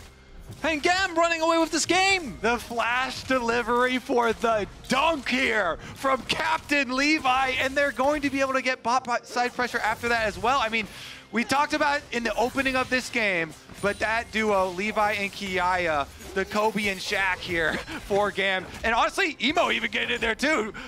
With Emo with the assist, passes him the ball for the big dunk, but he just finds Core JJ right here, and Levi says, great. I will immediately run him down. Crucial here is that Aftershock falls off very early, so Core isn't actually that tanky. Rel's also relying on CCing multiple people. That doesn't happen. I'm kind of wondering, I think APA might have had an angle here to actually get out, but by the time that Emo arrives, never getting away from there. Beautiful flash from Levi. And they invest so much, but it's 100% worth, right? Like, it's a worthwhile investment. You get the bot side turret. I think these faces really tell it all. Yeah. And Levi was already ahead, already had his Sundered Sky there. You know, you saw the animation on the auto attack from the Vi, so really pushing forward. And then here you see it, he just hovers on Kiaya. Kiaya mining up extra gold off of all these turret plates. His Trinity Force is done. Gam here moving in now to take away the Rift Herald as well, which will go a long way towards these towers. Yeah, so should be able to use that to try and help break down perhaps this mid-outer turret, something like that, try and open up the map. Of course, a little bit harder for Ajax to get towards that particular one. And 3,000 gold. That's what we're approaching here for Gam. Almost all of that money is into Kiaya and Levi. Kiaya especially because he's been in these side lanes getting all of this solo gold. And with our MasterCard lane economy snapshot, we're seeing that, yeah, we're a bit top skewed, but I think if you're a Gam fan, you're very happy about that, as Levi looking for a little bit more here, but Impact pretty slippery. He's able to get himself out, gives Levi the thumbs up. Hold on. Yeah, Nature's Grasp does come on through. Emo going to avoid that CC. The arrow is going to sail by majestically, but otherwise not do anything at all. But Kiaya teleporting in, that is a reason to leave. And APA going to press that rocket jump button, get himself out of there. Feels like one of the first wins that TL have got. It's a minor one, you get a teleport, but it buys you a little bit of time. But I again want to highlight, like, this is a Levi that was heavily targeted in drafts. And he still is having an incredible impact on this game. Very clearly, we saw there with that flash mechanically, has hit all his Qs so far. Looking clean on the Vi. I think TL still have a lot of team fighting power. I think Maokai and Rel in a team fight scenario, you can never underestimate, especially with Impact being on that Aurora as well. Like, you kind of set up a fish in a barrel situation. But with Gam so far ahead on particularly Kiaya, who I think matches up really well into both of the solo laners of TL, it's very, very hard to play out. All right, we got to see what the team fight from Team Liquid will look like. They have the extra shield from the Lockets built by Umpty, looking at utility there. And everybody at least has their first items, but the Gam members are so far ahead, especially the top side. Kiaya, it's going in. Yeah, he's just going to get jumped on. I'm not sure about that one. Twisted Advance does come on through his Impact. He turns up at the same time. He's between worlds and teleports out. And the turret will fall down. A lot of teleports invested as Levi. He was thinking about it, wanted to press that R button, but felt like it was maybe a bit too dangerous. Bit of damage here from Yon, can get himself over the wall pretty comfortably. And TL will back away. Man, after such a great early start here from Gam, it feels like TL are playing the defense a lot better now.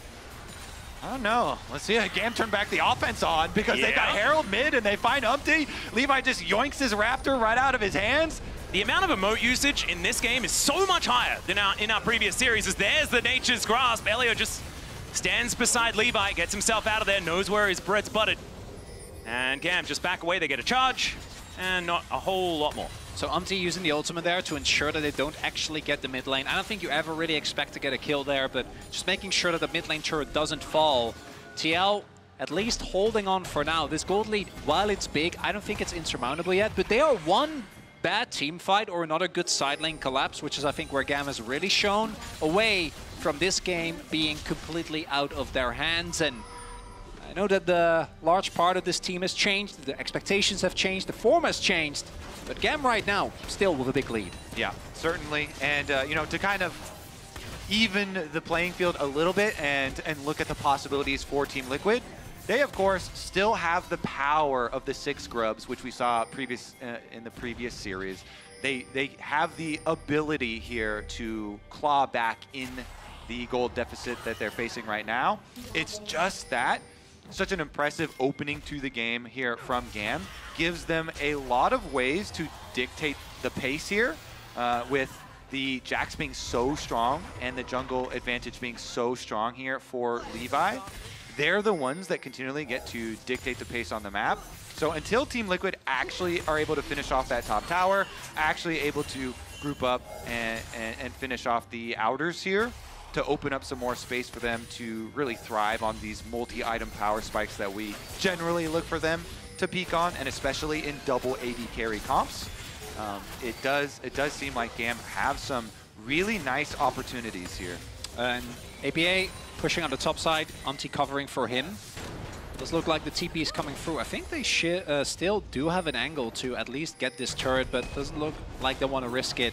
They don't have a lot of deep vision, right? Umpty's there, but they don't know if a bigger collapse is coming. And in 45 seconds, Drake is spawning. It's Ocean again. We're getting a lot of Oceans. Where are my Cloud Drakes? Have we not? Oh no, we've only got Oceans. Was it Infernal leading out of plans and stuff? We had a lot of Infernals. Yeah, there were definitely a lot of... Okay, we got a lot of TL members up towards Kiaya, but yeah.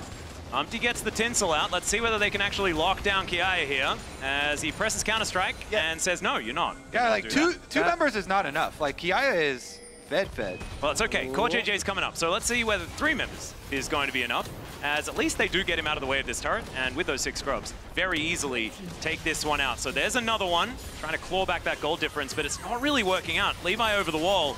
They're going to answer with this outer in the mid lane, and GAM just seem to be trading up every single time. But I do think that was a necessary, force by TL. Yeah, they had to invest in Maokai ult to make sure they could trade towers. But like you're saying, if GAM keep moving forward and trading up without your responses, then it would look even worse. Imagine the world where Kiai actually was just able to stay on top side, and then the rest of the team also still got mid tower plus Dragon. TL are trying to work something out. Yeah, this honestly, like, with 6 scrubs, this is certainly possible, but with Elio moving up, the Dragon being taken down very, very quickly, it's not going to be secured on this wave. Still, it does feel like with the slowing down of the pace of this game, it works in TL's favor. I think the more they stay out of the mud, the better things are going to go for the North American squad. But as you can see, the win probability powered by AWS still looking pretty in favor of GAM at this point. Going to need to be a turnaround. It's going to need to be a good fight or a good outthink as far as getting all of these players into the right lanes to pick up this gold as Impact. Moving in, Levi just going to push him out of there. They didn't know that he was around. They can lock him down. Yeah, see whether they can find him there as between worlds goes the Aurora. The arrow's going to go wide and Impact. He's so strong! What the heck is going on here? The Nature's Grasp doesn't work. He just grabs it in a 1 versus 3 and keeps himself alive. 2 items, buddy. Flashing over the wall is Easy Love. APA just taking all of these arrows. Easy Love completes the kill there. And now Elio's starting up yet another fight. The rest of TL, they just want out. The power of gold. 2 items. 2 items for Levi. The Sterix pops. He just brute force. They're not even done. Yep, they're going back in. Pulled back by the Shockwave, and QuartJJ's wiped out. GAM now looking for this inner turret towards the bottom side, and this may have just been the back-breaking play. Atlas, you said TL, they got to try and play a clean game, right? Don't get down, don't get dragged in any fights, and they see Levi, and they're like, hey, isn't he too... No, he's not too deep. This is an incredibly strong Vi, and the response is immediate as well here from GAM. GAM walks up and says, hey, TL, remember me from high school? Levi and Kiaya. Honestly, really big props to Emo as well, because Emo does not get a lot of credit on this team. And the Orianna and the Shockwaves are going to be a very big part of how they finish this game off. But the rest of the team, I mean, you see Easy Love flashing forward on the Ashe for the chases here. Kiaya, now his turn. Yeah, flash is over and Impact just going to be taken down, bonked on the head with a lamppost. Kiaya will continue his push. This is a stomp. It is. It's. I feel like we've ran out of ways to talk about TL staying in the game. They're kind of gone. It really was already kind of on thin ice, but now that the ice is gone, right? Like this is just a lake.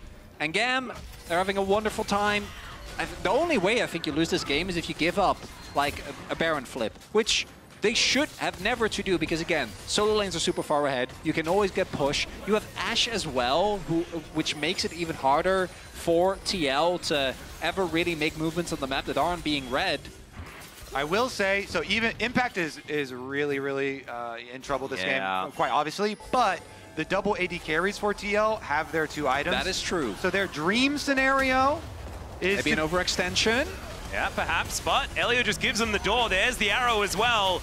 It's Umpty tanking up a whole lot as True Shot Barrage will sail through. Only hits onto one. Umpty surviving. Sap Sip are going to be working out in between worlds. There's the shutdown, the double kill for Impact. He's trying to get out of there, but already he's traded up as now APA just shooting Levi. There's the shutdown, and it's another kill. This one going over to Jan, and that one worked out so much better for TL. The dream scenario becomes a bit of a reality. That's a little taste there. That's a little bit of extra money. 3 kills for the side of Team Liquid. They would love to be able to get an objective bounty, but there's no objectives that are easy for them to take. So even after getting the extra kills here, it is still GAM that get to push out the minion waves. And Kiai even going to be able to touch this turret. Let's see if Umpty can keep him there long enough for APA. Deep. APA is walking from base and CoreJJ flanking over. Yep, he's still very, very scary as CoreJJ moving in. There is not a lot of damage in this area, but APA needs to get here. They want to try and take him out, but he just walks his way out of there. Yeah, fair enough. Understandable there as well. And oh, man, let's go back to this fight here, because I've got something we need to talk about as well, Chronicler, but let's let Kobe take us through what happened.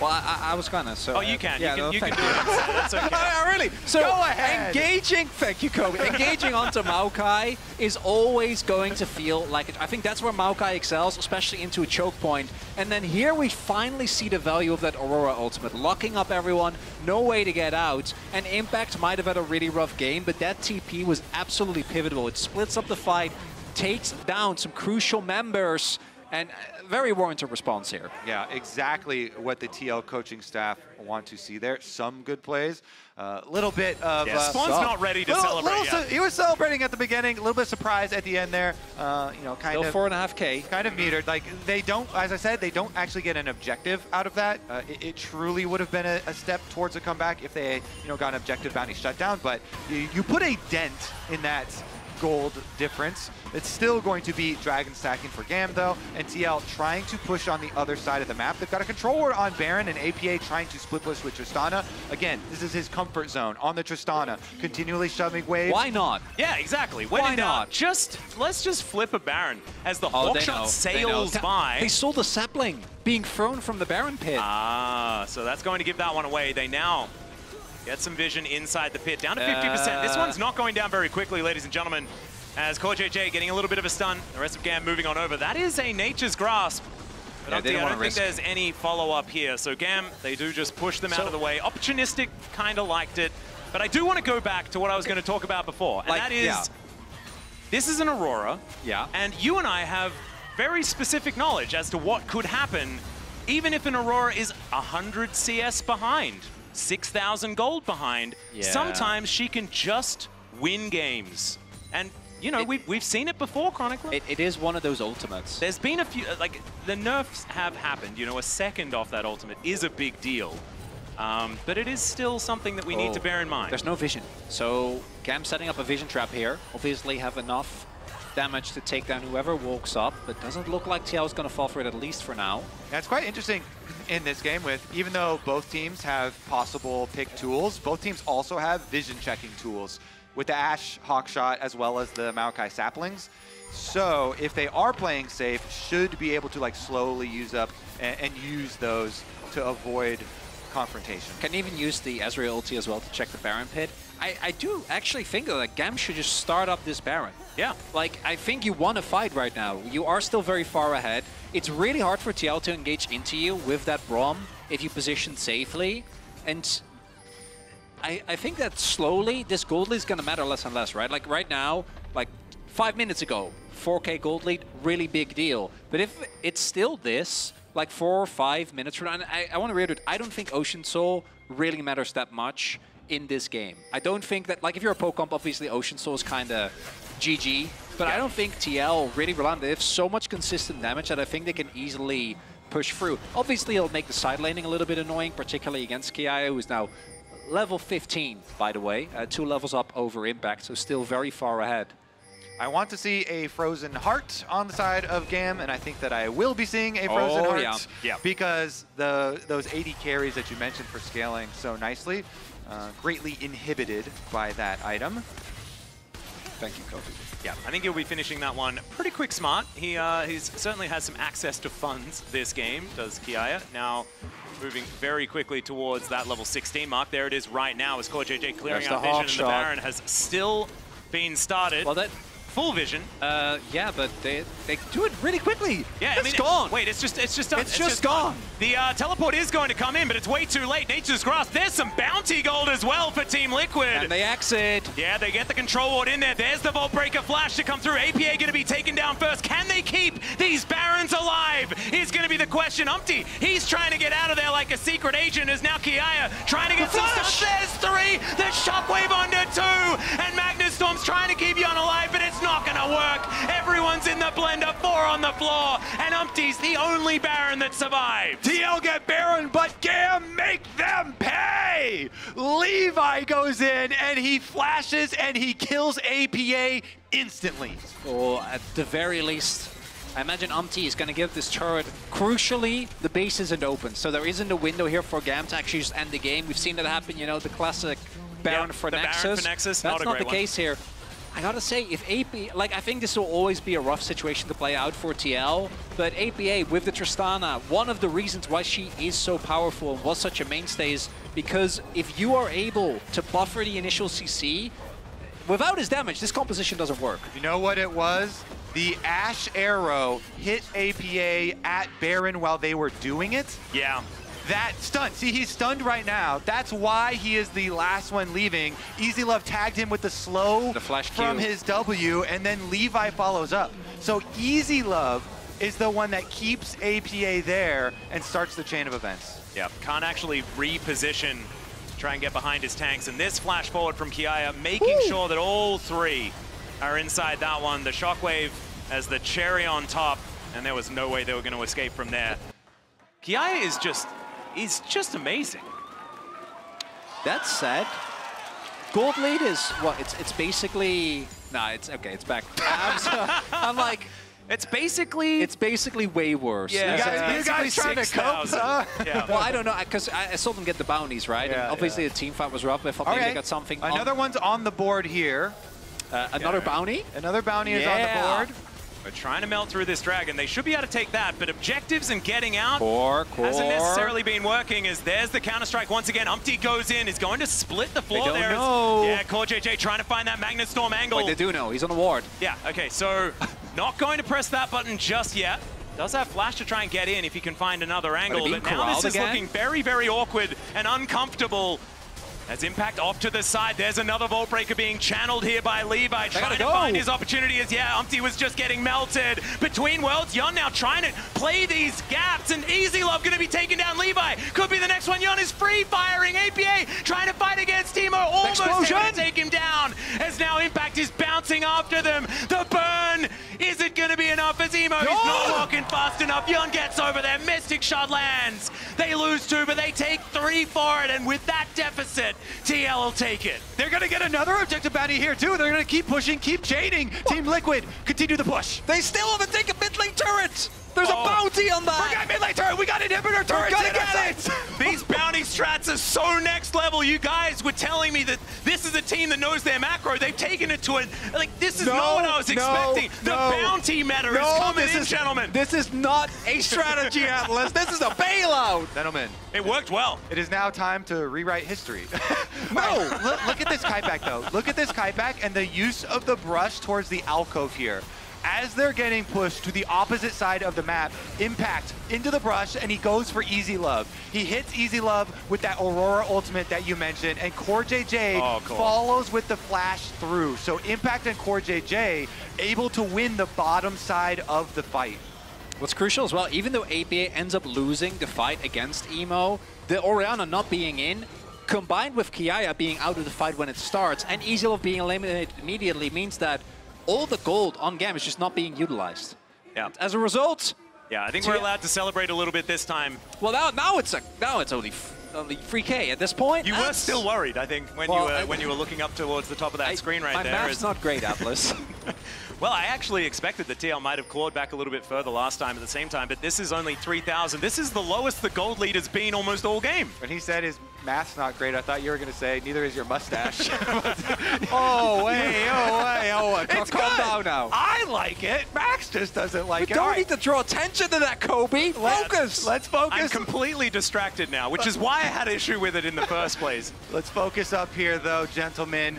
Levi continues to take away the rest of the jungle, and we are only 1 minute away from the Baron. Team Liquid have fought their way, clawed their way back into this game where they have their double AD carries, one of the comps that they are very comfortable with. And you saw Impact with the Aurora, you guys even mentioned, just the power of the ultimate does a whole lot. He had the follow-up burst damage there to take down Easy Love and open up an area of safety there for Team Liquid. So now as they push forward, you know that Yon and APA are very comfortable in this situation. Yeah, absolutely. And there's a 60 CS lead on Yon as well, so he's feeling very, very strong. And it's third item Shadow Flame. And a lot of the times it'd be like, third item Shadow Flame, that's crazy. But there's no magic resist being built by Gam at all. There's one little trap.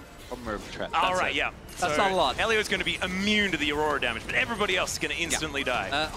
If we look at the item finishes for Gam, I think Emo needs to get his Death Cap. That's a really big one. He does have Teleport available. I don't know if he caught it on this wave. He's looking to back. Death Cap is such an insane spike. Gonna make that relatively close 1v1 between him and APA not feel close at all. But there is a TP. Death Cap is done here for Emo. And he has a lot of great ball delivery systems. As TL says, why not again? Yeah, I mean, if in doubt, just start Baron. And that's going to be hawk-shotted, so everyone knows what's going on. Hoax landing, TP's forced. Yeah, CoreJJ trying to stay in the fog of war as well. And so the teleport being used, is that going to be enough for TL?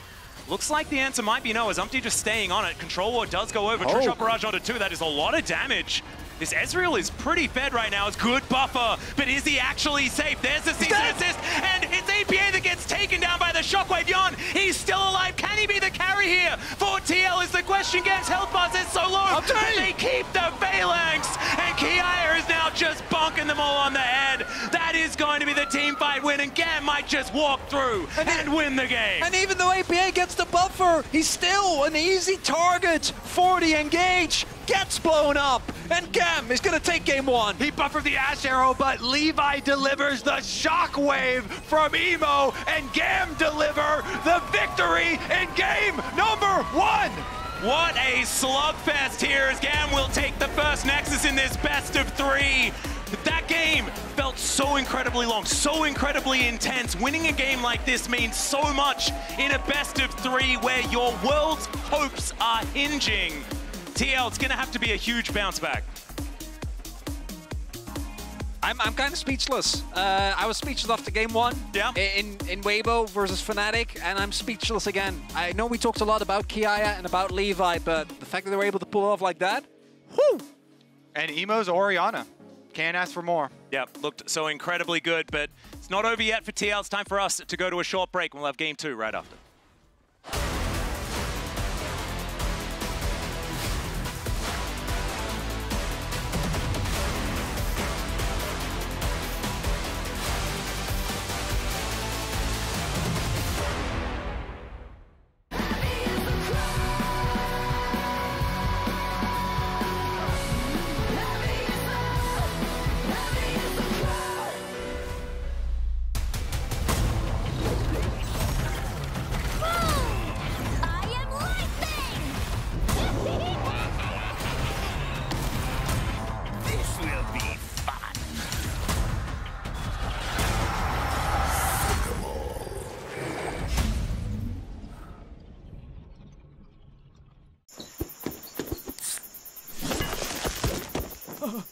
Red Bull gives you wings.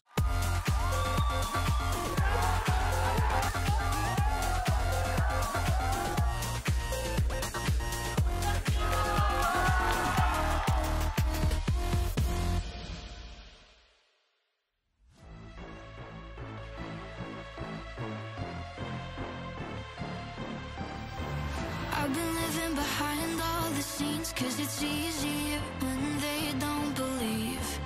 Keep it quiet, keep it hush, keep denying, but the fire that's inside is igniting. Keep control, I'm like a bomb sticking. Hit, explode, I won't be so forgiving. Cross me twice, no, I won't let it go. Hit you from your blind spot, hit you where it's gonna hurt most. Words unspoken, I'm not afraid to say it now. Set in motion what I've kept underground. Don't crack under pressure, I'm built like a rough machine. And if you don't know what I mean, I can strike like a viper. Feel it coming, always up to something. Give me that power. Oh, watch it get louder. Oh, feel it round, better start here running. I'll bite like a spider, and I'll strike like a viper, like a viper. Rosy cheeks on a pretty face. Promise I'm nice, but that goes two ways. I can scream, I can howl, it's performing. Don't wanna let it out, just take this as a warning. Me and my side tooth digging in, honey. I'm all self-made, not just lucky. Cool girl with a temper. Hit you from your blind spot, hit you where it's gonna hurt most. This has been a long time coming, building up my courage slowly. Ready if I have to fight, got no doubt. Don't crack under pressure, I'm built like a rough machine. And if you don't know what I mean, I can strike like a viper. Feel it coming, always up to something. Give me that power. Oh, watch it get louder. Oh, feel it round, better start here running. I'll bite like a spider, and I'll strike like a viper, like a viper. Hiding in plain sight, there's never time to run away. Slide like a tiger, baby, I'm not here to play.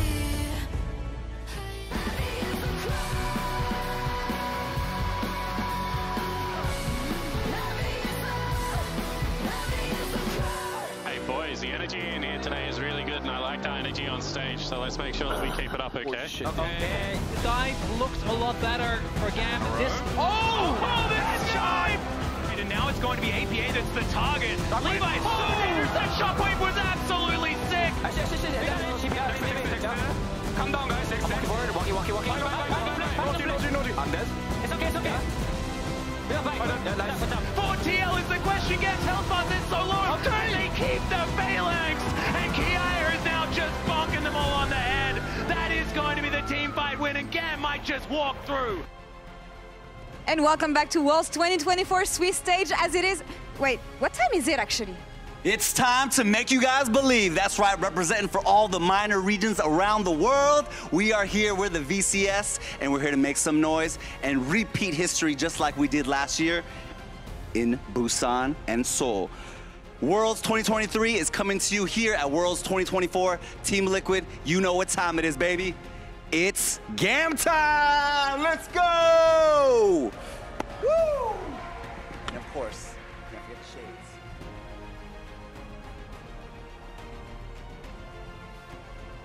How can you not love him? I know you don't love him right now. No, but how I can you love not him. love I don't love the fact that we just got our asses beat, but I do love him. The man has aura. What can I say? Oh, unbelievable aura. Yeah. You know, and so does his top laner. we got to talk about Kiaya. We always talk about Kiaya. We always talk about Levi. But this is really why, Azael, and it's what you drew out for us even before this game, if it was going to be a GAM win. Yeah, I mean, Kiaya is our father, it turns out. Yes. Game 1 definitely played really, really well. Him and Levi, I think, combined to do so much work through the bot lane. I was really impressed by what they were able to get done. And I was surprised that TL wasn't really right place, right time to cover any of these moves, because they are normally the lane swap kings. Can I brought back this Hupu comment. This was actually from Weibo versus Fanatics, game 1. Even my mom knows to ban Jax when you are picking 2 marks. Yeah, and it was kind of the case here. Kiaya got off to a great lead in the lane swap, being able to then punish up against Impact on this Aurora and get these early leads. And then when you got to that later portion of the game, it didn't really come back to, oh, well, we've got Orianna has some nice ults. But realistically, it was Kiaya standing tall at the end of every single one of these fights, diving in onto the back line, the great shock waves. And I think it was really impressive the way, well, they just felt at home. It was Levi constantly playing towards Kiaya on those side lanes, making sure that he could get these leads and never giving TL a massive window back into the game. And I was just so impressed with how much confidence they were playing with, right? Like, it's really nice to see, you know, Levi's going for Q flashes constantly. They're playing towards their win conditions. They're diving deep and going really, really aggressive. And it was just awesome to see them playing at that level. Yeah, it is impressive, but it is not unprecedented for GAM. I feel like when they do get a lead, they don't stop, and I was afraid that they were going to lose it in the mid game because we even saw it a little bit. But you talked about Levi and his mechanics. Well, he's been showing them off also in this HyperX reflex replay. I believe this is the one down in the bot lane where then, of course, the Orianna ball comes and hangs out as well. But it was beautiful. It was absolutely sick to see. The setup here was really nice because Levi goes in early. You think he's going to go onto Core JJ, but actually turns onto APA. And then the flash, the second you see APA going through with Emo getting that ultimate at just the right time, sets up perfectly then for the double kill. And it's this heads-up play from Levi to actually go, no, we can take the initial chunk of damage onto APA to set up for both of these quick deaths. I mean, how often do you see a top jungle both out DPS their mid lane and their AD carry? Like, they were getting so much work done in this game. It was ridiculous, the amount of pressure they put on.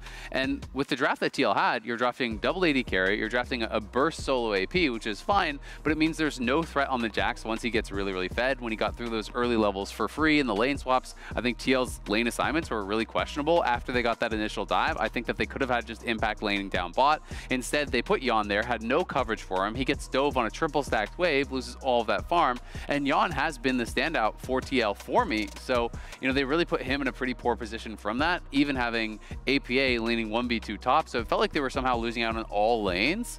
And it really put them into a pretty big hole that GAM just never gave them the chance to dig themselves out of through that aggressive play. I think that's the big one for me, is that when we saw GAM in the past and a lot of members from the VCS come up to the international stage, it was, hey, we can get these early leads because we're an incredibly aggressive team. We're super bloody, but they'd fall behind in the mid game. So you kind of went, ah, yeah, you can bite and scratch, but you're never going to really take the win.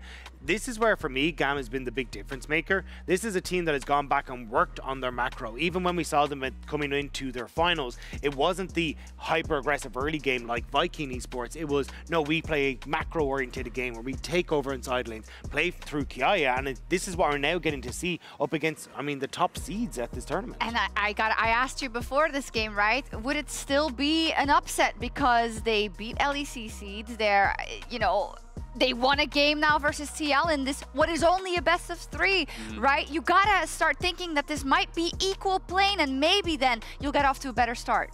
I mean, I still think you have to say it's an upset, and I still think, you know, that's not a criticism of the team. I think it's, you know, giving them credit for being able to step up and play such a good performance. Because when you look at what TL has done this year, it wasn't just that they were like a NA team, they were the NA team. You know, they pushed T1 to the brink at MSI. They almost beat them again at EWC when T1 won the tournament. Then they went almost undefeated the entire split in LCS, got to the finals. Yes, they did fall then to FlyQuest, but then you're hearing at Worlds about them scrimming and beating all these top teams and doing so well. So I do think expectation versus reality, like, this was supposed to be a very TL favored thing, but they're just not playing as well as they did regionally. They have not really arrived yet to the tournament. I guess they just never played Vietnam, and that was why we couldn't really see how that match would play out. All jokes aside, though, this is a serious matter because I think for both teams equally, right? You have a GAM team who make them believe is the slogan. They're yelling it at us that it's GAM time because their region is merging next year. This is their chance to show that they can take on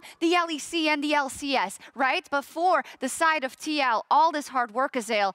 Give me a couple of pointers. Give me some hopium that we are at least going to a game 3. Oh, I mean, I think it's going to come down so much to the draft. I really just don't like impact on carries. This guy gets so much done when he's playing tanks. He plays that supportive style where he sacrifices for his team better than anyone. That's why he won the MVP in the LCS. That's why he looked head and shoulders above all the other top laners. He has not looked comfortable at Worlds. I would like to see him play a supportive role. I would like to just have Jan be the focus of the team, play around him. He's been the best part of you at Worlds. No Jax. No Jax. We've heard it. Maybe for Impact. Who knows? What do you guys think? And do you still believe, Kobe? It's okay. It's okay.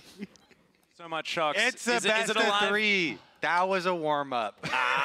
Game 1's always a warm-up. You heard it here first. Let's see whether TL can turn it around or whether it is indeed Gam time. Because it felt like Gam time. I'm not going to lie, it felt like Gam time in game number 1. Game number 1 was definitely Gam time. Hopefully we can change the clocks for this game. Well, now we have changed the lights because they can be turned off by Gam if they do get a Nocturne. That's going to be the ban that is going to be taken away. Segway level probably not the greatest, but Skana and the Ziggs stop doubting going yourself, to be removed. Maybe just finish strong. You just stick the landing and you're good on that. I'm just too scared of success, Kobe.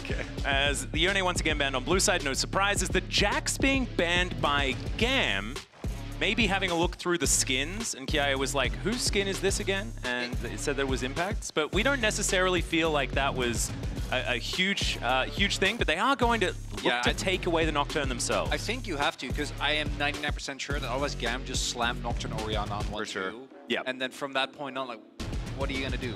We already know how good Levi is as the champion. He'll still be able to get something that he didn't get his hands on last time around, but after last game, I think pivoting away from trying to ban out Levi when he still has a performance like that, when you use that many bans on him, definitely a good call. I wonder if they would want to get Kiaya's, one of his other, well, if they have Orion already, maybe. Ori Wukong? Yeah. Ori Wukong feels pretty circly. We know that circles are pretty strong. And going down the list of Levi champions would make some sense. But Ash, for Easy Love, I really loved his flash over the wall in game number 1. Ash has been very, very strong this tournament and gives them another engage option here. As now TL, do they pick away the Braum? Do they allow once again this Ash Braum to come through for Gam? Whether it's going to be a completely different idea as Nico a consideration. APA has looked fantastic on this champion in the past, and a lot of deception available with Nocturne Nico. Yeah, and if they do lock this, yeah, it is for sure going to be one of these super quick, hard engage comps for Team Liquid. So some things that, like you're mentioning already early, Atlas, like the defensiveness of Braum or something, expecting these all-ins from TL, might be on the table for Gam. Shout out here from APA for the Aurelian Soul. Yeah, I think Kaisa makes so much sense. If you're going full dive comp, then you want to get your Kaisa early because Kaisa will get banned. Kaisa is also one of the champions that, while she works really well in the dive draft, I think also gives an alternative win condition in the... Once you hit enough AP, you can just poke away the Braum. Absolute no-brainer here with how both the previous game played out, and you already know TL was fully committing the dive. I do think that Braum into champions like Nico specifically can struggle somewhat, because Nico is often still able to find angles despite the Braum being there, but the combo with the Ashe is still going to be just as good as it was in last game. Yep. I think this also sets TL up for a possible impact tank this time around. Yep. There's a lot of damage from Nocturne, Nico, and Kaisa already presented here, so they're not necessarily hard-pressed into having extra damage from the top lane. But the rail going to be banned away. I expect more of these tank supports to be taken off the board here as well. So ban Wukong plus Vi here to take away from Levi, I would assume. I think the Silas can get through this time. I think that, taking away some of those options would be a good one. I'm definitely more worried about Levi. Oh, Kindred. Another jungler, certainly. Yeah, that's not a fun matchup. It's telling, though, again, that so many resources have to be invested in making sure that Levi doesn't completely take over the game. Yeah, and also because, Kindred ultimate kind of would counter the burst all-in dive that TL are showing. Yep, Nico doesn't really enjoy that when she wants to just kill everyone with that one Pop Blossom. But the Leona going to be taken away makes a lot of sense here. QuadJJ, not a whole lot of other engage options, although, you know, Nautilus and Alistair still up. There's the Wukong that we expected to be banned away. And the Gnar for Kiaya. We saw Breathe on this earlier on. We know that this champion can also get completely out of control, but it can also be an orange buff, you know, on the other side of things. And how are TL going to deal with it? That's going to be the question, as it will be locked away now. Wonder what we're going to see here out of Impact. Interesting that they keep the R5 as well. Most likely, I think it is Vi. Depending on what TL can lock in, you can also go for something like the Jarvan. I know we haven't seen a lot of him, but he is exceptional as a ball delivery system. Yep. Jarvan Orianna is, of course, a classic. Also provides some hard engage. I do think that's somewhat lacking with what they have here so far. But again, if you lock in Vi, I think you saw how well that worked last game. Rakan makes a ton of sense. I think Nautilus and Kai'Sa are like the strongest in an isolation. You can't pick Nautilus in the Braum. That's just a completely miserable situation. So it's instead going to be the Rakan. And Rakan, I think, is also better in diving with the Nocturne and the Nico. As the Renekton, this is a classic. The B5 Renekton, it's R5 Renekton that we personally dislike the most, as that's Kha'Zix. That's, well, I mean, it's not anymore. We'll see what Levi does decide to lock in. Let's not get... Yeah, the hovers are certainly very exciting. They are exciting, but they're not real. You know, I'm still apprehensive of saying the word exciting. It's okay, they're not here. I know they're not here, but they're still here, you know, in my brain. I gotta say, it's going to be the buy locked in the end. I gotta say, I'm more nervous after draft than I was heading into game number 2 already. I was really thinking that we might have gotten on. I don't know about this one. We'll see. I mean, Gam, with the way that they played in game number 1 and being able to get such strong early game leads, this team comp is just so sturdy if they get ahead. Like, their team fight is insanely good. TL, they do have speed on their side. They are a bit more flimsy in that if you just lock down the Rakan, oftentimes you can blow them up. Or a Nocturne early game, but TL's comp really relies on pinpoint execution here with the engage. It's with a their finesse Nocturne, comp, right? their Nocturne, Nico, and Rakan play has to be on point. And so far, it has really just been TL's bottom lane, and the rest of the team has been a little bit iffy. We saw even in that last game, I think TL right now, individually, are just not playing that well. A lot of mistakes being made, and with this comp, mechanically, I don't think it's necessarily that hard, but the coordination needs to be perfect. The timing, exactly. Everyone needs to be on the same page, because otherwise this comp falls apart very quickly. There isn't a traditional front line, someone that can just soak up a lot of it. You need to be on point. If you pull the trigger well, I think this works wonders. I don't know if TL can do that with the pressure that's on them going into this possible final game for them at Worlds. And Impact is channeling his ex-SKT T1 alumni Marin with his skin from Worlds. So that's fun. He does have his own one, but he's not playing Jax today. See whether he can channel some of that moving into this game. Let's see if this is yet another chapter in the history of GAM upsetting major regions at international events. They have done it ever since they appeared on the international stage. And I'm thinking that at that point, maybe we are just going to side with Shox. Maybe it's just not an upset anymore, because GAM have seemed a little bit too synonymous with being able to take down so many of these teams. This year, though, you know, they did lose. These are best of ones, but they lost to Flyers. Oh, that's a face check. That's two! That's a cast curse if ever I've done one. Levi going to be taken out for first blood. It's Yon that picks up the kill. Easy Love now going the wrong direction. The Ashe is very, very dead, ladies and gentlemen. And you're welcome, TL. Sometimes you have to sing some praises to get some kills. And they have put in so much prep for people invading for lane swap wards.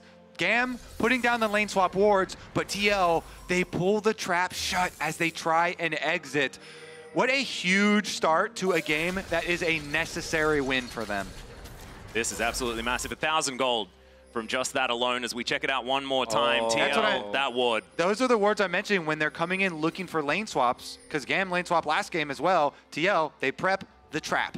And this is exactly what they did in game number 1. And that's what's so incredibly smart about it. TL doing their homework from what happened in the game prior and say, you're not going to be able to do that again.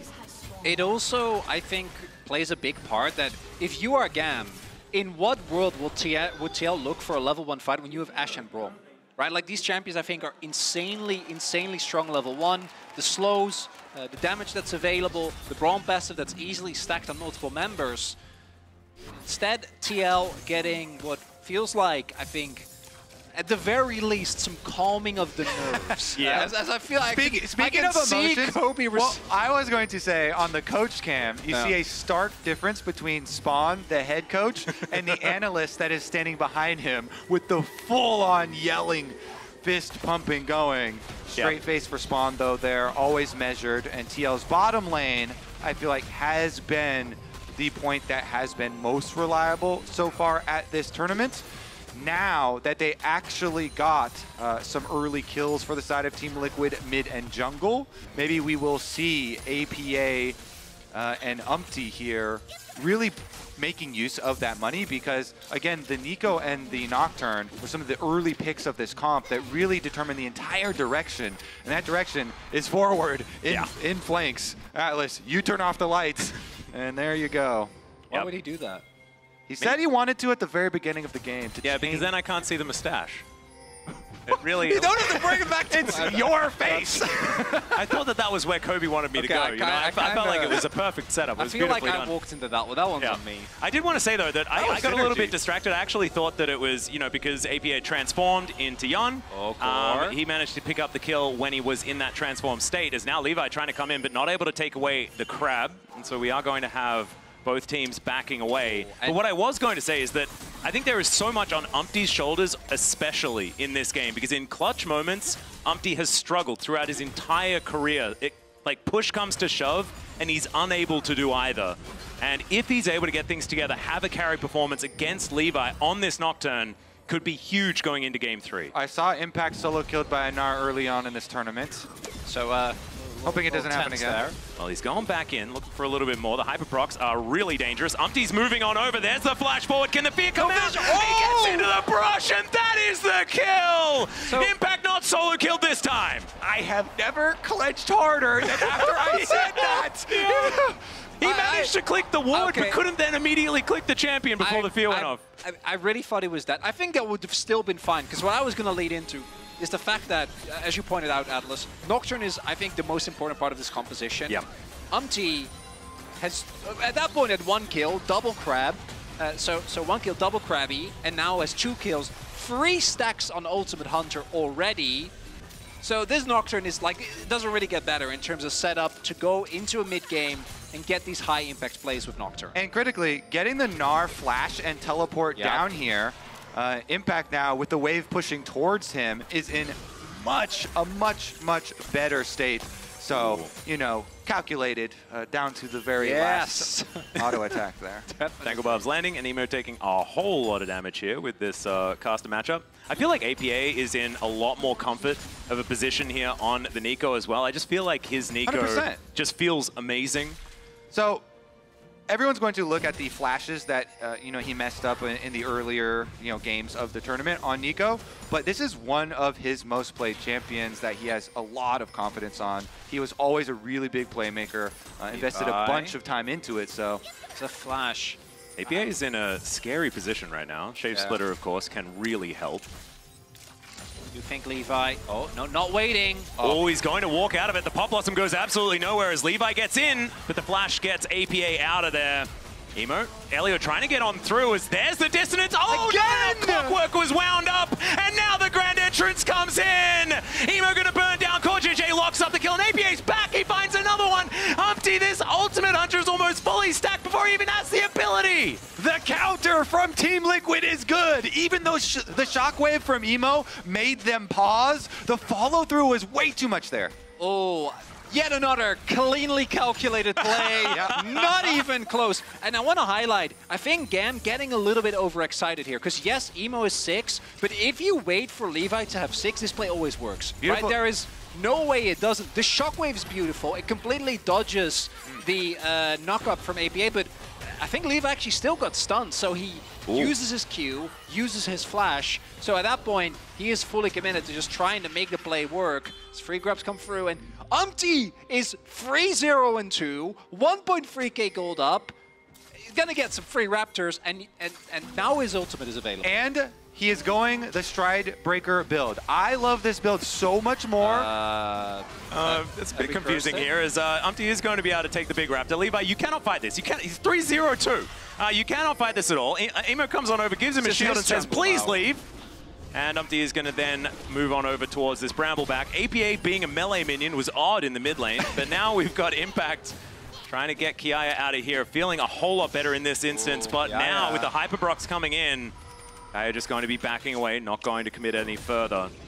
A better time for Impact. It's a bit rough. Yeah. Your focus on Umpty is really correct, though, and especially with this build. I love this build so much more because you can get your early Tiamat, and you can just speed clear through the rest of the jungle. You already saw there, with the extra lead that he has, well... Arrow going to connect. Shape Splitter is going to work out, but that was the clone, and he can hit both of them anyway. Emo going to finish that one off. The arrow from Easy Love looked too good. Oh! He uses TL's own emote! Oh, man. That's good BM. That is some solid BM. All of TL have been emoting like crazy, so I think it's completely warranted. That's what, like, that's the second kill that, I know that it was Emo, but like, that's the second kill Easy Love has gotten on APA. Yeah, with Ash Arrow. The last one was a snipe. Yeah. And on the Tristana in Tribush recalling. Yes, Umpty is big, but do not be mistaken.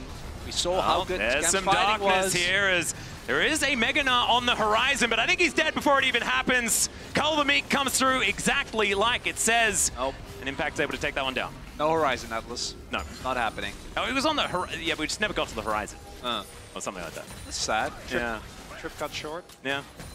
Yeah, but have you thought about how crazy ugly your mustache is? Got him! Okay, this is getting personal. I'm not sure about that one. I'm not sure about that one. But now we've got a bit of a fight towards the bottom side, perhaps, as Easy Love looking to try and stack this one up. Killer Instinct does come on through as, Jan trying to get a little bit more down, but doesn't get that last auto attack. So still able to stand their ground, but investing the ultimate is dangerous. Also, that's just not true. It's beautiful. Kobe, you were actually like, also Kobe, I know you're stressed, but try not to take it out on your coworkers. Exactly. Chronicler's feelings. No, I'm fine. Umpty's here, waiting for Levi. Stride Breaker done. That's when you're supposed to say, Atlas, you're not allowed to talk. Wait. There's a flash forward. Hits QuadJJ with the ultimate, but doesn't land onto Jan. Somehow that arrow doesn't hit. And now Umpty's making his way in. Remember, this guy has every kill in the universe, but they're not going to push too far, not going to try and find more than they can chew. There were no sums. I think he could have gone for it, but I think they want to make sure that they get the dragon instead.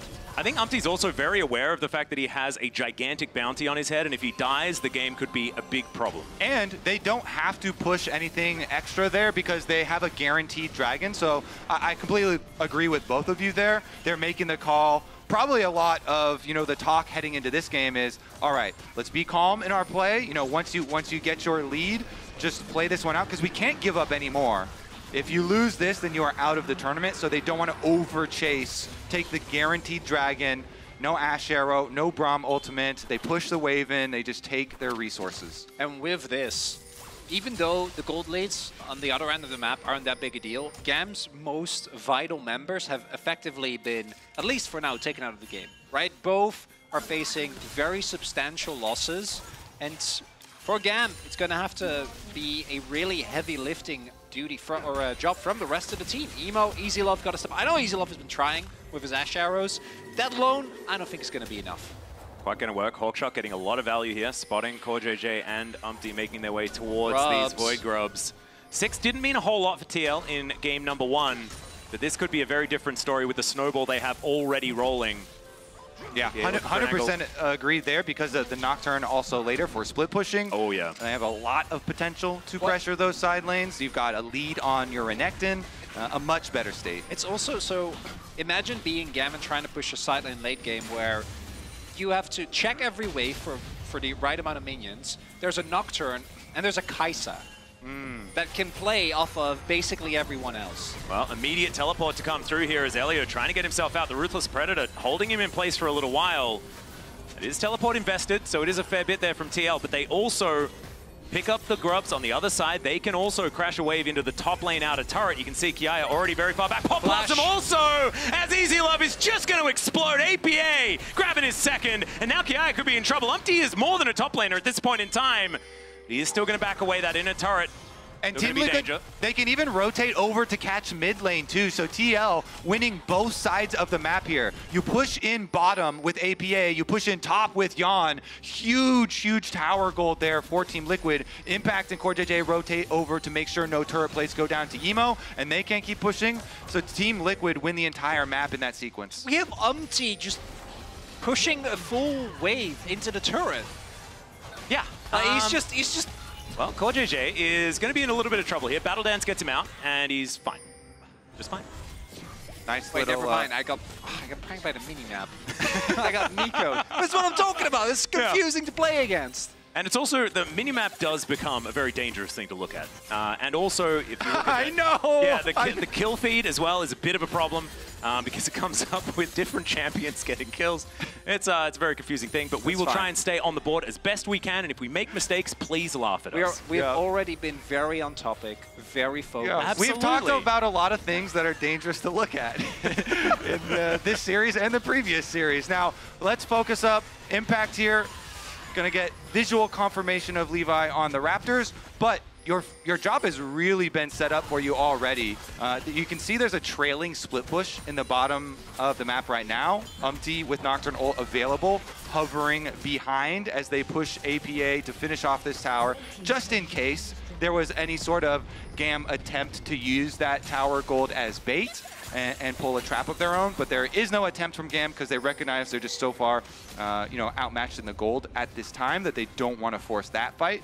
I think it's correct. This is 6.2k gold lead, like at 13 minutes. This is absolutely insane. Game should be completely unplayable from here on out for GAM. As much as I think they did an incredible job in the last game, it would be, unless multiple people on TL just all stack up into like a multi Emo, Shockwave, and Gnar combo, realistically, if any of their top literally any of their characters that isn't CoreJJ stays alive, they have enough gold there right now to clean up the fight.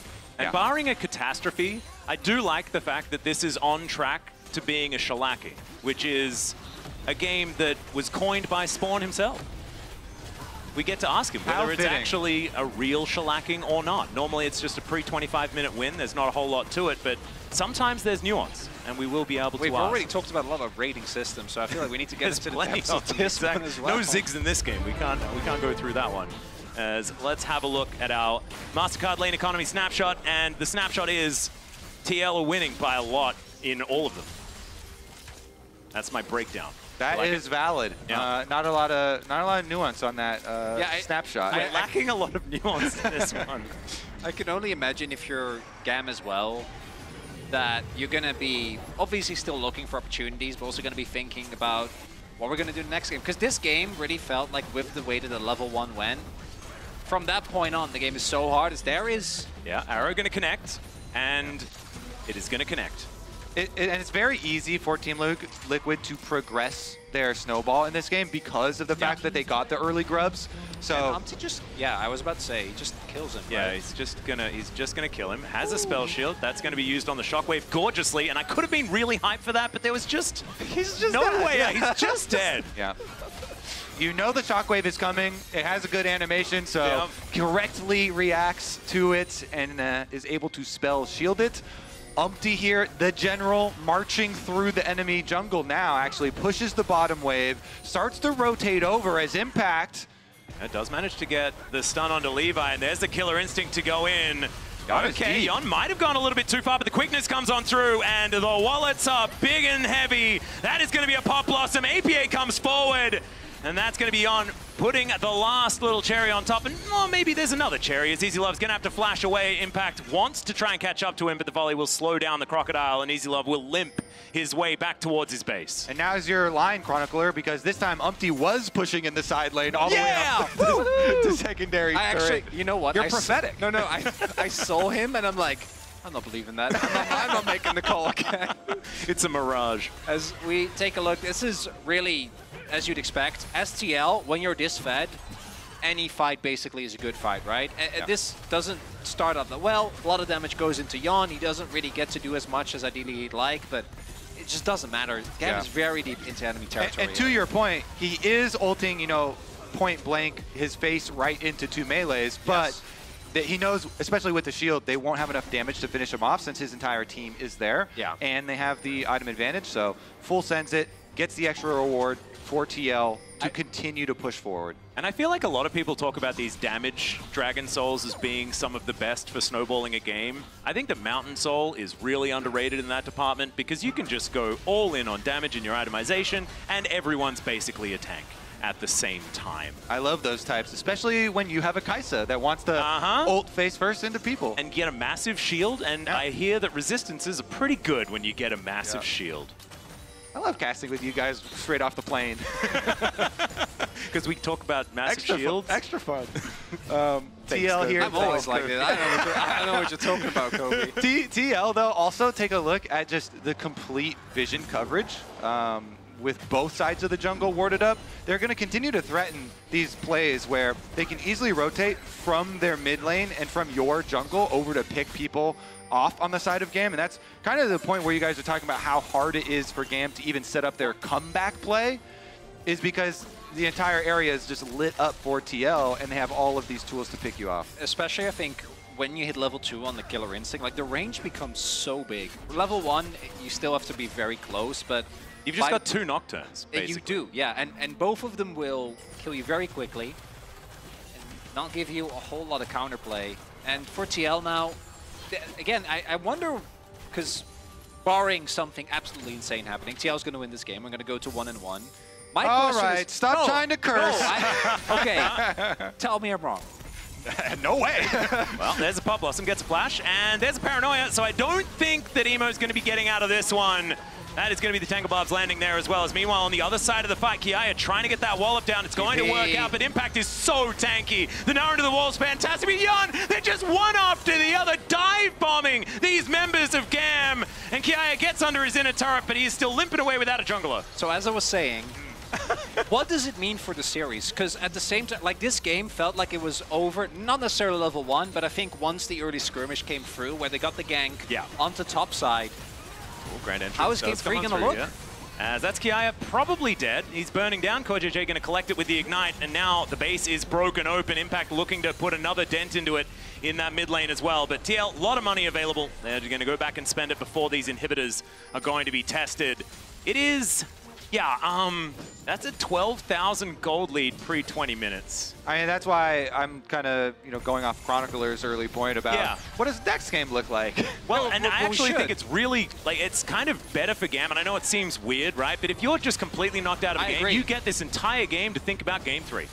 And it's also, I feel like for GAM, they're already the underdog. They had a really good Game 1, I think, in multiple facets. Yeah. And a game like this, I think, it's the same where if you lose level 1, it's much easier to write off than if it's a hard-fought, like, 40-minute slugfest.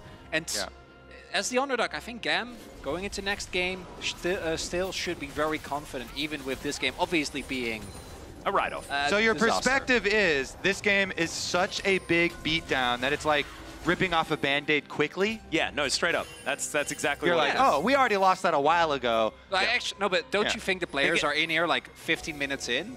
They're like... already thinking about draft for the next game, already thinking about specifically the level 1 setup, and checking their corners, basically, if you are going to invade looking for lane swaps. As you said, TL have really focused on that aspect of the game. And it's side selection as well, they can move over to the blue side, then there's going to be a complete change-up when it comes to these bans, and TL have utilized blue very well because they need to ban things like Aurora on blue and the Yone on blue, as KoJJ might be caught out here, but is able to just move back towards a plethora of vision and teammates that are moving in. So if we take this line of thought further, and you're looking at it from TL's side, would you then want to just make them wait and live in this deficit for even longer? No, I think you want to just finish it as soon as you can. Yeah. Because it doesn't teach you anything, right? You don't get anything out of it. APA, that's good spotted. Vision, yeah, spotted out. That is very cute. He's just a Void Mine. I love that. Just hopping. He's hopping around. They do know. He's hopping. That one is okay. Looking for an option here, as there's the Pop Blossom, hits onto 3. He's completely by himself. He's going to be guaranteeing a Baron for his teammates. And there he goes. But you know, that is still the Vi being taken down. The arrow is going to sail on in, and oh my goodness. Thankfully, Levi was one of the ones that did fall earlier on, so that one wasn't going to be a thing. As now Impact gets into that backline, it's his crocodile. As Kiaya pushes him into the wall there. CourtJJ not offering back a lot of damage, and TL throwing a couple of solo laners away, but now Yon gets in. My God! The plasma is raining down, and Easy Love is just really dead. Emo, the last one left alive. It wasn't clean, but it worked. TL really testing the limits of what they get away with this gold lead, but it ends up working out nonetheless. Yeah, I mean, honestly, they can, right? All APA is doing there, he locks up the entire team on him, so there's going to be nobody else. I mean, I know Levi just sent it into the Baron, try and steal it away. Let's look at the Levi side of it, because we all saw the APA side of it front and center, and he kind of walks up to go for the big ultimate, but Levi tried to get in the pit way ahead of time because they did not have vision for the health, so had no idea, just was just trying to get the miracle play, right? So they're really just looking for the miracle attempts there on the side again. I don't know, you don't know how you win this game, but it does start with stealing that Baron blind. Exactly. So makes a lot of sense. Yeah. Wasn't, of course, quite able to because Hawkshot on cooldown, things like this means that you just can't get in there. TL going to look for Soul Point. They will be able to pick that one up. Now with the Baron, should be just about playing side lane homework, pushing them in, trying to break open this base. Already, the inhibitor turret in the mid lane is taken out. Still pretty early in this one, so getting all these waves in order is a little bit more difficult, but it's very, very heavy. So 14,000 gold, the approximate gold lead. Not used to talking about a lead like that when we have like downtime. Normally it's like 15,000 gold and that gold is sort of raining down on the opposition and then the Nexus explodes. But this is we're just setting up for some lanes and TL have the entire bank. Yeah. The gold lead here, massive of course at this early stage in the game, but so is the Baron buff pushing. So you kind of see like the decision there from TL. They're like, you know what, APA, that is a cool looking ult, but we're not going to follow with Kai'Sa ult and Nocturne ult. We're just going to finish the Baron so that we can finish this game. And they use that Baron, push in. They've got enough money and another one. There's a 4-man pop blossom. Everyone is just put into the blender. TL, they do want to get out of this game, move to that game number 3, and they do it decisively off the back of APA. The Nexus turrets are now just going to fall like an afterthought. And with one of the largest gold leads I've ever seen, they will complete the shellacking at 24 minutes and 20 seconds into the game. We are going to 6 out of 6. Oh, you love to see it. For the final team to get to that 2-2 score, to see who gets another chance to make it to those quarterfinals. Exactly, and one more team is going to be leaving us, of course. So it is time to go to a break. We'll see whether it's TL that can carry the momentum or whether it's going to be GAM able to fight back in Game 3.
I'll admit, push and drop, have to drop till y'all know that I exist. And I'm gonna blow, and I'm gonna pop. Y'all can't possibly depict. And I'm gonna probably take risks. And I'm gonna die before I quit. I gotta take action to get stagnant, and they stopping it. Too many been passive, and they lost it. The rappers will move backwards, and they honest. Hacking the right back, and to make profit. And accurate, new acumen makes options.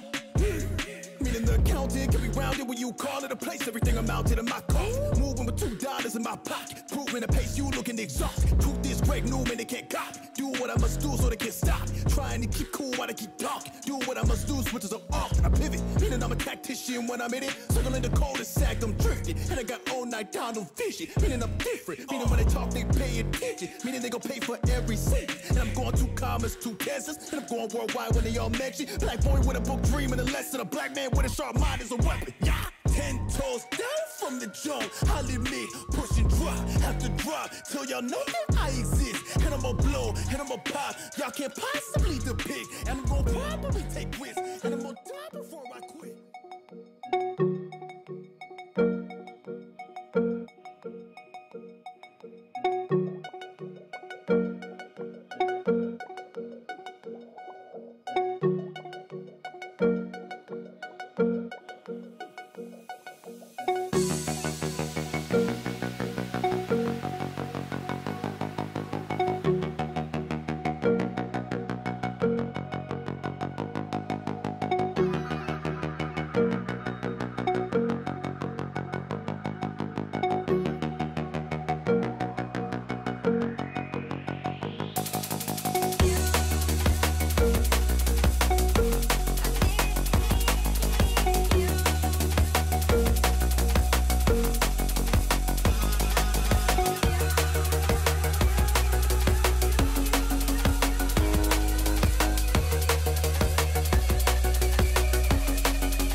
They're gonna invading our left side.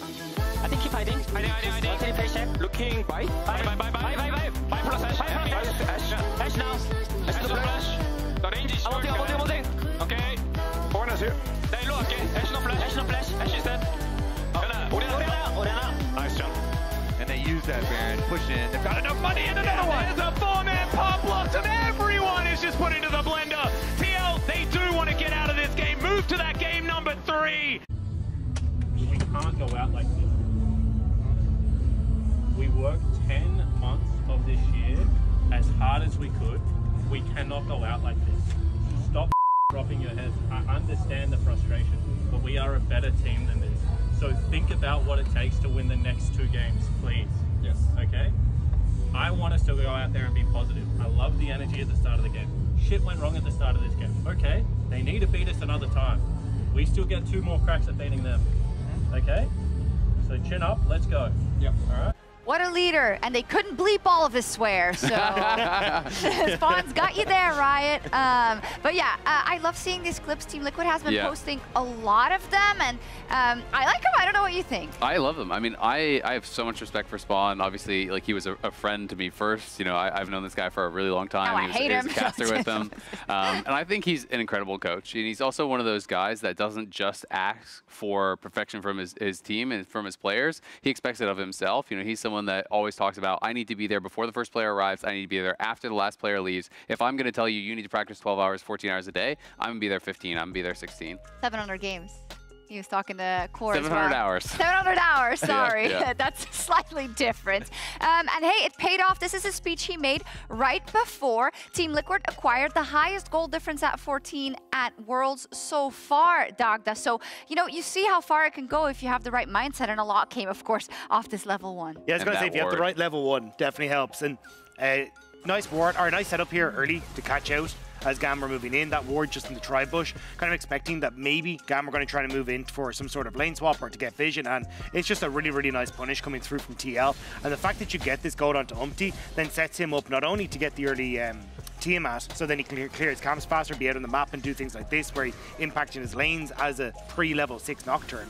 But also then he just hits that level 6 and it's such a major factor in the plays. Yeah, absolutely. I mean, there was a lot of close skirmishes, though. Credit to Gam for not just rolling over and dying here, you know, in the early game. After level 1 like that goes bad, you know chances are that is probably going to decide the game, but, you know, likely the only way to get out of it is to fight your way out of it. And they were very close, you know, 1 auto away on APA, 1 auto away on Impact on topside. Had a couple of those fights gone a little bit different, they might have been able to start to claw their way back in.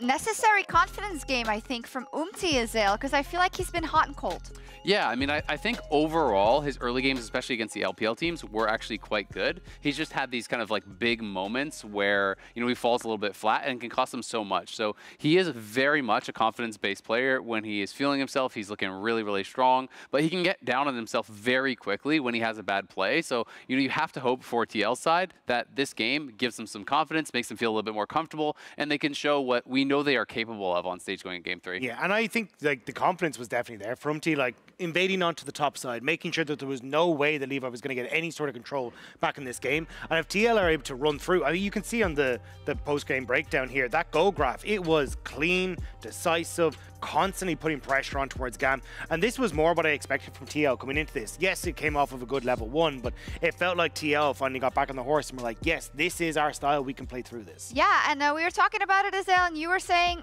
that you want to like keep your feet on the ground, I guess, because of that level 1, right? And because of how far they got ahead, and because how kind of done this game was before it even started. Yeah, exactly. I mean, it's one of those things where it's hard to know how much do you really take from it, because not only did you get 1 kill, you got 2 kills at level 1. You got them onto, you know, primary members that were then able to really snowball the game. So it doesn't necessarily mean that they can replicate that going into Game 3, but you have to hope that that gives them confidence. And it was good to see that they then did snowball the game really, really well with the advantage that they were given, because that was one of their hallmarks in the LCS, is that if you gave this team a lead, they take over your jungle, they choke you out, they fight you at every turn, and they never really give you a way to get back in. No, and something that, you know, we talk about often with Gam, and you alluded to the fact that they want to be definitely a more well-rounded team that isn't just known for their early prowess, but playing out the mid to late games. I still don't think they're up to snuff if you go against competition that should be better at it for Gam. I think we even saw it in Game 1. We did not really see it in this one, but this is something that I'm going to keep my eye on, because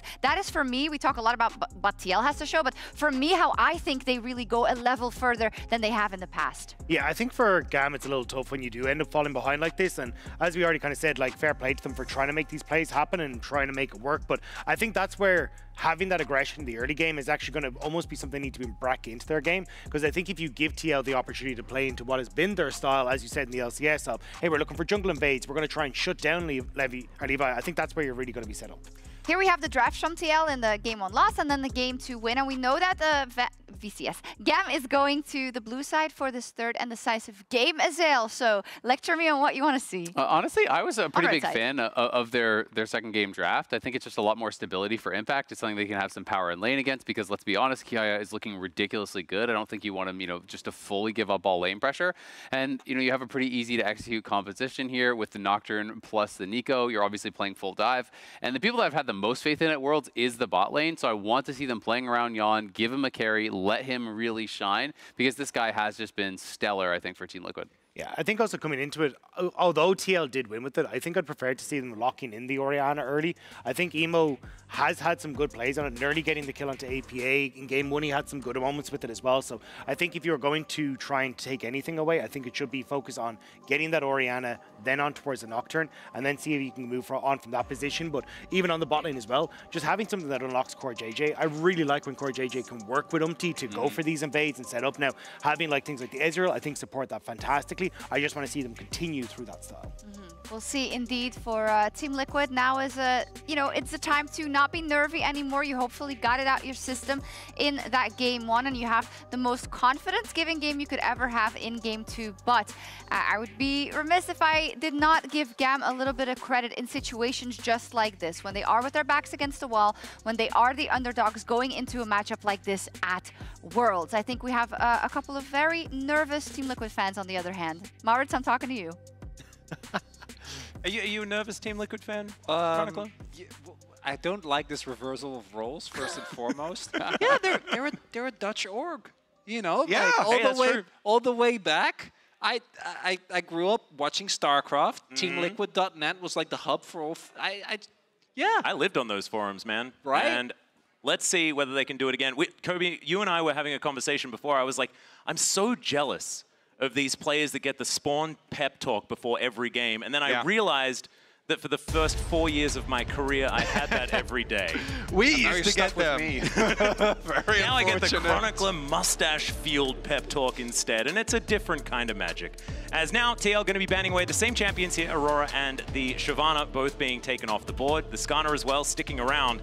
It does look a little bit like a reversal, but this time, Gam, they get first choice, and I think the Nocturne is going to be such a dangerous one. The Yone, still there, and I think still warrants a ban. They have the Kai'Sa. Yeah, have to ban the Yone still, so you're kind of just giving over the Nocturne. Or do you have to? Well, a lot of teams, the question. A lot of teams have asked that question at Worlds, and the answer keeps on being yeah.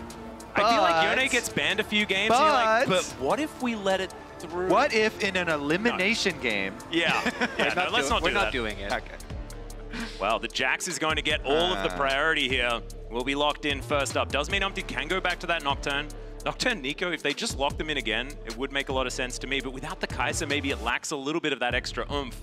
And, you know, not being able to guarantee the first 2 kills of the game at level, like at, you know, minute 1 and 2, perhaps, is a little dangerous. But still, Nocturne a great consideration, at least as a pick away as well from Levi. It's Cassante for Impact. That's the theoretical thought of as perhaps a counter to Jax that we haven't really seen do that all that much. Yeah, I think we've seen it both ways, where it feels like the Cassante is not going to have prio in lane, but he does become an immovable brick wall, and obviously the Do they want to steal big. Ori now? Or because Emo's Orianna... They have to, right? Just lock it in again. Oh my... Okay, that's Akali. They do not. They do not have to, nor do they want to. That's blind Akali. Blind Akali is an interesting option that you can go for there. I did feel like, you know, with the circle vibe that they were going for, with the fact that, you know, Emo has looked great on the Orianna, it felt like a no-brainer, but I mean, I like the confidence. Just slam it in as, okay, Nico going to be picked up as well. That 1-2 punch of the Nico Nocturne is very scary. And so I think Gam, I think a lot of what they were thinking between games as well is draft didn't actually play that much of a part. It was the level why we lost that game, because the level 1 and then the follow-up play definitely what put them in the ground. And so going for something slightly different and letting TL have pretty much the same thing outside of the Kai'Sa. What I'm always wondering with picks like this, though, is could you not have done this on a second rotation? Because I don't think TL were necessarily going to be looking to ban it out. Yeah. And maybe have already seen what you were going to pick. Does make the mid-jungle really lethal post level 6 when you have all that burst and CC and setup available. Especially because, you know, APA already is coming off a good Nico game and wants to play a large AoE. If you're going to draft all melee into a large AoE here, that could make things difficult. Gam showing so early on in the draft that it's double melee solo laners. We'll see if it's problematic. You know, Akali, of course, is very mobile for a melee champion, so can work around some angles. But with Akali, you know, not being that strong pre-6 and Wukong also not being a strong pre-6 jungle, it does feel like they're kind of giving them time. The bot lane pool is really getting pinched here. So TL actually banning the Xayah away themselves. I do think Xayah is better on the GAM side than is on the TL side. I think with champions like Akali and Wukong or Jax, once they're on top of you, like I don't think the Xayah does that much. As we're not going to get baited in by anything. I kind of like the Samira angle. A ton of frontline. This is a blind pick. I think the Ashe makes the most sense. This is something that we have obviously already seen. Would be a lot of Faith being played. As it's probably going to be Ashe. Ezreal, I think, is really good. It just slots into any composition. Well, and you're seeing all this melee and coming straight for you, so good to have another disengage, especially with the cover of darkness. Yep, the Jhin being a consideration here for Easy Love. Pretty hard to follow up on Wukong, Jax, and Akali that can just launch themselves into a fight. So something that can stay in range, certainly a decent idea there. As still considering it, as we're still having a giggle as well. It's what I figured, right? Like, no, I don't think the vibes took much of a hit. And Gam, pretty good at vibes, let's be honest. As there is the Jhin lock-in. Elio, let's see where he's going to go. Could be his first game off Braum this series as well, which I do like. I think that when a support is put on Braum duty, it should be only 2 games in a row. Otherwise, you can get like Braumitis, which is just, it really does affect your self-esteem. It's a terrible sickness. Yeah, it's an affliction. I remember my friend Ejim really did suffer from that one. Is Poppy going to be the lock-in instead? Okay, replaces the door with a hammer, and it's QuarJJ that picks up that door. We'll see whether he does actually lock this one in. Certainly a few other options that could be available here. So you are playing Braum into melees, which I think you're generally going to be happy with. It gives you a lot of early game power.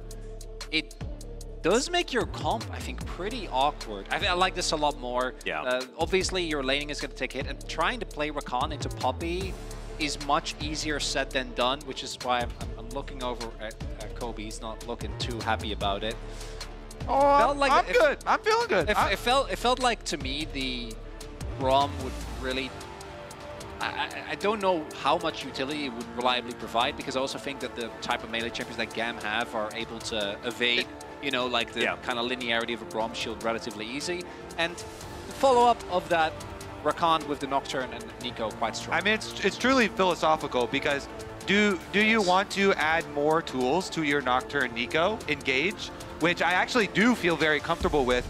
I think they should. Team Liquid have really relied on QuarJJ's engage. So if you're putting him on the Braum, then you would be putting him on trying to stop what GAM are doing, which is not necessarily a terrible thing, but I would much prefer them to play to Core's big strength of being the team captain, in-game leader, the one with the Rakan that gets to go with the Nico and with the Nocturne, to actually be the ones dictating the pace rather than trying to react to GAM.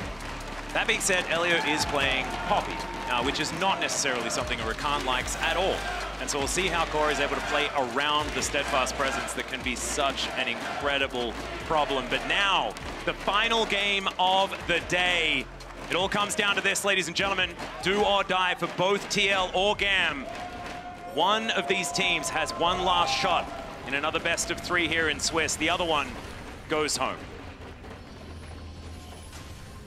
Team Liquid put out a video of Spawn talking to the team, you know, after the first game as well, and he talked about them having worked a full 10 months, this whole year, for both of these organizations. You know, does build up to this right here. Your world's life, your world's run either stops here or continues on with huge possibilities for either one. And the same is true for both these teams. So much work put in.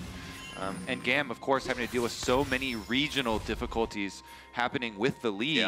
And this team still being able to bounce back and fight back so heavily here versus the LCS #2 seed really speaks volumes, especially for, you know, the players that were added late onto this team this year.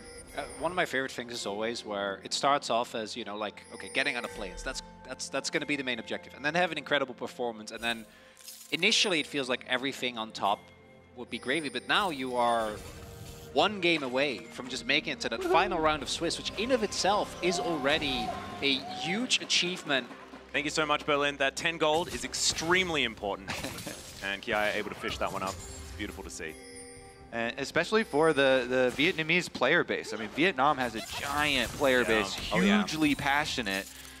So always great to see them find some success on the international stage. Meanwhile, Team Liquid have a lot of expectations to live up to. And now is the time. Well, let's see what they can actually get done here without having 2 kills by this time in the game. This is going to be a little bit more honest League of Legends. And speaking of which, no lane swaps as well, which I know certain Isaac Zale Cummings-Bentley would agree with. Not a huge fan of the lane swaps. He was previously cursed, so let's kind of distance ourselves from that. As Elio has taken so much damage, maybe mentioning his name's going to work out for TL, because that's first blood for QuarJJ. Easy love, not able to get too much done. That bot lane, you can definitely count on this TL bottom lane. 2v2, 2v2, they pull it off. Mention his name and all things will come through. How far we've come. And, it's beautiful. The journey along with that curse. Curses aren't real, guys. Come on, get it together. I want to highlight how big of a deal this is, like just getting this in a 2v2 in particular, because if you look at the other lanes, I don't think too much is supposed to happen in mid lane. Obviously, top lane, Impact is going to be pushed in. And Levi and Umti are just doing a hooking power farm to level 6 the fastest as humanly possible. So breaking open this lane early on, getting the cooldown out of Elio, like, yeah, you trade flashes, but early gold going over the core JJ and Yon. Only downside is that obviously core got the kill, so not the best in terms of gold distribution, but still, TL off to an early lead again.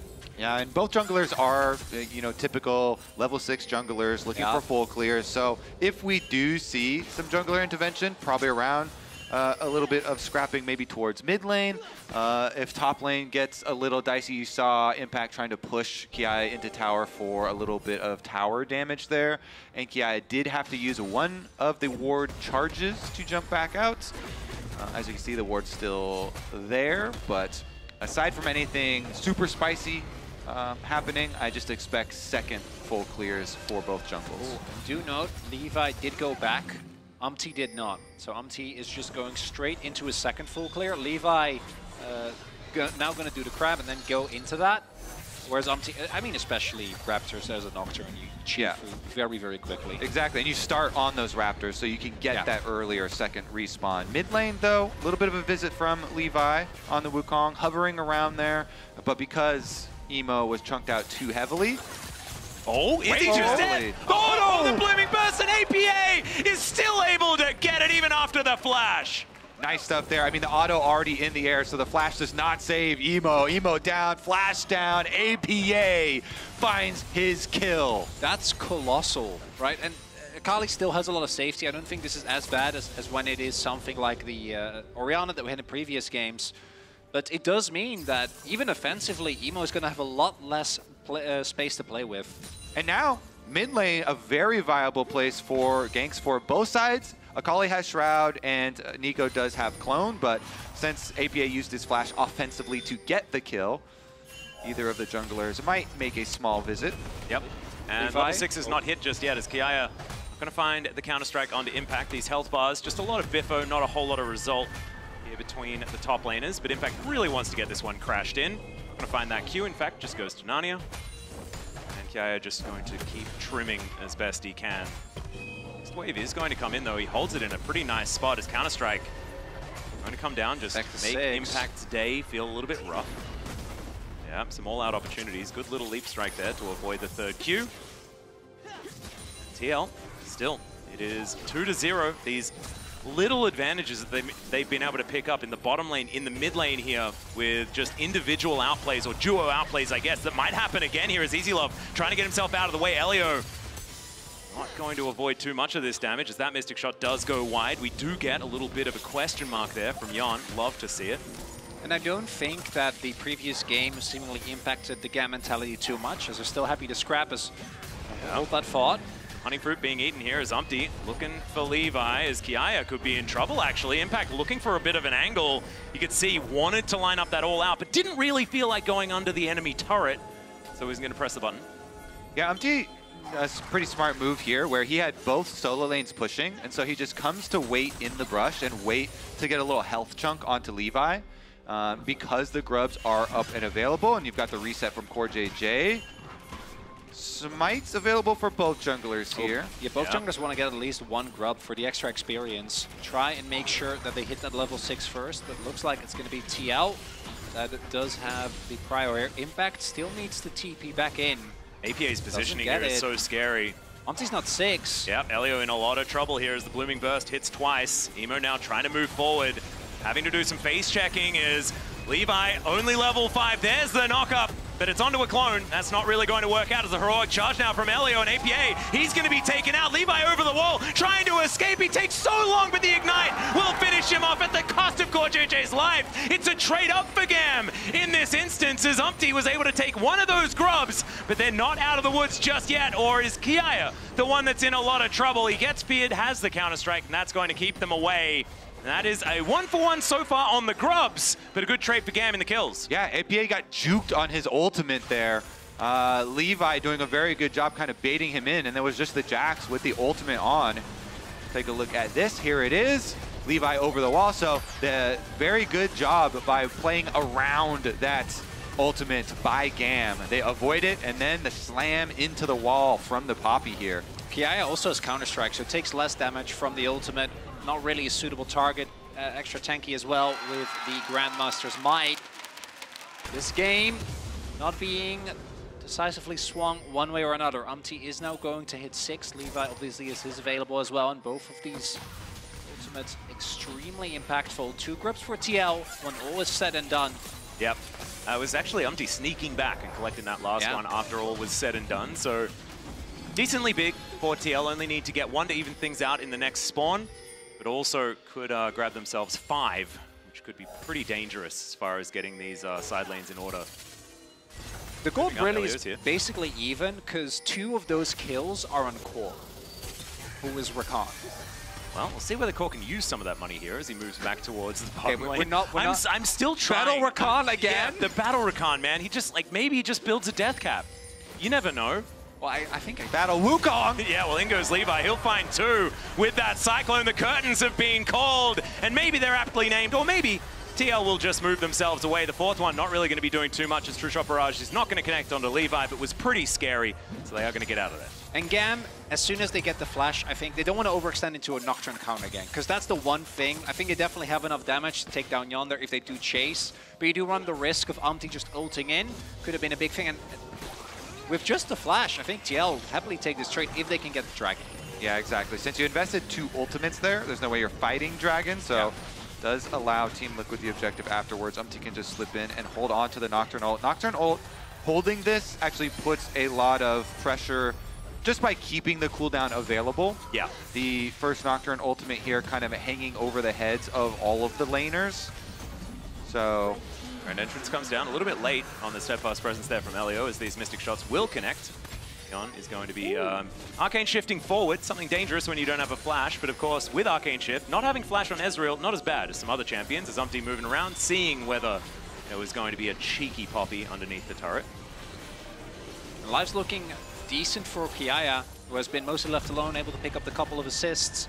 Still doing good in the 1v1, but outside of that, looking a bit dire here, and might have to be another carry job here by Levi and Kiaya. And Levi, still completely even in farm, obviously. Didn't have his ultimate yet in that first fight, which is why, even with the nice clone play, we didn't see him too much of an impact. Maybe this could be in a little bit of trouble. Oh, Counter-Strike not going to connect there. Levi gives away his position, so now Impact can play a little bit more carefully, especially with Umti in the area. Paranoia in hand, trying to bait this one out.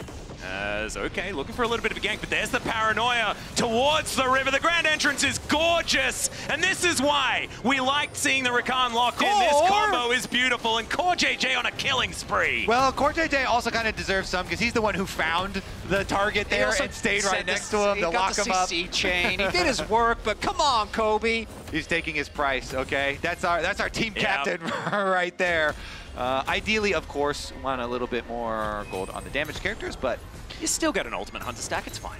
I mean, yeah, Rakan getting a bit tankier in this one, maybe allow him to deal with the difficulties of playing into the Poppy and stuff like you guys kind of mentioned. There we go. Previously. That's the kind of positivity that I'm looking out for. Yep. Appreciate it. Core now looking to scry out some vision here. We'll be able to do so. Impact certainly being protected a lot by his support and jungle so far this game, and you can see it has spelt an even lane state. We have seen some Cassantes really fall behind in this matchup and then just kind of not amount to very much. I think a lot of the idea of this champion in this matchup is that you get to the late game and you do more because you're a little bit more of a frontline than Jax otherwise would be. You can do those Cassante things that Showmaker spams all the time and makes people upset.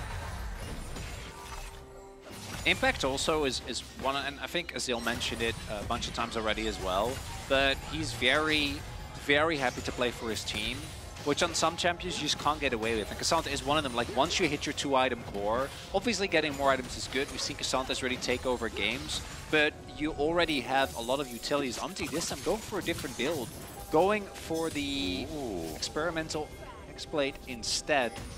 I think maybe it was just like an adaptation for the snowball with the fact that you can power farm so much more. Well, that he's also playing into full melee this time around. Yep. Jhin excluded. I like adding more of those opportunities to ult in as well. Kind of works out. That's okay. Levi looking for a little bit of a cheeky steal here. Yeah, exactly right. 2 seconds now as the Paranoia up and available. Impact moving in. That is going to be no grubs picked up for GAM, but TL going to have to start them all over again. And it looks like GAM are just going to get out of there. I don't think they want to try and fight for this one. No mid control. And APA, in fact, is really going to drill that fact home. Just gets a flash out. Doesn't invest anything on his part. Yeah, GAM definitely can't fight. I think correct call here. Just try and get something, you know, maybe minion wave into the tower on bottom side. Emo at least is trying in that effort. TL already recognized it though, and they sent Yon down there. So Yon, or excuse me, APA on the Nico, again trolled by the minimap, but able to go collect that wave pretty quickly for himself, while Yon himself actually completes the Trinity Force here to catch up with everybody else having their first items. This is a lot of plates for a K'Sante. You don't see that a whole lot of the time, as they're just kind of moving around, trying to get that counter-strike out. They will get it. They're not going to look for any sort of dive. Not a massive amount of damage. Look at the vision that's available here for TL. Like, Core and Impact can play that way because the entirety of that top side of the map is just completely... there we go. I can use this technology, guys. It's beautiful. Completely. I love that. Great circle. Best circle I've actually seen all day. Yeah. Can you not? I mean, it looked a little bit more like an oval, but that's fine. That's what we needed for that top side of the map. Because of that, they can just push to their heart's content. Do a great job and keep the pressure up, because even though this game isn't anywhere as snowbally as particularly game number 2, this is still becoming a big problem for GAM. I think that they are going to quickly reach the point where it's one big fight, and this time I do think they have the ultimates to make that work. Again, a lot of this gold lead is on this Rakan. If they're able gold to get Rakan carry potential. If they can eat the early... Deeks convergence power spike, Atlas, I'm with you. Sorry, Chronicler. I am with you. I know, I'm feeling it. Look, it's already done. I mean, they've both got one item, but full boots? That is the difference in gold. So trying to absorb the initial blow that's going to come out from TL, they're always going to be the one that want to try and play aggressive. And then on the counter engage with that Jhin, can do some magical gorgeously things. played there from Yon. Getting out of the way of... I mean, that was a fight potentially happening there, Chronicler. I apologize.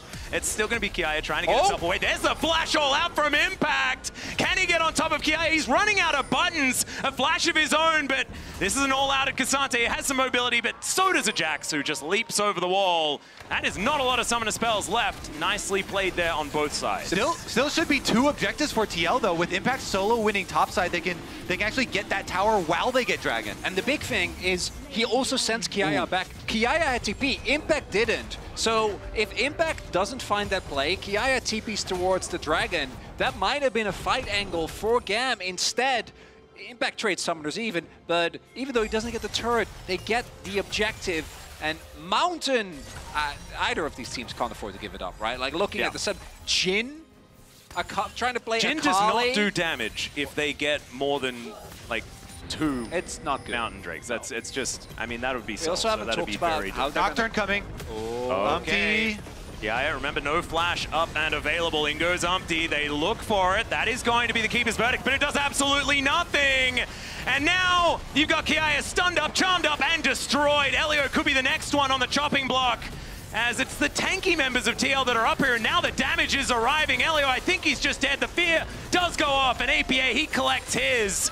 TL just going from strength to strength. Oh, and not only do they take out one of the best performing members of GAM, Kiaya goes down. Okay, that's a Cyclone, but the Pop Blossom is there. Picks up 2, but he dies. Immediately afterwards, now Yon going to get back here once again. The curtains are being called now. And GAM, they could have found a turnaround. Into the Shroud goes Emo, but he doesn't find too much more. And Umpty, he's happy to take that Shuriken. And TL will back away. They do lose APA, though. That's a little bit of a saving grace, because as I was about to say, like, they TP'd Emo in as well. Like, they lose Kiaya, they lose the fight. If then Emo's TP is also wasted, it's really rough. So, at least getting a little bit of kill, a little bit of gold, getting the kill on APA, that's something. I still don't think it's enough to bring GAM back into this game. They need more, and they're looking. Bit dangerous, but the mobility of both Rakan and Ezreal means that they can afford to stand this far up. And Easy Love starting to struggle here against the Trinity Force on Yon. We know that this 2-item spike is coming very, very soon. This Ezreal's going to be extremely scary. And I have to say, this looks like drilled gameplay in this game from TL. I think in game number 1, it was a little bit more fast and loose, but this is keeping up on the vision, making sure that they have a game plan. There's an idea in mind in every move that they make.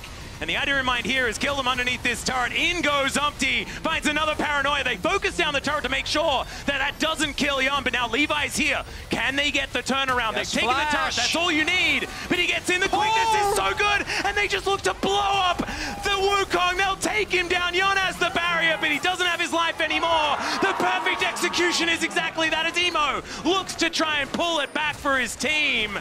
And now Impact and Umpty against Elio and Emo. I think that TL like those odds, and Emo's going to have to just try and get himself out. Emo really saving it there with his teleport, collecting those 2 kills, because it was a big play from CoreJJ to lock up Levi, but Emo equalized it. Meanwhile, you're getting mid push in exchange for bottom. Jax right now, by the way, is on that turret, so he will also finish up an outer. That one that we just saw APA take, though, mid lane secondary, worth a slight bit more than and against the outer. A Nocturne comp as well to have inner turret taken down. Let's have a look at this again.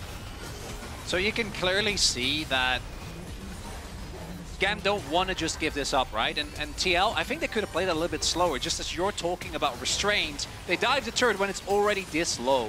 Teleport ends up being, I think, big here because it means that GAM can't quite commit to the fight, but Emo is already in the back line. So gets the flash, gets the Q, still takes down Core despite the fact you see Umpty for a second there be like, can I go? And then he realizes, oh, I don't want to mess. We cut the video there a little bit after the double kill for the Akali. I think in all of our best interest. As now the Rift Herald going to maneuver its way down this bottom lane. This outer turret still up and available here as Umpty's just playing Biffo with Levi. And I think Umpty likes those odds as the curtain call does come in. He turns off the lights to try and stop those bullets from raining in, but it's just, yeah, too little too late here for GAM. Kiaya trying to get himself out, leaps over the wall and gets the blast cone as well to safety. Umpty on this Nocturne is looking so good. Really is. Goes into bully Levi off his own red buff, steals the buff, takes his life. Now you get to drive the Rift Herald into the tower for the extra Void Mites, but APA locked up. Yeah, Elio actually looking for the ulti onto APA. Not a lot of follow-up there at all. Of course, Easy Love, no curtain call up and available, and Emo just can't get in there. So TL almost taking down another inner turret, and this gold is starting to really balloon. You might look at that previous graph and be like, man, this is not that big. It's 5K. The previous game was just a bit of a statistical outlier. Yeah.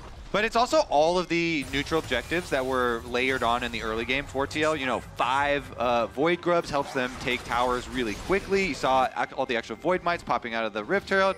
And then the ability to stack these dragons here. They should just head over to a Mountain Drake. But Umpty right now actually making his way through the top side of the river, making sure that they don't give away any like sneak plays to GAM while they go for that dragon. Want to make sure that you have some vision around your Baron.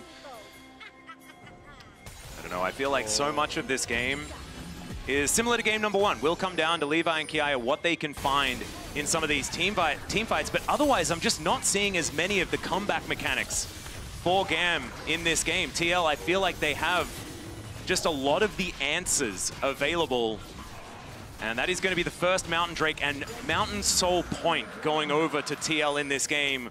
We spoke already about how the fact that Mountain Soul really can be a win more button for a lot of teams.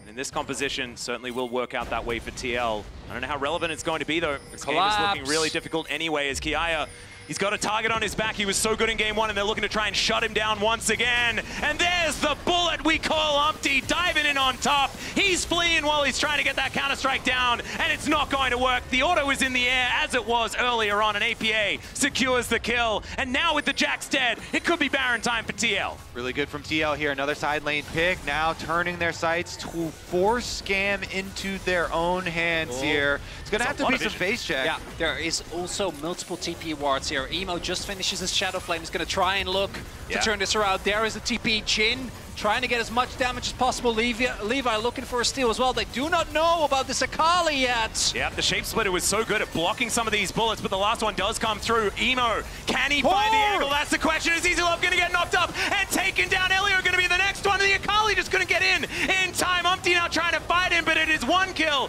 going over Yon. could be in trouble next, but the all-out, the savior that is Impact, is able to take him down, and Yon limps away with single-digit health. TL, they win the fight, but Gam got so close. Crucially though, Gam denies the Baron at least for now. Elio escapes with just a little bit of health, but Emo getting onto the backline there, absolutely huge, but disengage from Core. Yon escapes with even less, like 15 HP or something, as Impact tried to just peel for him. Here's another look at the turn though. Core, as you mentioned, right out of the gates there, starts it out. Good turn from Team Liquid, but Emo, the Akali, the hope from Gam into the backline, and Impact ults him away. Yon barely able to live and get that with TL coming out ahead.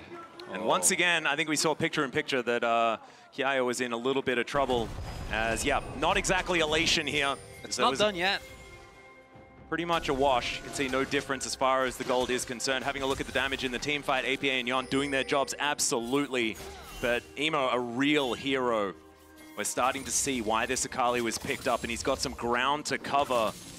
Oh, Shroud's down. This is somewhat dangerous, but he's not going to push up any further. Yon and Core JJ just going to collect the wave. That is going to be that. In the bottom lane, we do have both Umpty and APA down there. So not going to be seeing another Baron attempt just yet, as Impact possibly set up on a flank angle, and you can see Umpty, he can attack anyone that is down here. That's the issue. If you don't know where Nocturne is, you cannot look for a side lane collapse. I have a fun fact for you. Yon had literally 1 HP. Oh, he just actually won. Actually won, going back to look. Literally That is why you limit test, by the way, so that you can get to your exact limit. He found it. It's perfect. It's beautiful. I've played League with you, Atlas.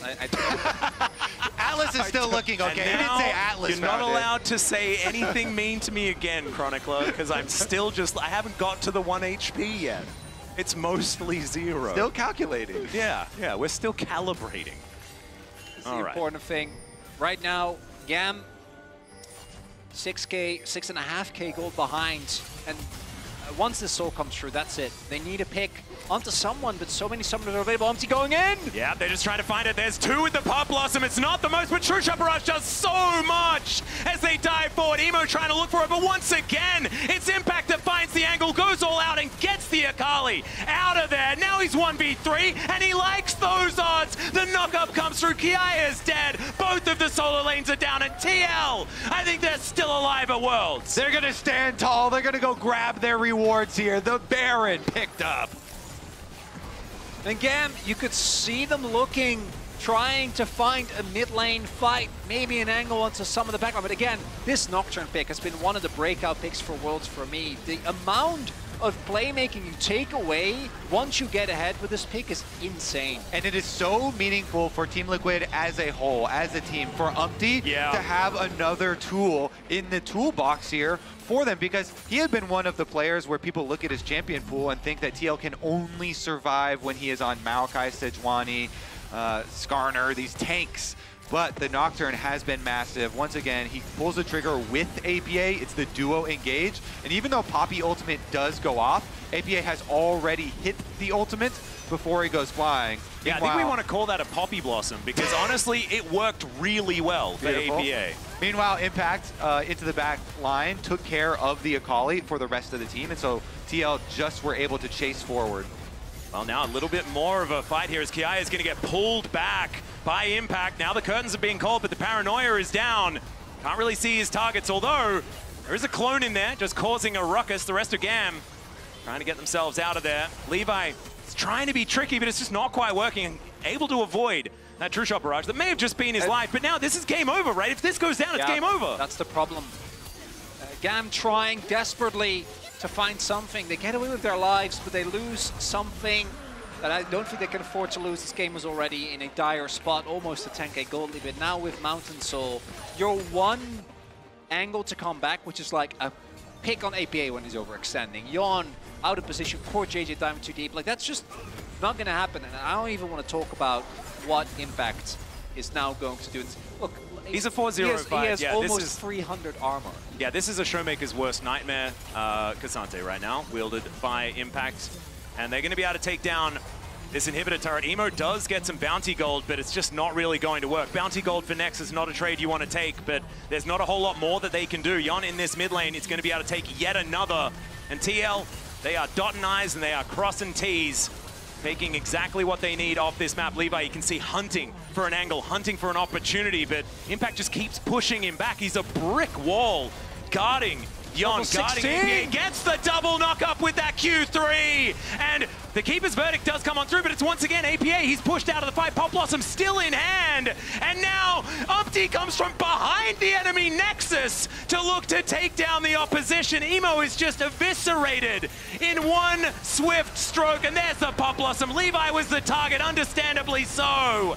And Elio, not a whole lot he can do. Easy Love just pushed back to the fountain, and TL will take down their second Nexus of the series and keep themselves alive at Worlds 2024. They locked in the Nocturne again. They locked in the Nico again. Those two that just hugged on screen, Umpty, APA, they're able to complete it here. Team Liquid lock it all down.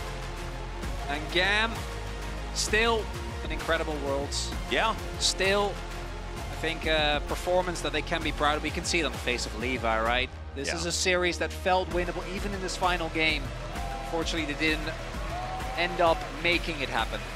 I do have to say that game number 2, that was a stomp. Wasn't one that you felt fantastic about as either team, but this game was TL playing calculated, just better League of Legends. And I think that's exactly what you're looking for if you are a member of Team Liquid. But now it's time for us to throw it back to the analyst desk. Thank you so much. Great cast. Straight off the plane into a cast. You guys are monsters. But anyways, it's Team Liquid that lives to fight another day. Before we get to the interview, we can immediately get to the Oppo player of the series, Azael. We decided to give it to Core JJ for I want to say impact because that sounds weird because he's also on the team, for his impact in the games that TL won. It was unbelievable. And even in the game that they lost, maybe. Yeah, I think he really has been a pretty big standout for them, you know, throughout this entire event. But I was really impressed, especially in that last game, how he actually was playing around the Poppy, you know, walking straight up onto the Poppy and Wing in place so he couldn't actually react and be able to interrupt him. You know, how he was playing in the 2v2 was really impressive. They were able to get 2v2 kills, and once they got ahead in the bot lane, he just moved around the entire map, played really well with Umpty, you know, was such a big part, as he always seems to be, of TL's success. And this to me felt like TL domestically, where it was Umpty and Core JJ working together to push people off, to find plays elsewhere. Like, yes, Yon was doing a good job on the Ezreal, but it was, hey, we're going to try and play away elsewhere to get these leads and then just snowball the game. And APA, great pick on the Nico as well, but honestly, Core JJ just set them all up so well for success. But you see why, because sometimes you're like, oh, the Nico again, but you see why. He's so comfortable on it, and it can be absolutely destructive. Absolutely, and I mean, I will give him the credit, even in the games that weren't really working later on, he was really good in the lane. This time he got a solo kill early on Emo, which was massive for him, and he really had that success in the team fights to boot, so it was a really promising game for TL. I would say this is by far the best game that they have played over the last 2 series. When you look at the Pain series and when you look at this series as a whole, yeah, game 2 they stomped, but it was really off of the level 1. This was lane leads that they actually created, and impact really showed up on the Cassante. Like, thanks for comfort.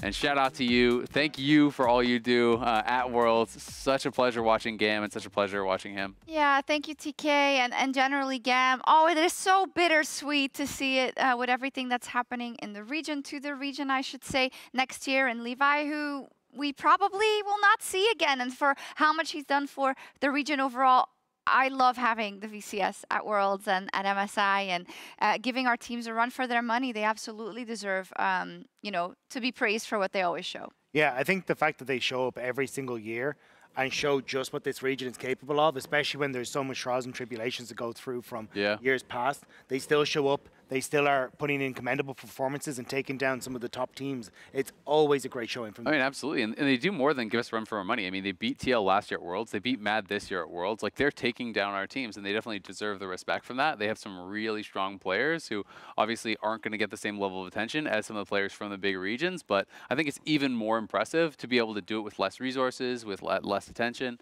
and to be able to still come and show up. I mean, everything that happened in the region as well, I think it's very commendable. We're just waiting for the interview to get set up. It's going to be with Umti and Lore on stage, but any final notes? No, I was just going to say for GAM, I think that I love that they always show up with their style. They never really come in and go, oh, well, I'm going to try and change things. I'm going to try and do something. It's like, no, I'm just going to show up and look right on the Wukong. I'm going to have all these plays, and I think that's really sick. And it really did push TL today. Yeah, absolutely. And I mean, Levi is just, to me, one of those guys that I associate so heavily with the region. He has been incredible. We're going to miss him if he doesn't come back. Indeed, but Umti is standing by in the Verizon postgame interview with Lore.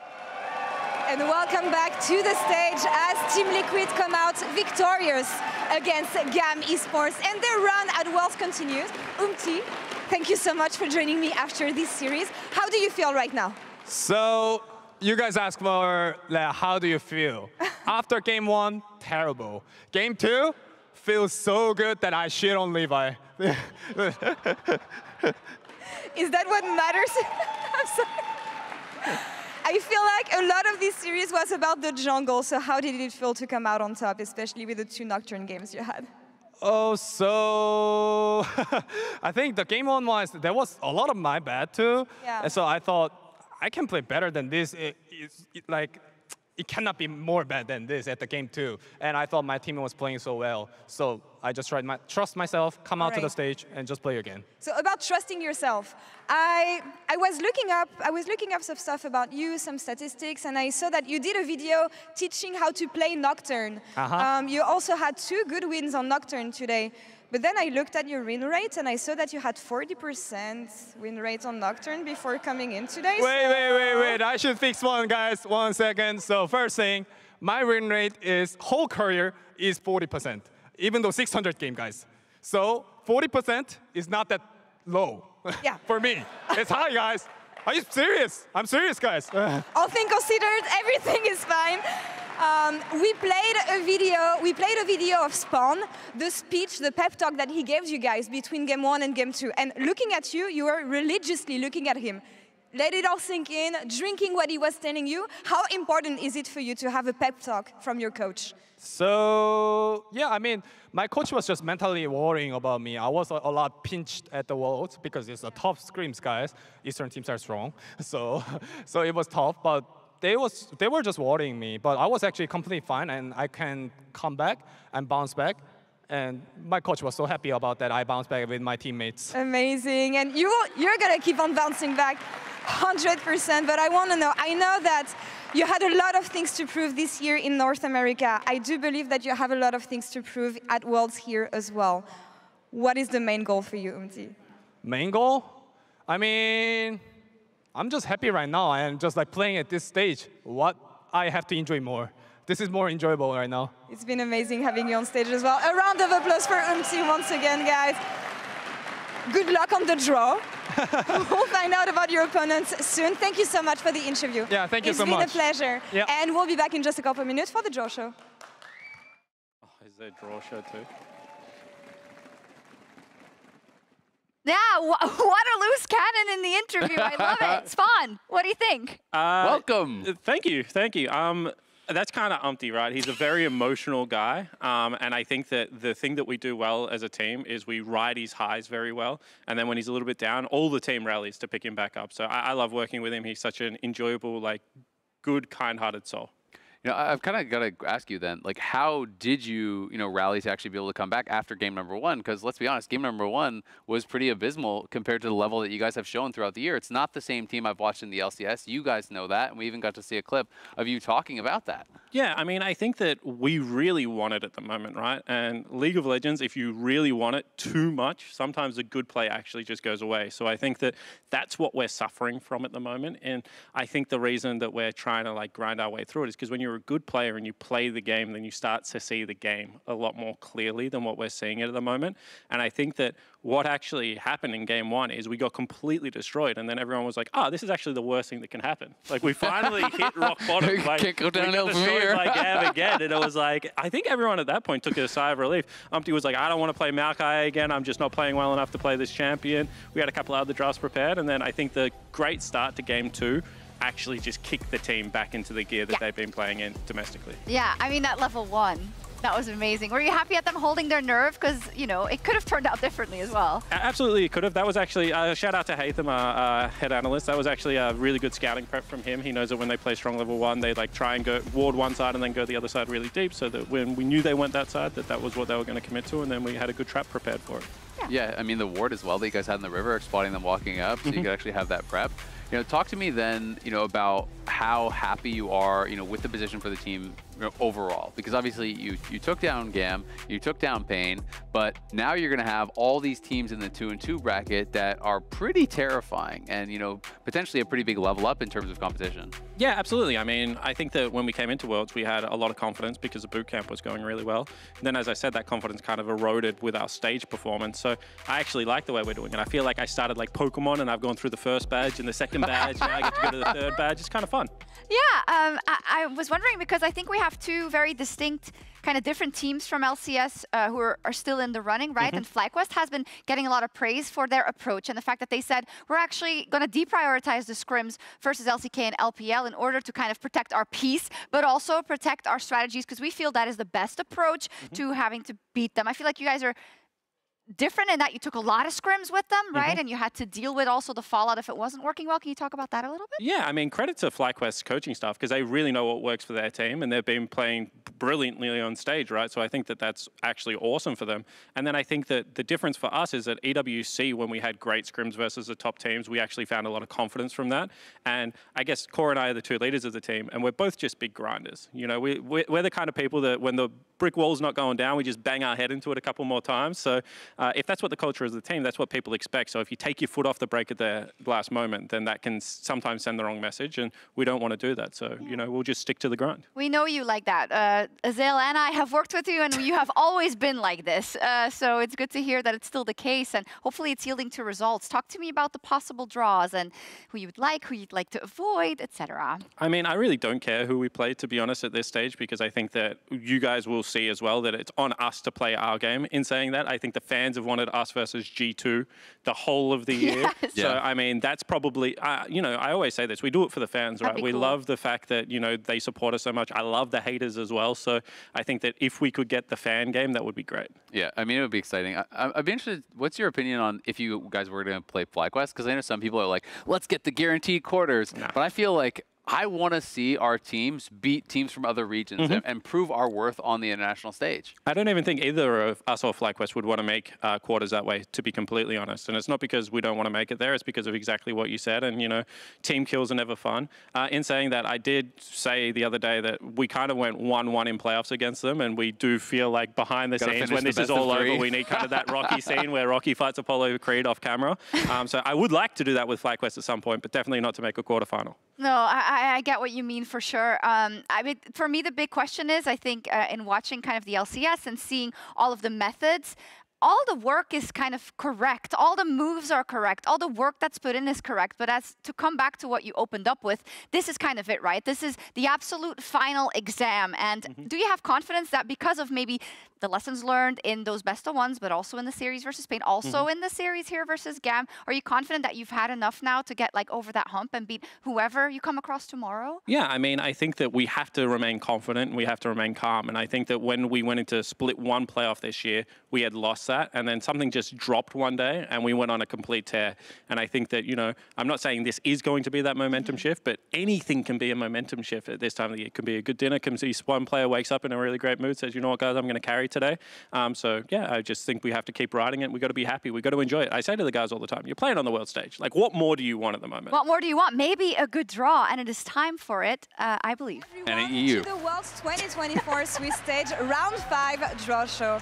I'm your host, Laure, and we already sent a few teams in quarterfinals already, as LNG, Genji, TS, HLE, and T1 already advanced to the Paris stage. That means that there are only 3 more spots remaining. And I will be joined tonight by official Riot Games tournament, Nick. Thank you so much. This bowl contains our remaining teams with a score of 2-2 who will be competing for a spot. As a reminder, repeat matchups are not allowed in the Swiss stage, and if a team is drawn against someone they have already played, or if a draw would force two other teams into a repeated matchup, the drawn team will be moved to the next available matchup. Our 2-2 teams consist of D+ Kia, FlyQuest, Bilibili Gaming, Weibo Gaming, and Team Liquid. Now, Nick, would you please draw the first team?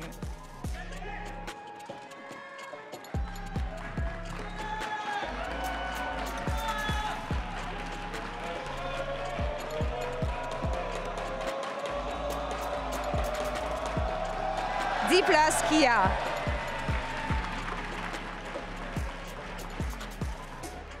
And they will be facing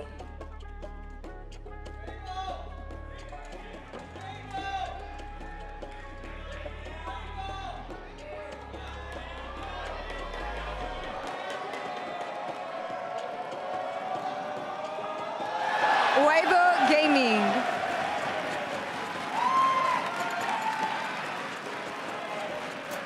And now for the second matchup, the first team is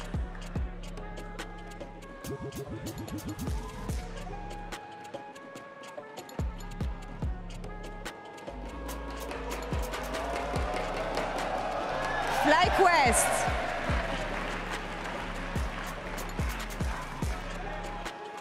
And they will be playing against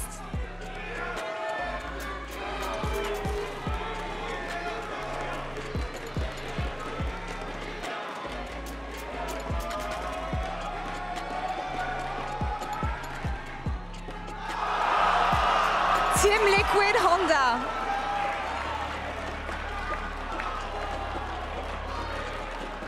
Now let's draw the third matchup. The first team is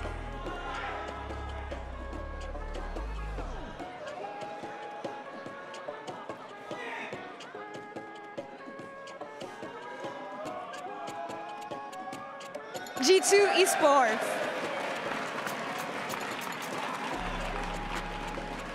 And they will be facing off against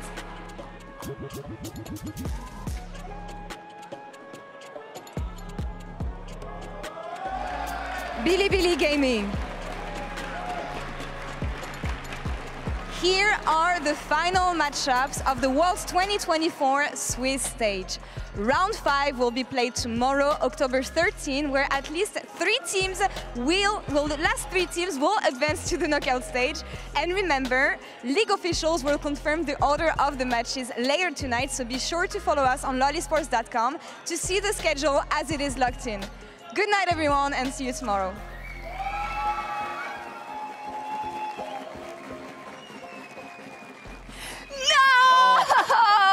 I feel like everyone's disappointed. This sucks. Why? Bring back Malu. Bring Malu back immediately. We got no NAEU in the entire Swiss stage. But you get bragging rights because you're getting out of Swiss, baby. That's not the way I want it. Hey, you know what? Before the draw, that wasn't the way I wanted it either. However, now the draw's happened. Man, but wouldn't it be so hype if we had two teams in? Yeah, it would be. Can you please be happy with one? Because I can't. I'm over here having to it's play the way. BLG, okay? That's okay. That's the worst possible draw. Likewise just had to play HLE. They almost beat them. That's the other #1 seed. Yeah, TL, you beat... This is the bad #1 seed. They were in the 1 and 2 bracket. So TL beats Gam and Pain and gets FlyQuest, and G2 beats Weibo and gets BLG. I love the draw system instead of normal Swiss. I love it. But hey. Me too, actually. I'm so pissed. Oh, man. Oh, and DK versus, we didn't even mention it yet, but DK versus Weibo. How are you feeling about the matchup? Against FlyQuest? Yeah. Obviously, we know each other very well. Yeah. So I think that both teams would probably be quite happy that they drew each other from a gameplay perspective. Obviously, from a narrative perspective, not. We feel like we actually took a lot away from that semifinal. So, yeah, bring it on.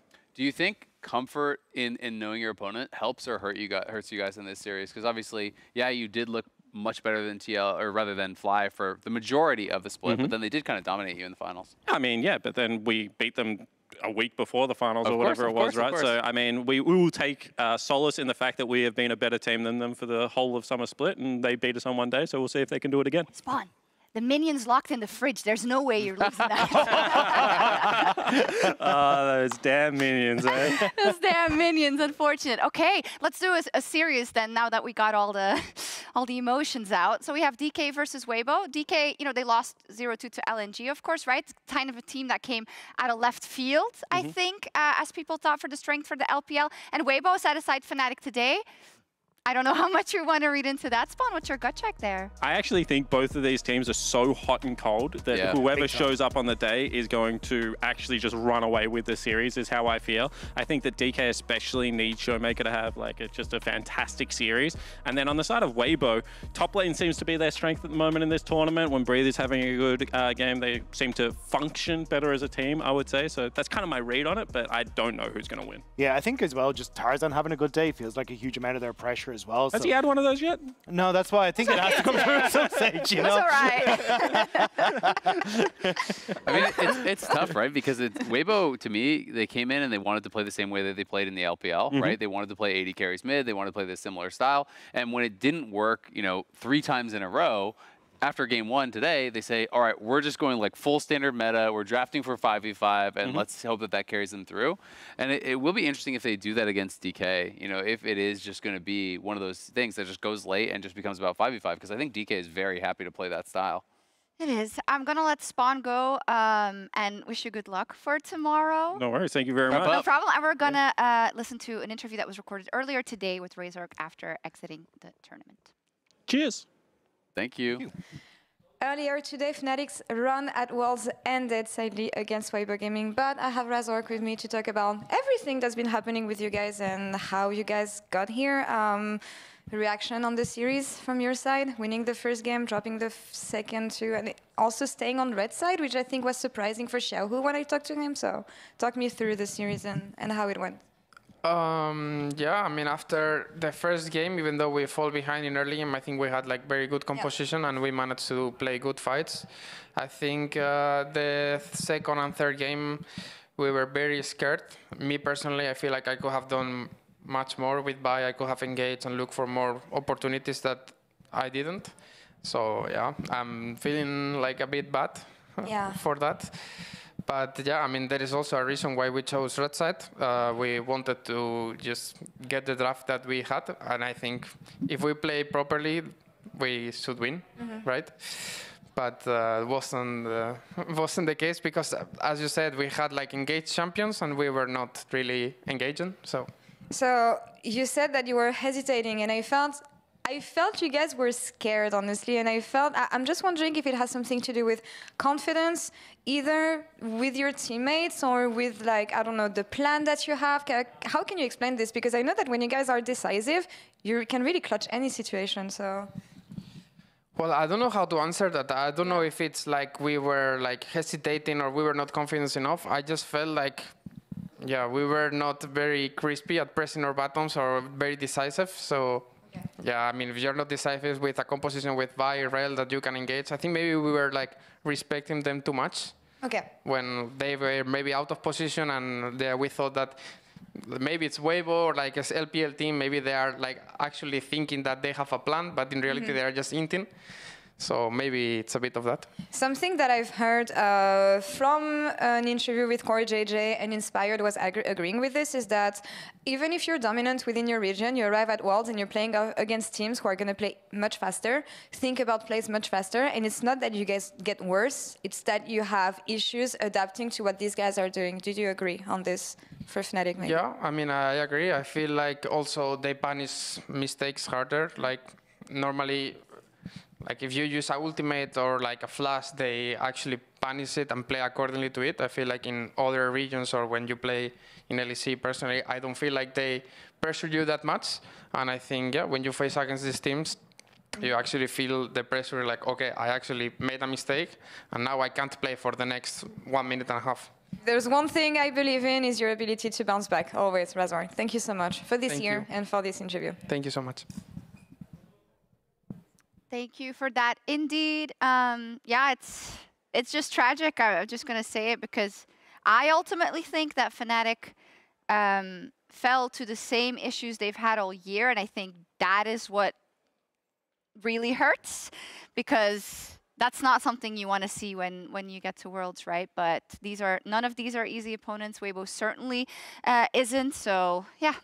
My only hope is that this is finally the kick they need to say, hey, look, we've got to start looking at these. Because I think, as you say, it has been the same mistakes we've seen over the entire year that haven't really come through. Like, it's the same reason that they lost 0-3 to G2 in the finals. It was these small mistakes that were getting punished, but until maybe you have to lie down in the dirt to finally figure out that you need to get back out, right? And I think that's what I'm hoping this moment is. And I think the hard part is, it's different if a team is just, you know, never good, then you're like, okay, that's just how they are. But like, they show these flashes of brilliance, right? They really show their class and how good they can be at times. I mean, even beating G2 in a best of 5. And when they did beat G2 in that best of 5, I was like, maybe this is that moment that is actually going to send them over the edge, and we're going to get this next level of Fnatic. So, you know, that's the part that was sad for me, because I know that these players are capable of showing a lot more, but they just weren't able to get it together.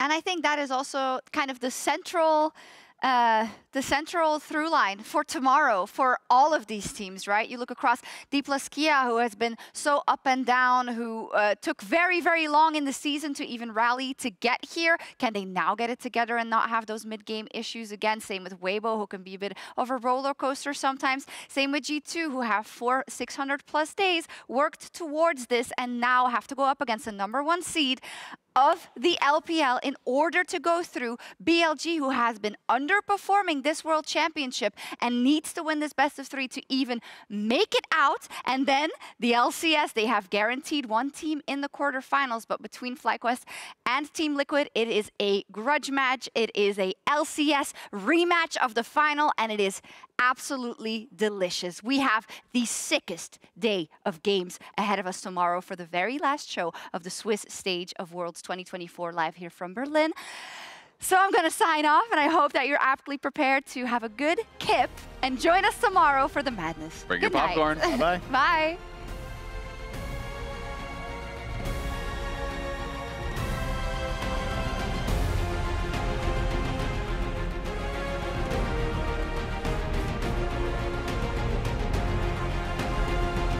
Tarzan here, but the first blood still just comes through, and Tarzan diving onto Razork now underneath the turret, and it's a double! Yeah. Look at Leona, guys. Leona. No flash, nice! Calm down. Very good, guys. I ult him. Look at, I got nice! Lucian. Heal the Renekton after, guys. Heal the Renekton after, okay? We can go. Yeah. Look at Nida, guys. I can get the Nida. I ult here. Nida. Nice! Now we are gonna beat the Chinese Slayers. It can be really funny, like if we beat Weibo and beat Dirkin. The Scott has taken out Razork with an amazing flash, but Light is now in the fight, and Noah will be taken out. It's a double, it is gigantic, triple now. They look for Breathe, they get him down low once again, and finally he falls. But at the same time, it's a triple, and Weibo Gaming will keep themselves alive. Hey boys, the energy in here today is really good, and I like that energy on stage, so let's make sure that we keep it up, okay? Okay. The dive looks a lot better for Gam. This This dive! And now it's going to be APA that's the target. Levi is so dangerous, that shockwave was absolutely sick. 4TL is the question, gets health bars, it's so low. Okay. They keep the phalanx, and Kiaya is now just bonking them all on the head. That is going to be the team fight win, and Gam might just walk through. Highly likely they're gonna invading our left side. I think keep hiding. Hiding. Until face check. Looking. Bye plus Ash. Ash now. Ash to flash. And they use that Baron, push in. They've got enough money and another one. There's a 4-man pop blossom. Everyone is just put into the blender. TL, they do want to get out of this game. Move to that game number 3. Jack. Let's go Baron. Where's ball? Guys, we come in. Emo is just eviscerated in one swift stroke, and there's the pop blossom. Levi was the target, understandably so. And TL will take down their second Nexus of the series and keep themselves alive at Worlds 2024. This is what you asked for. Heavy is the cloud. Fire in the sunrise. Ashes raining down. Try to hold it in, but it keeps bleeding out. This is what you asked for. Heavy is the cloud.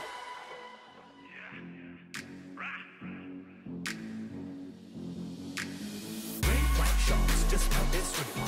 Been a madman since day, since when? Since the beginning. Got a whole bag of monsters with me, Lord knows they did the illest. And if you come through with the crew, Lord knows we say, kill it. My whole crew just went wild. Kick down doors and we come through straight to the stage where I run to. Gonna get wild. Whole bit dripping in labels, stacking out quick on the tables. Right, so wow, I don't even know like that. I asked the crew, they said that we roll like that. So wow, better watch out, we're coming, you know I wanna get dealt with by them youngins. Wow, kick down doors and we come through straight to the stage where I run to. Gonna get wild. Whole bit dripping in labels, stacking out quick on the tables. Right, so wow, I don't even know like that. I asked the crew, they said that we roll like that. So wow, better watch out, we're coming, you know I wanna get dealt with by them youngins. Why you people think that you're bigger? One word from us, you get pulled like a trigger. Looking at you like a big plate of dinner. Man like you don't eat your way thinner. And how they gonna call me lazy? Power man style, yo, certified wavy. Certified snakes in the grass, all slithering. Bleeding, begging, but nowadays you gotta pay me that feature. Man, a different breed of creature. Straight out the gates of hell with a legion. Looking for a whole bunch of souls to feed on. Devil in my eye when I come for the heathens. Babylon burning, all good reasons. Keep that grill turning. Add a little seasoning, and that's what them sheep are good for. Them good for the eating. Better step out the way when we're coming through. We the kind of people you gon' listen to. And I can't guarantee that you won't go missing, dude. And I don't wanna tell your mama you went fishing, dude. And be another piece of drama on the evening news. But that's just the way it goes, but you gotta go harder. My whole crew just went wild. Kick down doors and we come through straight to the stage where I run to. Gonna get wild. Whole bit dripping in labels, stacking out quick on the tables. Right, so wow, I don't even know like that. I asked the crew, they said that we roll like that. So wow, better watch out, we're coming, you know I wanna get dealt with by them youngins. Wow, kick down doors and we come through straight to the stage where I run to. Gonna get wild, whole bit dripping in labels, stacking out quick on the tables. Right, so wow, I don't even know like that. I asked the crew, they said that we roll like that. So wow, better watch out, we're coming, you know I wanna get dealt with by them youngins. Warrior. The mentality to never give up, never give in. To the death, for the life of me. Warrior.